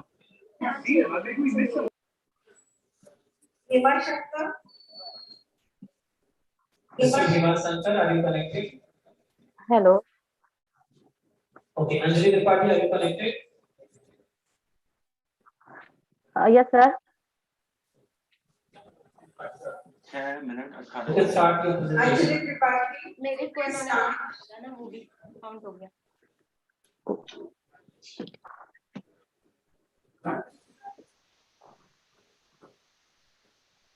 Hello. Yes, you are audible. इस संगोष्ठी से जुड़े समस्त विद्वानों को मेरा सादर प्रणाम। मैं अंजलि त्रिपाठी वनस्थली विद्यापीठ राजस्थान की शोध छात्रा हूँ। प्रस्तुत शोध पत्र को मेरे तथा मेरी शोध निर्देशिका डॉक्टर राजश्री मठपाल द्वारा संयुक्त रूप से तैयार किया गया है, जिसका शीर्षक है लैंगिक समानता सतत विकास में धोरी। इस शोध पत्र का मुख्य उद्देश्य संयुक्त राष्ट्र संघ द्वारा अनुमोदित सतत विकास के 17 लक्ष्यों में से लक्ष्य 5 का विश्लेषण करना है, जिसका उद्देश्य है विश्व के सतत विकास में लैंगिक समानता हासिल करना। जैसा कि हम सभी जानते हैं कि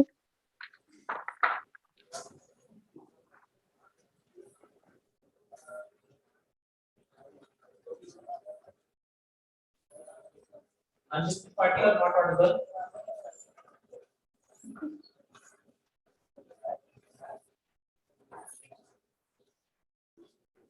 Anjali Tripathi, you are not audible. Hima Shankar, बोले. Hima Shankar, are you there?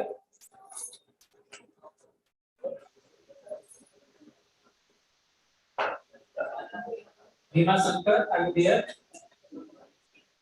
Respond.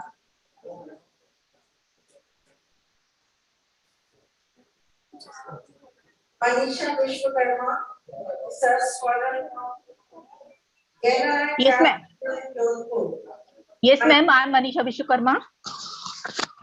Am I audible?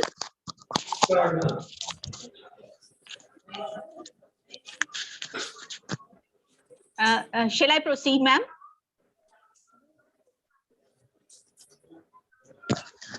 Shall I proceed, ma'am?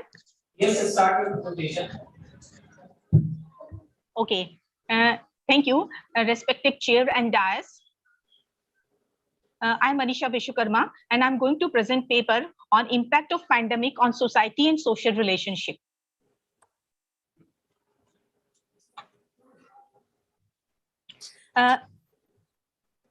Pandemic, epidemic, natural disaster, war, revolution are a few of unprecedented and unpleasant circumstances often faced by humans on Earth. And most of the time, these are controlled and checked by the intelligent human brain, but sometimes throw serious challenges to man and society. The COVID pandemic is such a phenomena which has been declared as a World Health Emergency by WHO. It has also proved to be a social emergency as well. Impact of the disease is multidimensional and complex, very massive and disastrous. The paper speaks about the impact of COVID-19 pandemic on society, its institution, and social relationship. Man is a gregarious animal. Community life is the core of his existence and survival. Interaction and relations are inevitable to sustain community living. The novel coronavirus and the containment measures have posed a challenge to the interpersonal and group interactions with the measure of social and physical distancing. Social interaction and relation have remained an integral part of human life. Lack of such connection certainly leads the individual to a level of stress, anxiety, loneliness, depression, several health hazards, mental disorders, and other psychosocial issues. This will have a drastic effect on individual and collective life as a whole. The paper is based on personal, consistent, and rigorous observation and secondary information collected from various resources such as newspaper articles, journals, books, reports of various governmental organizations and non-governmental organizations, media, social media, and internet. This is an effort to draw attention to a social reality which has emerged in the aftermath of the corona crisis. Every change in society has its pros and cons in form of various effects in society. Social structure, social organization, and social institution, be it natural disaster, revolution, epidemic, or pandemic, society is taken to blown as very disastrous, and society is worth investigating. It is the need of the hour to rethink the theoretical and empirical implications of changing the social world and social reality. Coronavirus has impacted society and social institution as a whole. Some instances to elaborate the havoc and suspicion developed in society and social relations are mentioned as: everyone has closed oneself in the four walls of his house to avoid physical contact. Even neighbors make excuses when knocked at the door, saying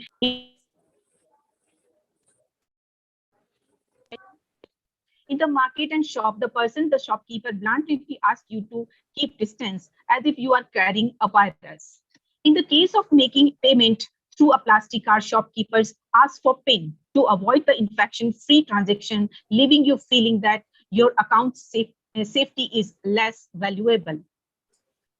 New forms of discrimination and inequality are emerging, making society and situation more complex. For example, digital divide, discrimination on the basis of accessibility, availability, and affordability of devices and internet. Certainly, distancing is only the effective measure to curb the spread of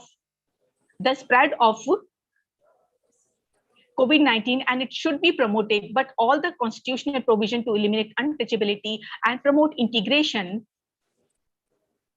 seems to have failed in the current situation. New forms of purity and profane have emerged with the caste and groups, which was earlier only between upper and lower class. Discrimination on the basis of infections as infected and non-infected, new forms of untouchability have arisen between inhabitants and outsiders. New standards of pollution and cleanliness have emerged. Now, impact on family and its related institutions. Family is the central institution of society, has also witnessed issues of dissatisfaction, disturbances, and several forms of humiliation. Violence or domestic violence in family is one such phenomena that has reported to be increased significantly across the globe during COVID-19 and post-COVID-19 society. Center for Global Development has conducted several rounds of research on violence against women and children during COVID-19, one year on 100 papers. In the fourth research round of 15 studies included here, 12 of them find evidences of increased violence. Now, in response to the coronavirus pandemic, in India, government and center and state issued order to stay at home to restrict the people's movement. With complete lockdown, the percent of people are at home is increased at all hours. The domestic violence instances during lockdown increased despite Domestic Violence Act passed by Government of India 2005. Yes, ma'am. I'm just concluding. If we talk about the impact on social relationship. Now, during lockdown, people returned to their native places from where they had settled for the job, business, and study. And this process is revived joint family life. And the joint family is the distinctive feature of society where 3 or more generations live together. But the pandemic has posed many problems to women, children, and teenagers. Women are overburdened with work from home, online education of children, and managing household. Now, the theoretical collection of this paper can be understood in post-COVID society could be linked to the concept of social reality propounded by American sociologist Harold Garfinkel. He emphasized to comprehend social reality is to be disruptive. Please, your time has been finished. Please conclude. Yes, I'm just concluding in 2 seconds, 5 seconds, sir. And social disruption is dysfunction, alteration, or breakdown of the normal life.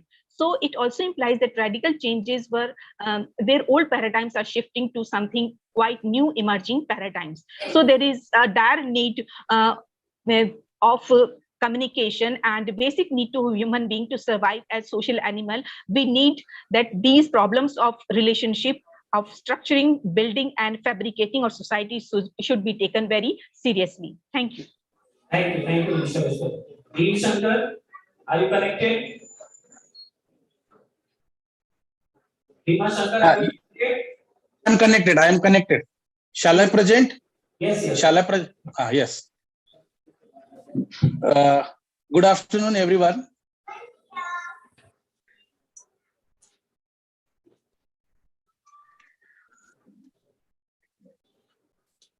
Please proceed, Yes, sir. Yes, sir. Presenting my paper, my PPT presenting, sir. Give me little time, sir. I think I am audible. My screen is also visible. This is Mr. Bhim Shankar Birazar. Yes. So in the meantime, when your screen becomes visible, you can start reading. We can hear you. Yes, sir. Yes, sir. Yes, ma'am. Yes, ma'am. I thank University of Rajasthan, Department of Sociology for giving me an opportunity, especially organizers, Honorable Amiti ma'am and her colleagues, worthy colleagues and other organizer members. This is Mr. Bhim Shankar Birazar, research scholar in environmental and ecological history and assistant professor in history, Department of History, Kishanbir College, Mahavidyalaya, Y District, Satara, Maharashtra. The title of my paper, Environment, Sustainability and Climate Change in Maharashtra and Madhya Pradesh, Challenges and Developmental Alternatives, a socio-historical analysis. Actually, this paper has been written with Dr. Sarvendraji Yadav, research scholar in sociology and assistant professor in anthropology, Department of Anthropology, Dr. Hari Singh Gaur, Central University, Sagar, Madhya Pradesh. He is our guru because we had undergone one refresher course, UGC HRDC, shifting paradigms in social science research. That's why I am now focusing on my paper, the research article. The history is a story of man living in this society. This well-known popular definition written by Professor Rainier, the Dutch scholar and historian. Dear chairpersons and other delegates, research scholars, during contemporary times, global climate change is one of the biggest challenges confronting before the humankind, as we are every day observing. Then the threats of global climate changes and their implications have transnational physical and geographical boundaries. As we see, the teaching of history subject nowadays from global to local level, that's I used to say global, is a very challenging subject. Now it is becoming interdisciplinary with the help of sociology and other social sciences and humanities. In this presentation, in this paper, I delineated, exposed global climate change from socio-economic perspectives and historical as well, and attempted to find out appropriate alternatives in the context of developing countries like India, especially in the states of Maharashtra and Madhya Pradesh. Global climate change, we say a global cooling time, human being has been existed on the earth. But when we look back, there is some historical background. Climate change significantly influenced the history of mankind. It had facilitated the shaping of the evolution of our species during the ancient prehistoric periods. Climate change took several forms during the period of human evolution. Human ancestors evolved during a period of general cooling, as I mentioned. Many 18th century climate theorists had pointed out with certainty that change of climate change might cause a transformation or even degeneration of man himself. Man is one of the humankind is one of the species which is responsible for global climate change. These theories have been deliberating by a number of scholars. It is a matter of great debate, but I will focus on my particular paper. Regional climate histories not only providing accounts in detail, but also put forth significant insights into how human societies influenced by, coped with, and responded to climatic variability and weather-related events in the past. We saw in the last year in the Himalayan region. You take for example in the Arabian Sea, there was a Nisarga called a cyclone. In MP, Maharashtra, and all over the Indian subcontinent, all over the world, there is a climate change, even climate change. What are the factors responsible for global climate change? The incineration of fossil fuels and other human activities are the major reasons for the augmentation of CO2. Yes, just concluding, ma'am. Climate change and development, what are its linkages with each other? The challenges of our contemporary times. The global temperature has already risen by 1.20 degrees, 1.20 Celsius since the 1880s. Sunita Narayan, Center for Science, Delhi-based institute, their reports they mention, it is a noteworthy fact that we call natural calamities which occurred as an implication of consistent human intervention in the nature itself. In the global climate change debate, the issue of the largest importance to developing countries is reducing the vulnerability of their natural and socio-economic systems to projected climate change. Implications, I will just overthrow, means just highlight some implications. The first and foremost setback of climate change bears on the governmental treasury. Government is not conscious about it. Either state government or central government, the developmental budgets are being diverted for rehabilitation and maintaining public infrastructures. Agricultural ruin adversely impacts productivity and food securities. An immense jolt seems to the socially marginalized and underprivileged communities, tribals especially, women and other unorganized strata of these societies. And how to bring these societies into the mainstream of development? It is a big question. Yes. Now I am concluding. Now I'm giving some suggestions in the form of this paper. What are my concluding remarks? As far as developing countries like India are concerned, renaming the Ministry of Environment and Forest as climate change by the Union government and other state governments, especially in Maharashtra, it has been renamed climate change, is not adequate. It's my straightforward statement. In the 21st century, global climate diplomacy with cooperation. I would like to stress on the word diplomacy with cooperation from all developed and underdeveloped countries. States are required. Besides, state within states and neighboring states, climatic sustainable approaches towards developmental models are also the need of the hours to tackle the contemporary environmental and ecological problems of imbalances. Yes, ma'am. I'm concluding. Just yes, ma'am. Just only 1 minute. I am summing up, ma'am. Okay. As I mentioned, number of factors, responsible factors, but I would like to highlight one thing. During the 16th century, there was a Bishnoi community existed in the Jodhpur, Rajasthan. What are their legacies, cultural ethos of that community? Recently, I celebrated my loving daughter's birthday with spraying waters to the plants in my home. Means we have to take a cultural ethos with environmental sustainability. We cannot differentiate cultural ethos with a different kind of a developmental model. We must link or we must mingle the cultural ethos with environmental sustainability. It is a need of the hours.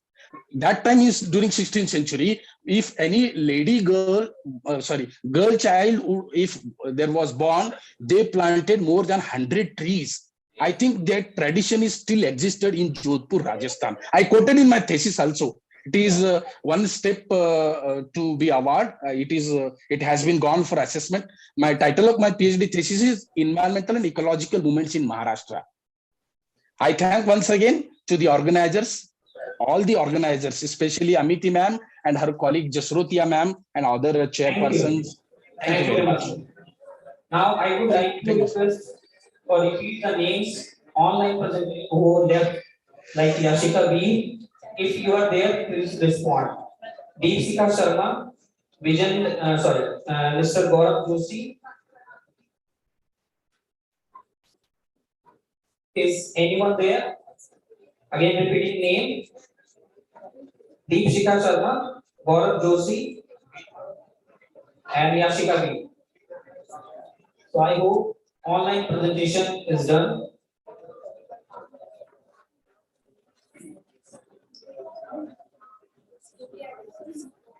Shweta Modi and Kanika Verma.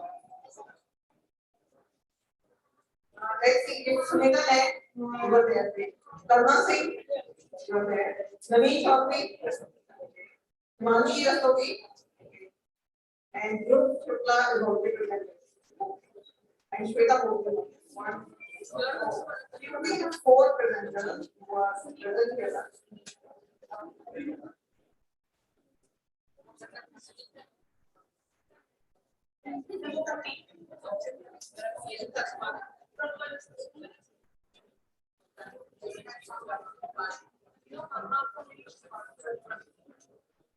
Shweta Modi is there? Shweta Modi is not there. Can we start with Sunita Naik?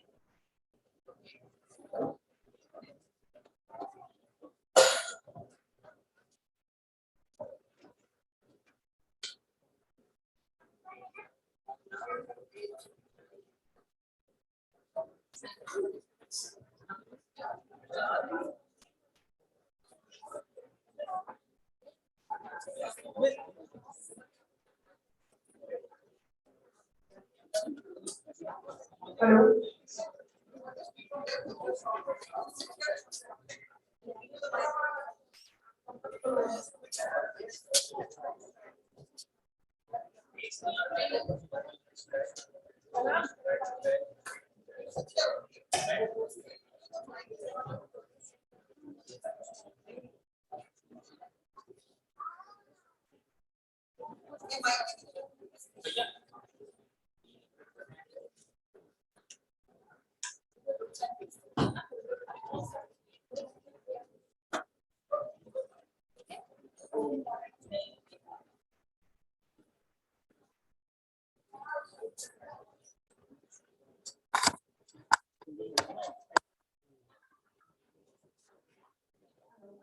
Good afternoon, everyone. Present here.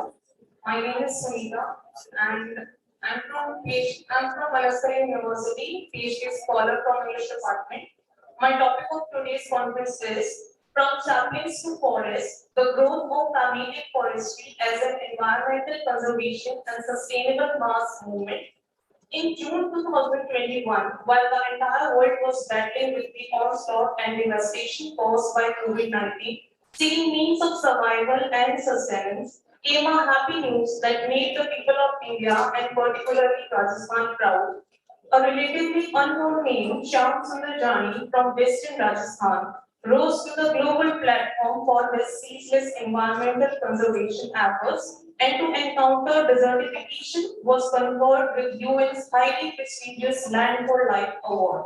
The official website of the forum makes a special mention of his efforts, and I quote, "This year's Land for Life Award goes to Familial Forestry of Rajasthan, India, a unique concept of Shyam Sundar Jani, Associate Professor for Sociology in Rajasthan, that relates a tree with a family, making it a green family member. Placing a family at the cornerstone of society, the concept ensures the success of any social campaign. Familial forestry means transferring the care of tree and environment in the family so that a tree becomes a part of the family's consciousness. More than 1 million families from more than 15,000 villages of desert-prone Northwest Rajasthan in over 2.5 million saplings have been planted in the past 15 years, with active participation of students and desert dwellers. While there has been a long-standing and growing concern all over the globe for rapid degradation of our environment and need for immediate attention and action, The results on the ground level have been less than satisfactory. While the developed nations have built funds and are consistently making efforts towards the direction, the condition is far worse in developing nations, including India. Now and then, there are stories of individuals who have dedicated their lives for the cause, but in most cases, it has remained limited to individual achievements and recognitions without a broad impact on society and social psyche in general. The condition raises several significant questions that this paper explores. How are individuals like Professor Jani inspired to take up an environmental and social cause in the face of all difficulties? What kind of challenges do they face? What is society's general response to any such efforts? What role do the government play? Do people consider environment conservation as individual responsibility or the responsibility of the government and institutions? How many society at large be sanitized for the cause? How can individual initiatives become sustainable by making them mass movements? Professor Jani, it started with increasing desertification locally and the problems it posed for the livelihoods of the people in the surrounding villages. He had a vision that if somehow we could make the people feel the gravity of situation and involve them in his mission in such a way that it would become a mass movement. He began by gaining knowledge about the production use of biofertilization, water harvesting, development of micro nurseries that has led the micro level change, but also planned it to make a sustainable movement for bringing change in the climate by planting more and more trees. He started the movement in 2004 by motivating common people with the help of teachers and students in different government schools in the area to plant saplings in their own houses, schools, colleges, gardens, and village courtyards, and felt responsible. The United Nations Sustainable Development Goals are also known as the goals 17 goals with 169 targets that all UN member states have agreed to work towards achieving by the year 2030.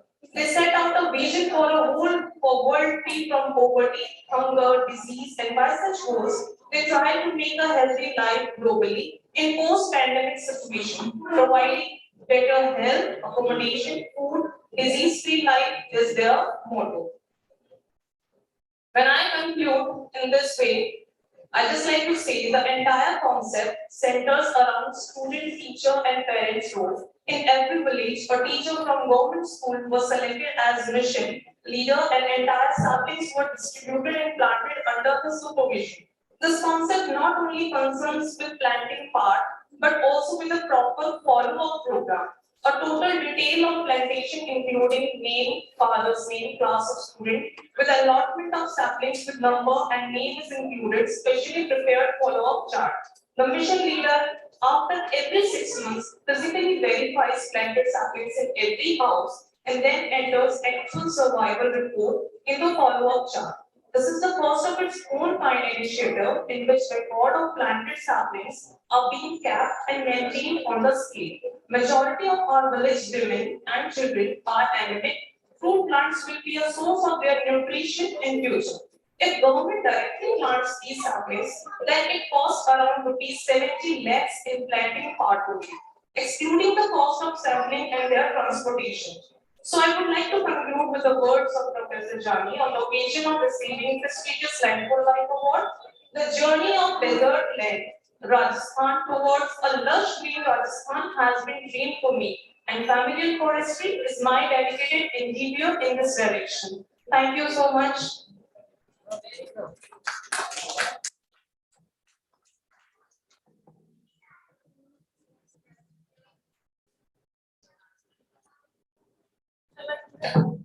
Is Naveen Chaudhary there? Where is he? Okay. Time limit is between 7 and 8 minutes.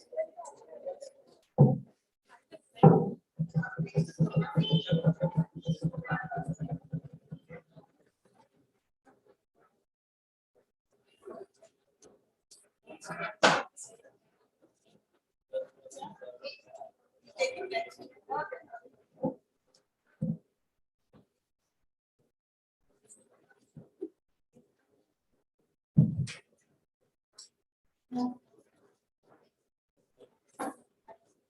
afternoon, all of you. This is Naveen Chaudhary.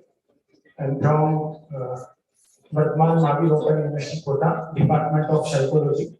Today I will present my research paper on online learning during the COVID-19 challenge and solution for school education in India.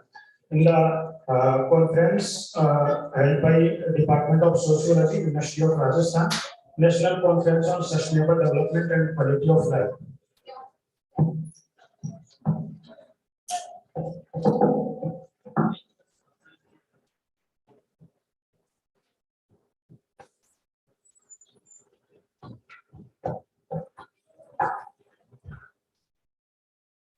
Hello. Introduction of the research paper. The lockdown was imposed in India in 24 March 2020. After which there was a concern about education sector of the country and the emergency online learning model was adopted in the world including India. At that time, neither India's educational institute nor students were ready for online learning. Talking about higher education, only 7 higher educational institutes were recognized by the UGC for online study. The situation of online education in about 40,000 educational institutes was worrisome. Even after so many years of independence, there has not been a single recruitment of computer teachers in a large state like Rajasthan. There are many villages where electricity has not reached. In such a situation, the online classes can be estimated because the resources required for the online classes are still not available in many villages of the country. So the government made arrangements for distribution of smartphones from time to time, TVs, radios, etc. for online classes. Millions of students were still deprived of online education. To end the impact of COVID-19, rupees 818.7 crore has been allocated by Ministry of Human Resource and Development to the state and UT for providing online education through digital medium. Under the Samagra Shiksha Yojana, rupees 267.86 crore has been released for providing online teacher training to teachers. The purpose of the study, the paper aims to study the impact of pandemic on following parameters of school education in India: online learning challenge for the school students during COVID-19 pandemic and education system during COVID-19 pandemic. This research paper is based on secondary sources, various published research paper and news website, ESCR reports, press release of MHRD, speech of top educators, and reports of survey agencies and university. The major finding: internet status in India. India has 384 million internet users as of 2017. The figure rose to 622 million in 2020 and 21, where it reached 830 million in 2021 and 22. If you look at this figure released by IAMAI, there were 299 million active internet users in rural India, while there were 323 active internet users in urban area. At present, the number is 336 million in villages and 496 million in cities. Of course, the use of internet has increased during COVID-19, but even today, about 35% of the population is out of reach of the internet. Internet use for online learning in India.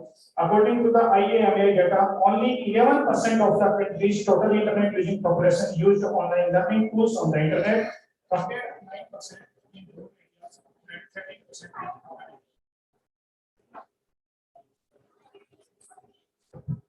Hello. Online learning in school education during COVID-19 pandemic. The survey was conducted by the ASCR Center in 581 districts of 3 union territories and 25 states of the country. It covers 70,706 houses in 17,184 villages. The survey involved 75,000 children and 7,299 schools. The report was presented to the Parliament by the Union Finance Minister of India, Srimati Nirmala Sitharaman. In 2021, only 67% of households had smartphone available. 27% of households bought smartphone for children online learning. 27% of children and 67% of households had a mobile phone just for study. In such a situation, the level of online learning option can be estimated. Although the percentage of smartphone availability has increased, but it is not a good sign for a developing nation if a single child is deprived of study. Famous economist Jack Range, along with Ajim Premji University, Bharat Jan Vigyan Samiti MD committee and a team of 100 volunteers conduct a survey in 1,400 households of 15 states after COVID-19 pandemic. And in the emergency report of the school showed that schooling was deeply impacted during the COVID-19 pandemic in India. Online learning did not become an option for school students. There were many challenges for online education in front of students, which are shown in this research paper. And according to the ASCR report, 22% of the students took a live class. This is 2 times since 2020, while the percentage of reported class remaining almost the same. Challenge of e-learning. The availability of internet to every village in India has not yet been ensured. That's why there was no online study. About 50% of teachers are not technically skilled. If there is any technical problem during the online classes, then such teachers have a lot of difficulty implementing it. India's new education policy lays emphasis on multidisciplinary and holistic education. In such a situation, online teaching for the subjects of practical education is very difficult. Even today, not every family in the country has a smartphone, due to which it is very difficult to reach online learning to every home. The Educational Institute of India lacked the resources required for online learning as soon as the COVID-19 pandemic created a triple situation and there was lack of online education. The Educational Institute were not ready then. In such a situation, education could not reach the student at the right time and many students were dropped out. The emergency report says that school children forget to read math and science as well as words. The companies providing internet in India have increased their recharge very much. The families who have a livelihood crisis try to get online classes for their children. Even today, internet is not available in remote villages. Even if internet facility is available somewhere, the signals are so weak that the student is not able to get the online classes properly. If the online classes is going on, then technical problem have to be tested in audio and video during online classes. Even today, there is no electricity in the remote village. There is neither internet and can be expected no other resources. Before the COVID-19 pandemic period, online learning was not given so much importance in India. So the educational institute of the country was not ready for online classes during COVID-19 pandemic. For online classes, if children have to sit in front of computer or smartphone continuously for 4 hours, then their mental and physical health and adverse affected. So its effect can was seen in the children. Due to lack of understanding among school children, they misuse smartphone on the pretext of online classes. The summary of the research paper: data from the national sample survey shows that only 24% of households had internet access at the time. And the IAMA report says that so far there are 830 million internet users in India. This figure is very alarming. A survey by the University of Hyderabad said that only 37% of the students were able to take online classes during COVID-19.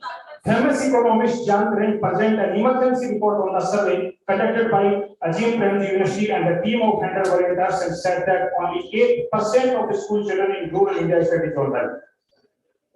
At the same time, 37% of students were dropped out of school. This figure is very some for school education. Online learning is a good option for education, but in developing countries like India, it is not as effective right now as it will take a lot of time to reach every student. Implications: e-learning in India is still in infancy. Digital infrastructure has to be standard to take forward. It has to be ensured that every household in the country has mobile connectivity. Kindly enter to the timeline. So that the internet is easily available. Even after so many years of independence, many villages have not got electricity supply, which has not been received. The government will have to pay attention to such a system. The availability of smartphone is not available in the village even today. The government should identify such families and provide smartphone. Teachers need to be given proper training for online classes. Public internet arrangement have to be ensured as the village as well. Government educational institute will have to prepare for digital classes. In the budget, there will be a separate fund for online learning, and the government will have to reach it and work in a planned manner. Ideas for future study: in order to take forward online learning, there is a need to conduct research on the basis of state-wise or district-wise surveys from time to time, so that with the help of government, it is ensured that no child is prepared to study for such an epidemic or disaster. Thank you. Thank you very much. The next is Karuna Singh, research scholar in the University of Rajasthan.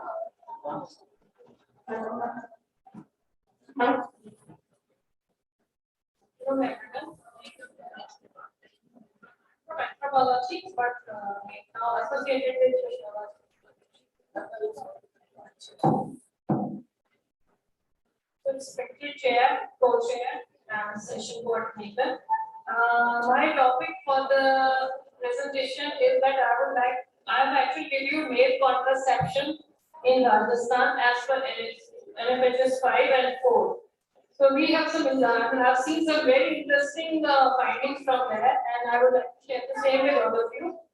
India was the first country to have a national family planning program in place. And today, if we see it after a journey of say 60, 70 years, we really see there is a one component which has not moved so far. And that component is male participation in family. So if we go to the NFHS 4 and 5, the findings really show that although in the state of Rajasthan, because my area of research is Rajasthan, I've seen that although the TFR for the state has decreased by 0.4 points, the contribution of male contraception is really very less. There are many reasons for that, why male contraception is less. We go to that later. But first, I would like to share that TFR as well the couple protection rate both have shown significant improvement in the state. Going to the contraception for male and female, the most I would say the component which is very much visible and we can compare is that male sterilization and female sterilization. We see that male sterilization there is a very good handsome incentive. Currently it's 3,000. Whereas for the female sterilization, it's only 2,000. But still, if we see the percentage, male sterilization is 0.2% in the state, whereas the female percentage is 42%. So that's a huge difference. Now, why it is there? I think one, because we have that patriarchal system, decision making mainly lies with the male population, and then there is a notion that if a male member goes for male sterilization, maybe his capacity to earn physical labor and manlyhood, it will further decline. It will decline, and he won't be the same person as he is. And also, the other reason what I have noticed through NFHS and other reports is that if suppose unplanned pregnancy happens, it happens to the female. And the data also shows, the Good Matters study, recent study also shows that 48% of the pregnancies in India are unplanned. Now, these all pregnancies are happening to the female population. So maybe that is also one of the reasons that they are more concerned about preventing of unplanned pregnancies. So, if I conclude, because I think the time is very short, if I conclude that despite having the very lucrative incentive schemes in place, we have information, education, communication in place, we have promotional videos, but still the notion is so deep rooted in people's mind that it's not going ahead, and male contraception still remains a question. That why, when we are saying that we are actually doing the gender, we are talking of gender equity, health equity, access, availability, but still all put together we are seeing a difference, and that's also a very, very huge difference. Now, what can be done about this? One, certain, I think one of the speakers before me was speaking about C4D, communication for development. So I think behavior change communication is the key to change this behavioral pattern. And the other thing is that I think we need to make education also an instrument to reach out to women and to also make them and feel empowered that they can take the decision about this. And finally, the government, the policy makers will also have to take into account male contraception as an important part of family planning, because whatsoever all the policies, all the agencies, government, non-government, we always see when we see family planning program, we are only focusing on female sterilization, IUCD, pills, post-abortion family planning. So everything is, focused on a woman. Because somewhere we have started living with this notion that, this is a woman's area. And that is also the psyche of male population, that this is business for a woman to take care of contraception. And NFHS also says that men in Rajasthan, they think those women who are promiscuous in nature, they need contraception. The women in monogamy, they don't need this service as well.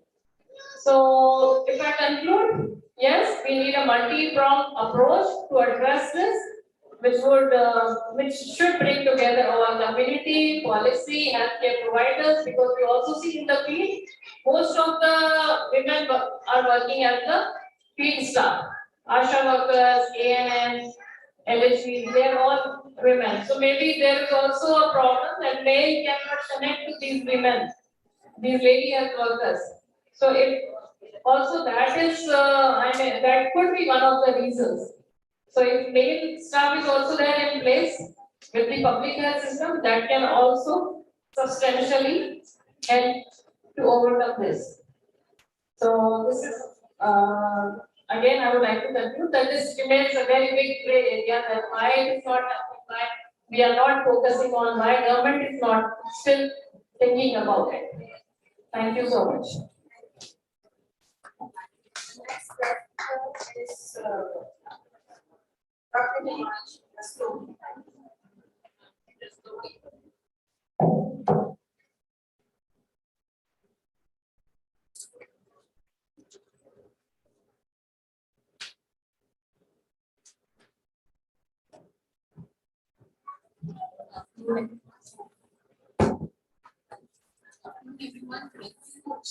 Opportunity. I am Dr. Manju Sonia.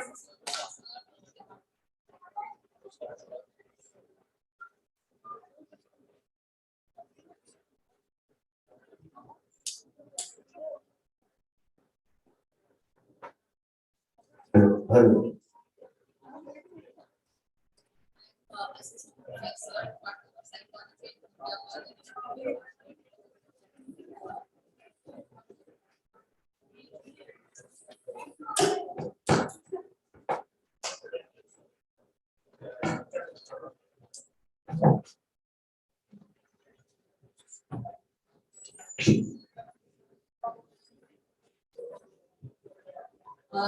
I am presenting my paper today on ODL system. So the topic of my research is ODL, impact analysis of online teaching and employability. This paper is part of a longitudinal study which is ongoing, and my colleagues at the University of Delhi and Central University in that.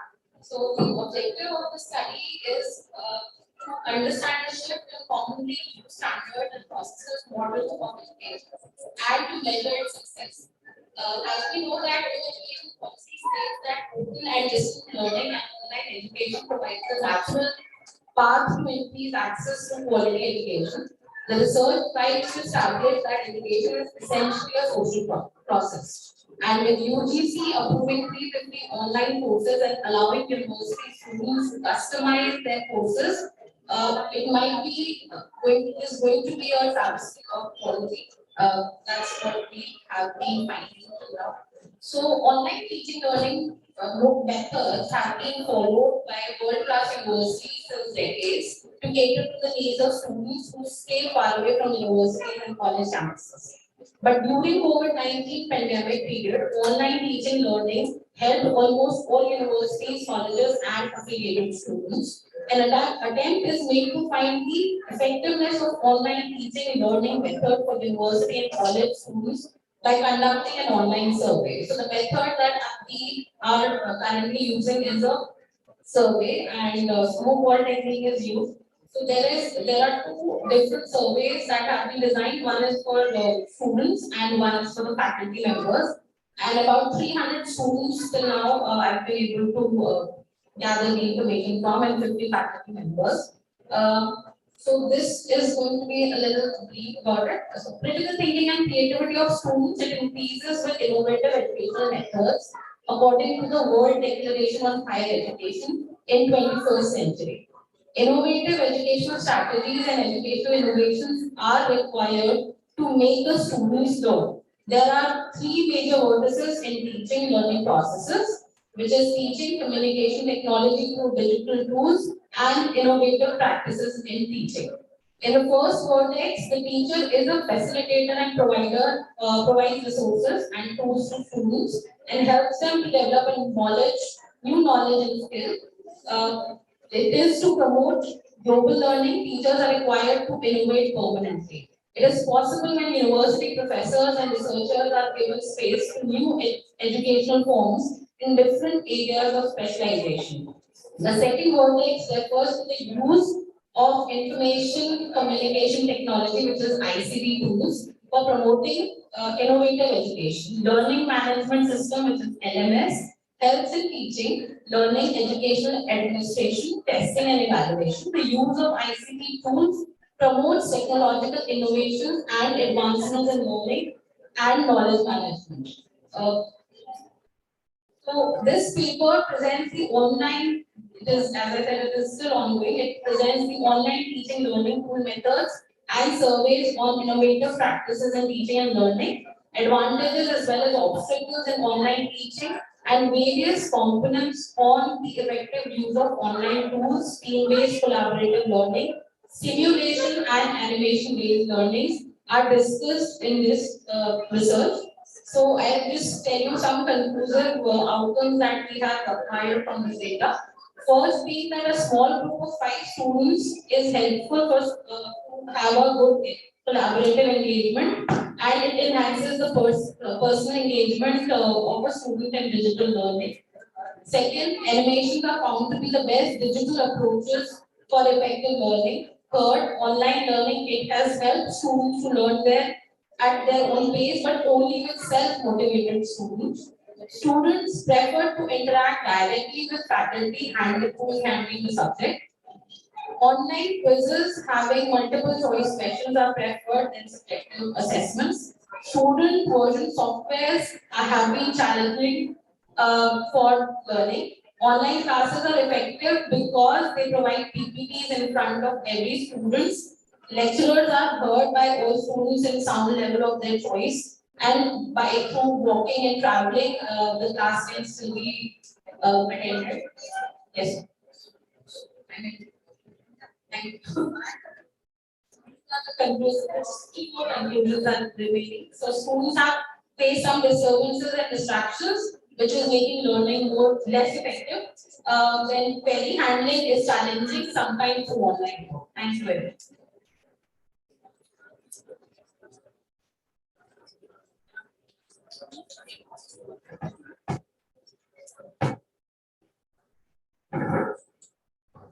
Okay.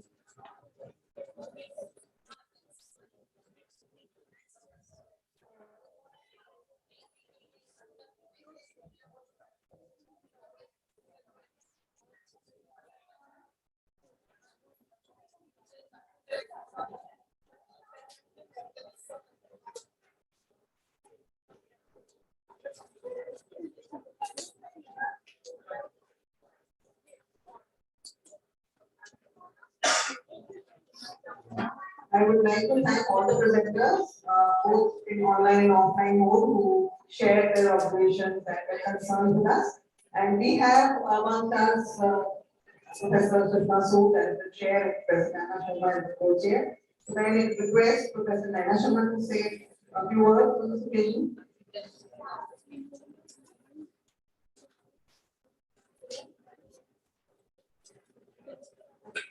So we have, I request Professor Shilpa Sood, the chair, to give her chairperson's remarks.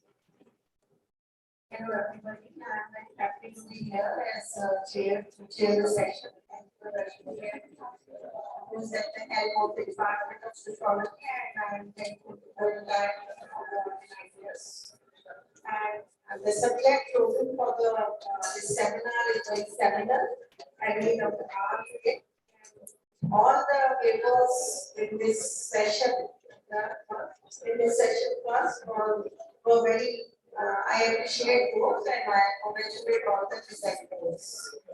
Now, I would like to say a few words. Since morning, we have been exposed to the brilliant expositions by the renowned sociologists, Dr. K.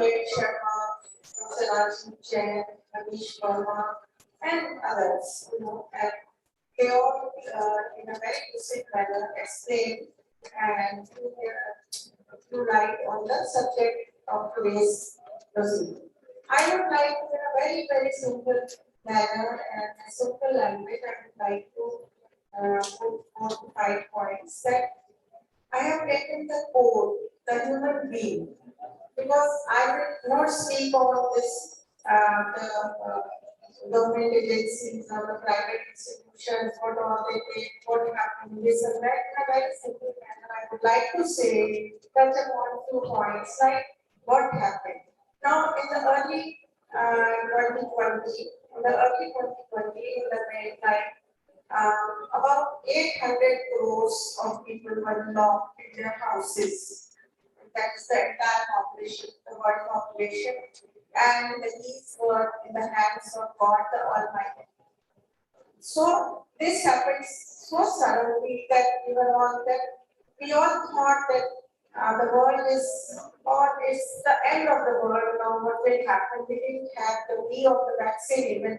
We didn't know whether the vaccine will come or not, and we were faced with many challenges, and this forced isolation and forced distancing, which was very, very depressing for all of us.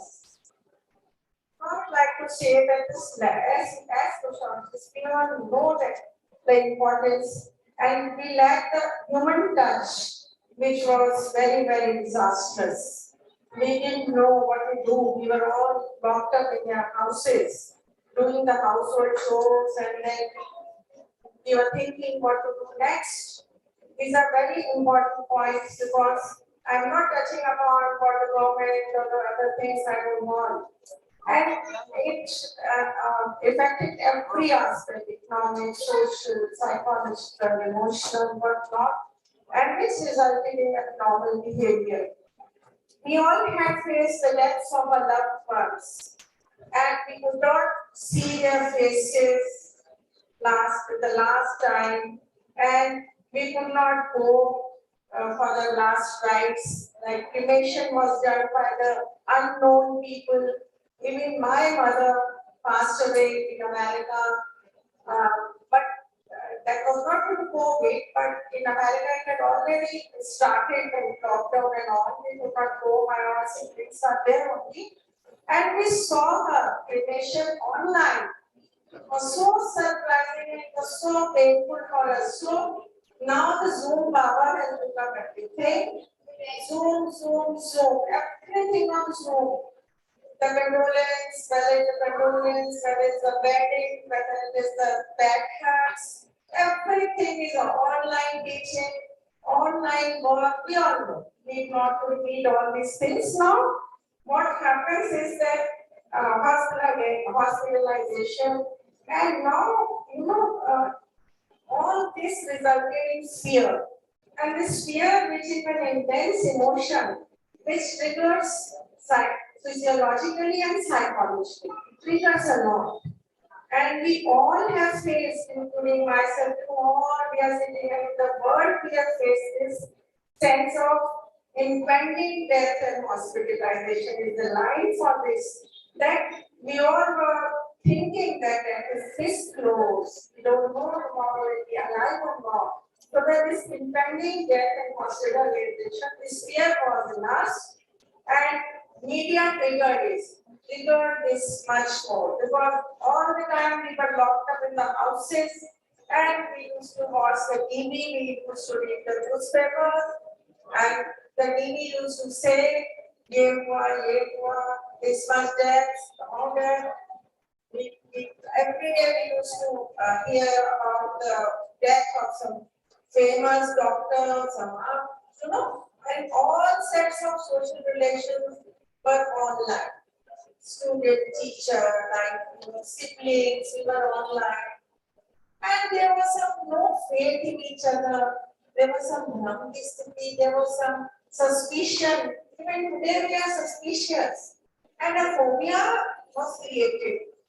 Like, if I touch this flower, on the vegetables and flowers, later on it was said that there is no phobia. And we used to wash those vegetables half a day, hot water, boiling water.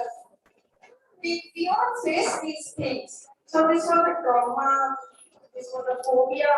So these things were like now post-pandemic period now what? The new normal is there. Now what is the new normal? Very many firsts are cropping up. First time this is happening, first time this is happening.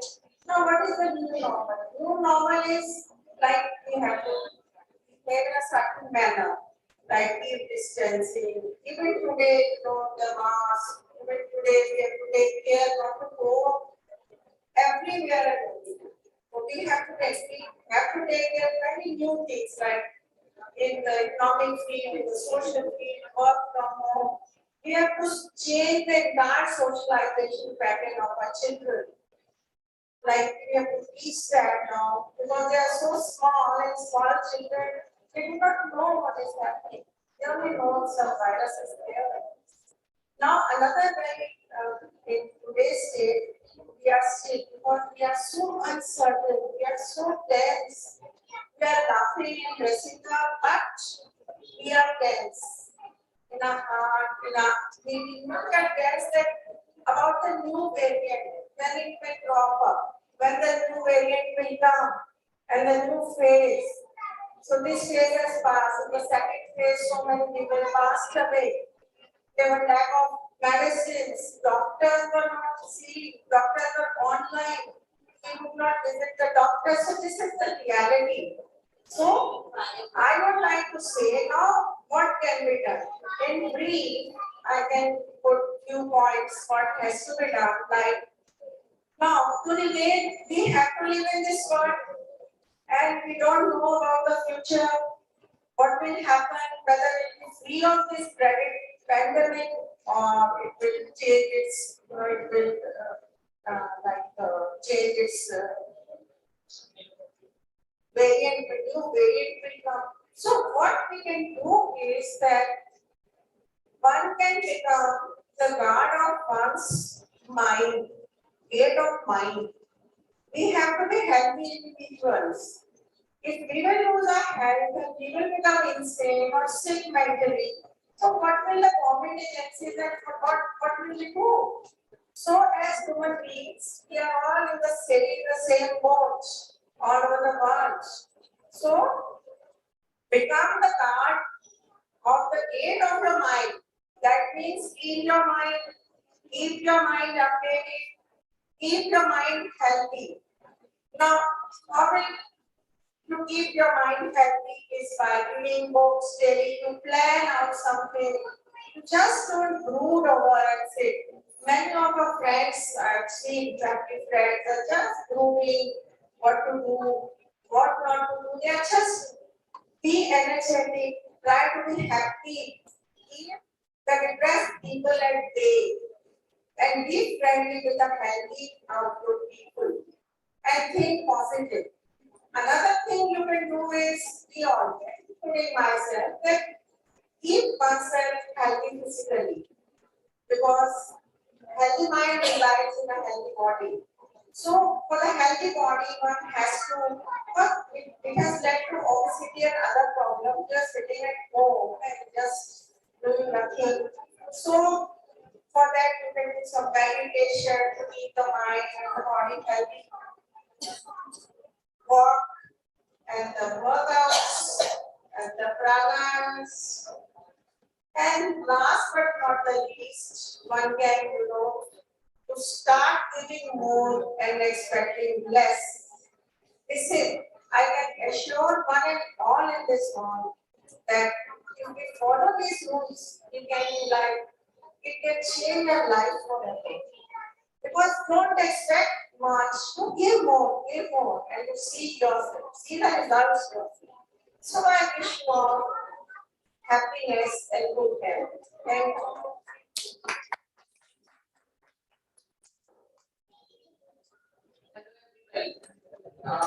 You've already heard what Professor was do.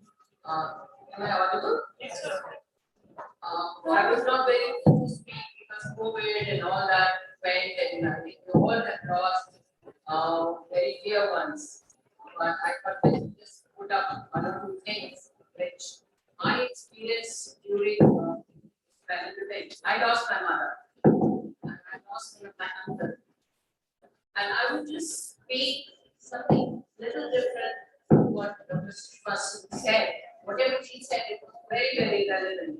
How to sustain. It was like in our lives, I think none of us have really seen this book, right? And none of us really knew anything about it. And to be doctor for almost 2 years, kids and all of us, I think it was very difficult times that we all faced. But over a period of time, we really talk about economic development. Have become church rich, like 2 cars, so wealthy. I think we have lost relationship. This is talk of the town, talk of our age group people that rishte khatam hai.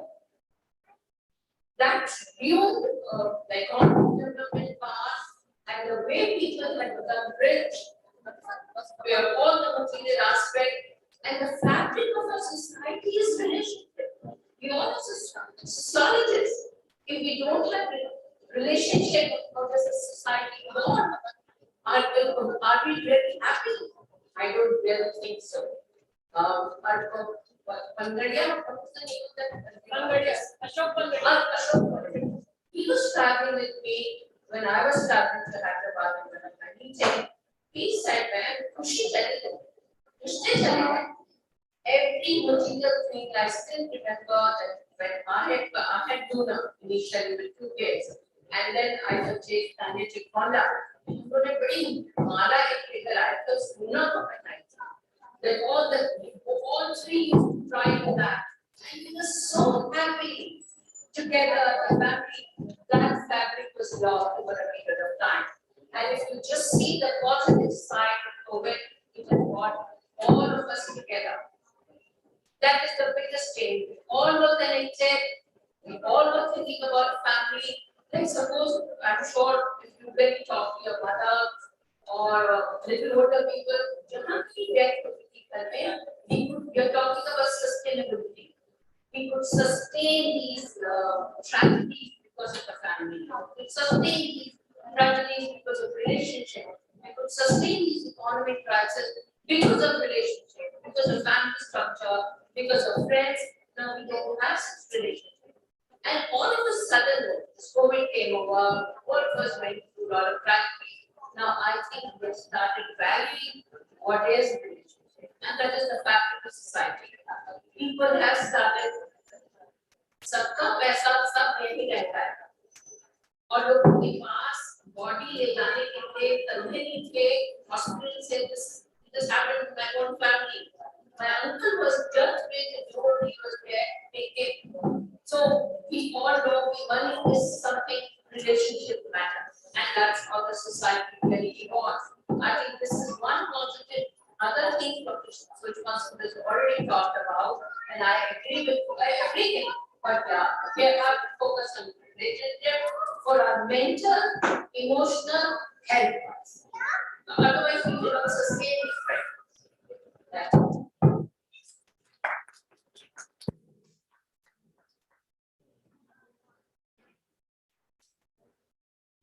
Is there any questions? Any query?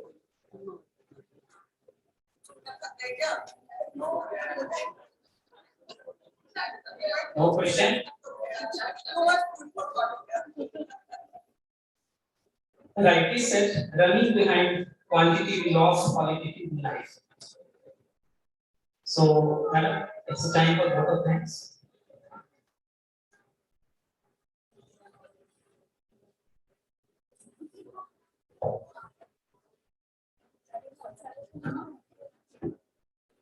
Hello. So it's a great pleasure to hear dignitaries, participants, and participants. I, on the behalf of the Department of Sociology, and with the permission of Chair Professor Su and Co-Chair Professor Sharma, would extend a warm vote of thanks to dignitaries, participants, and participants for gracing this academic event by presenting and sharing your academic excellence. With the permission of DICE, I would also like to declare official end of the technical session 1 of the first day. Thank you very much for your participation in this program. Thank you.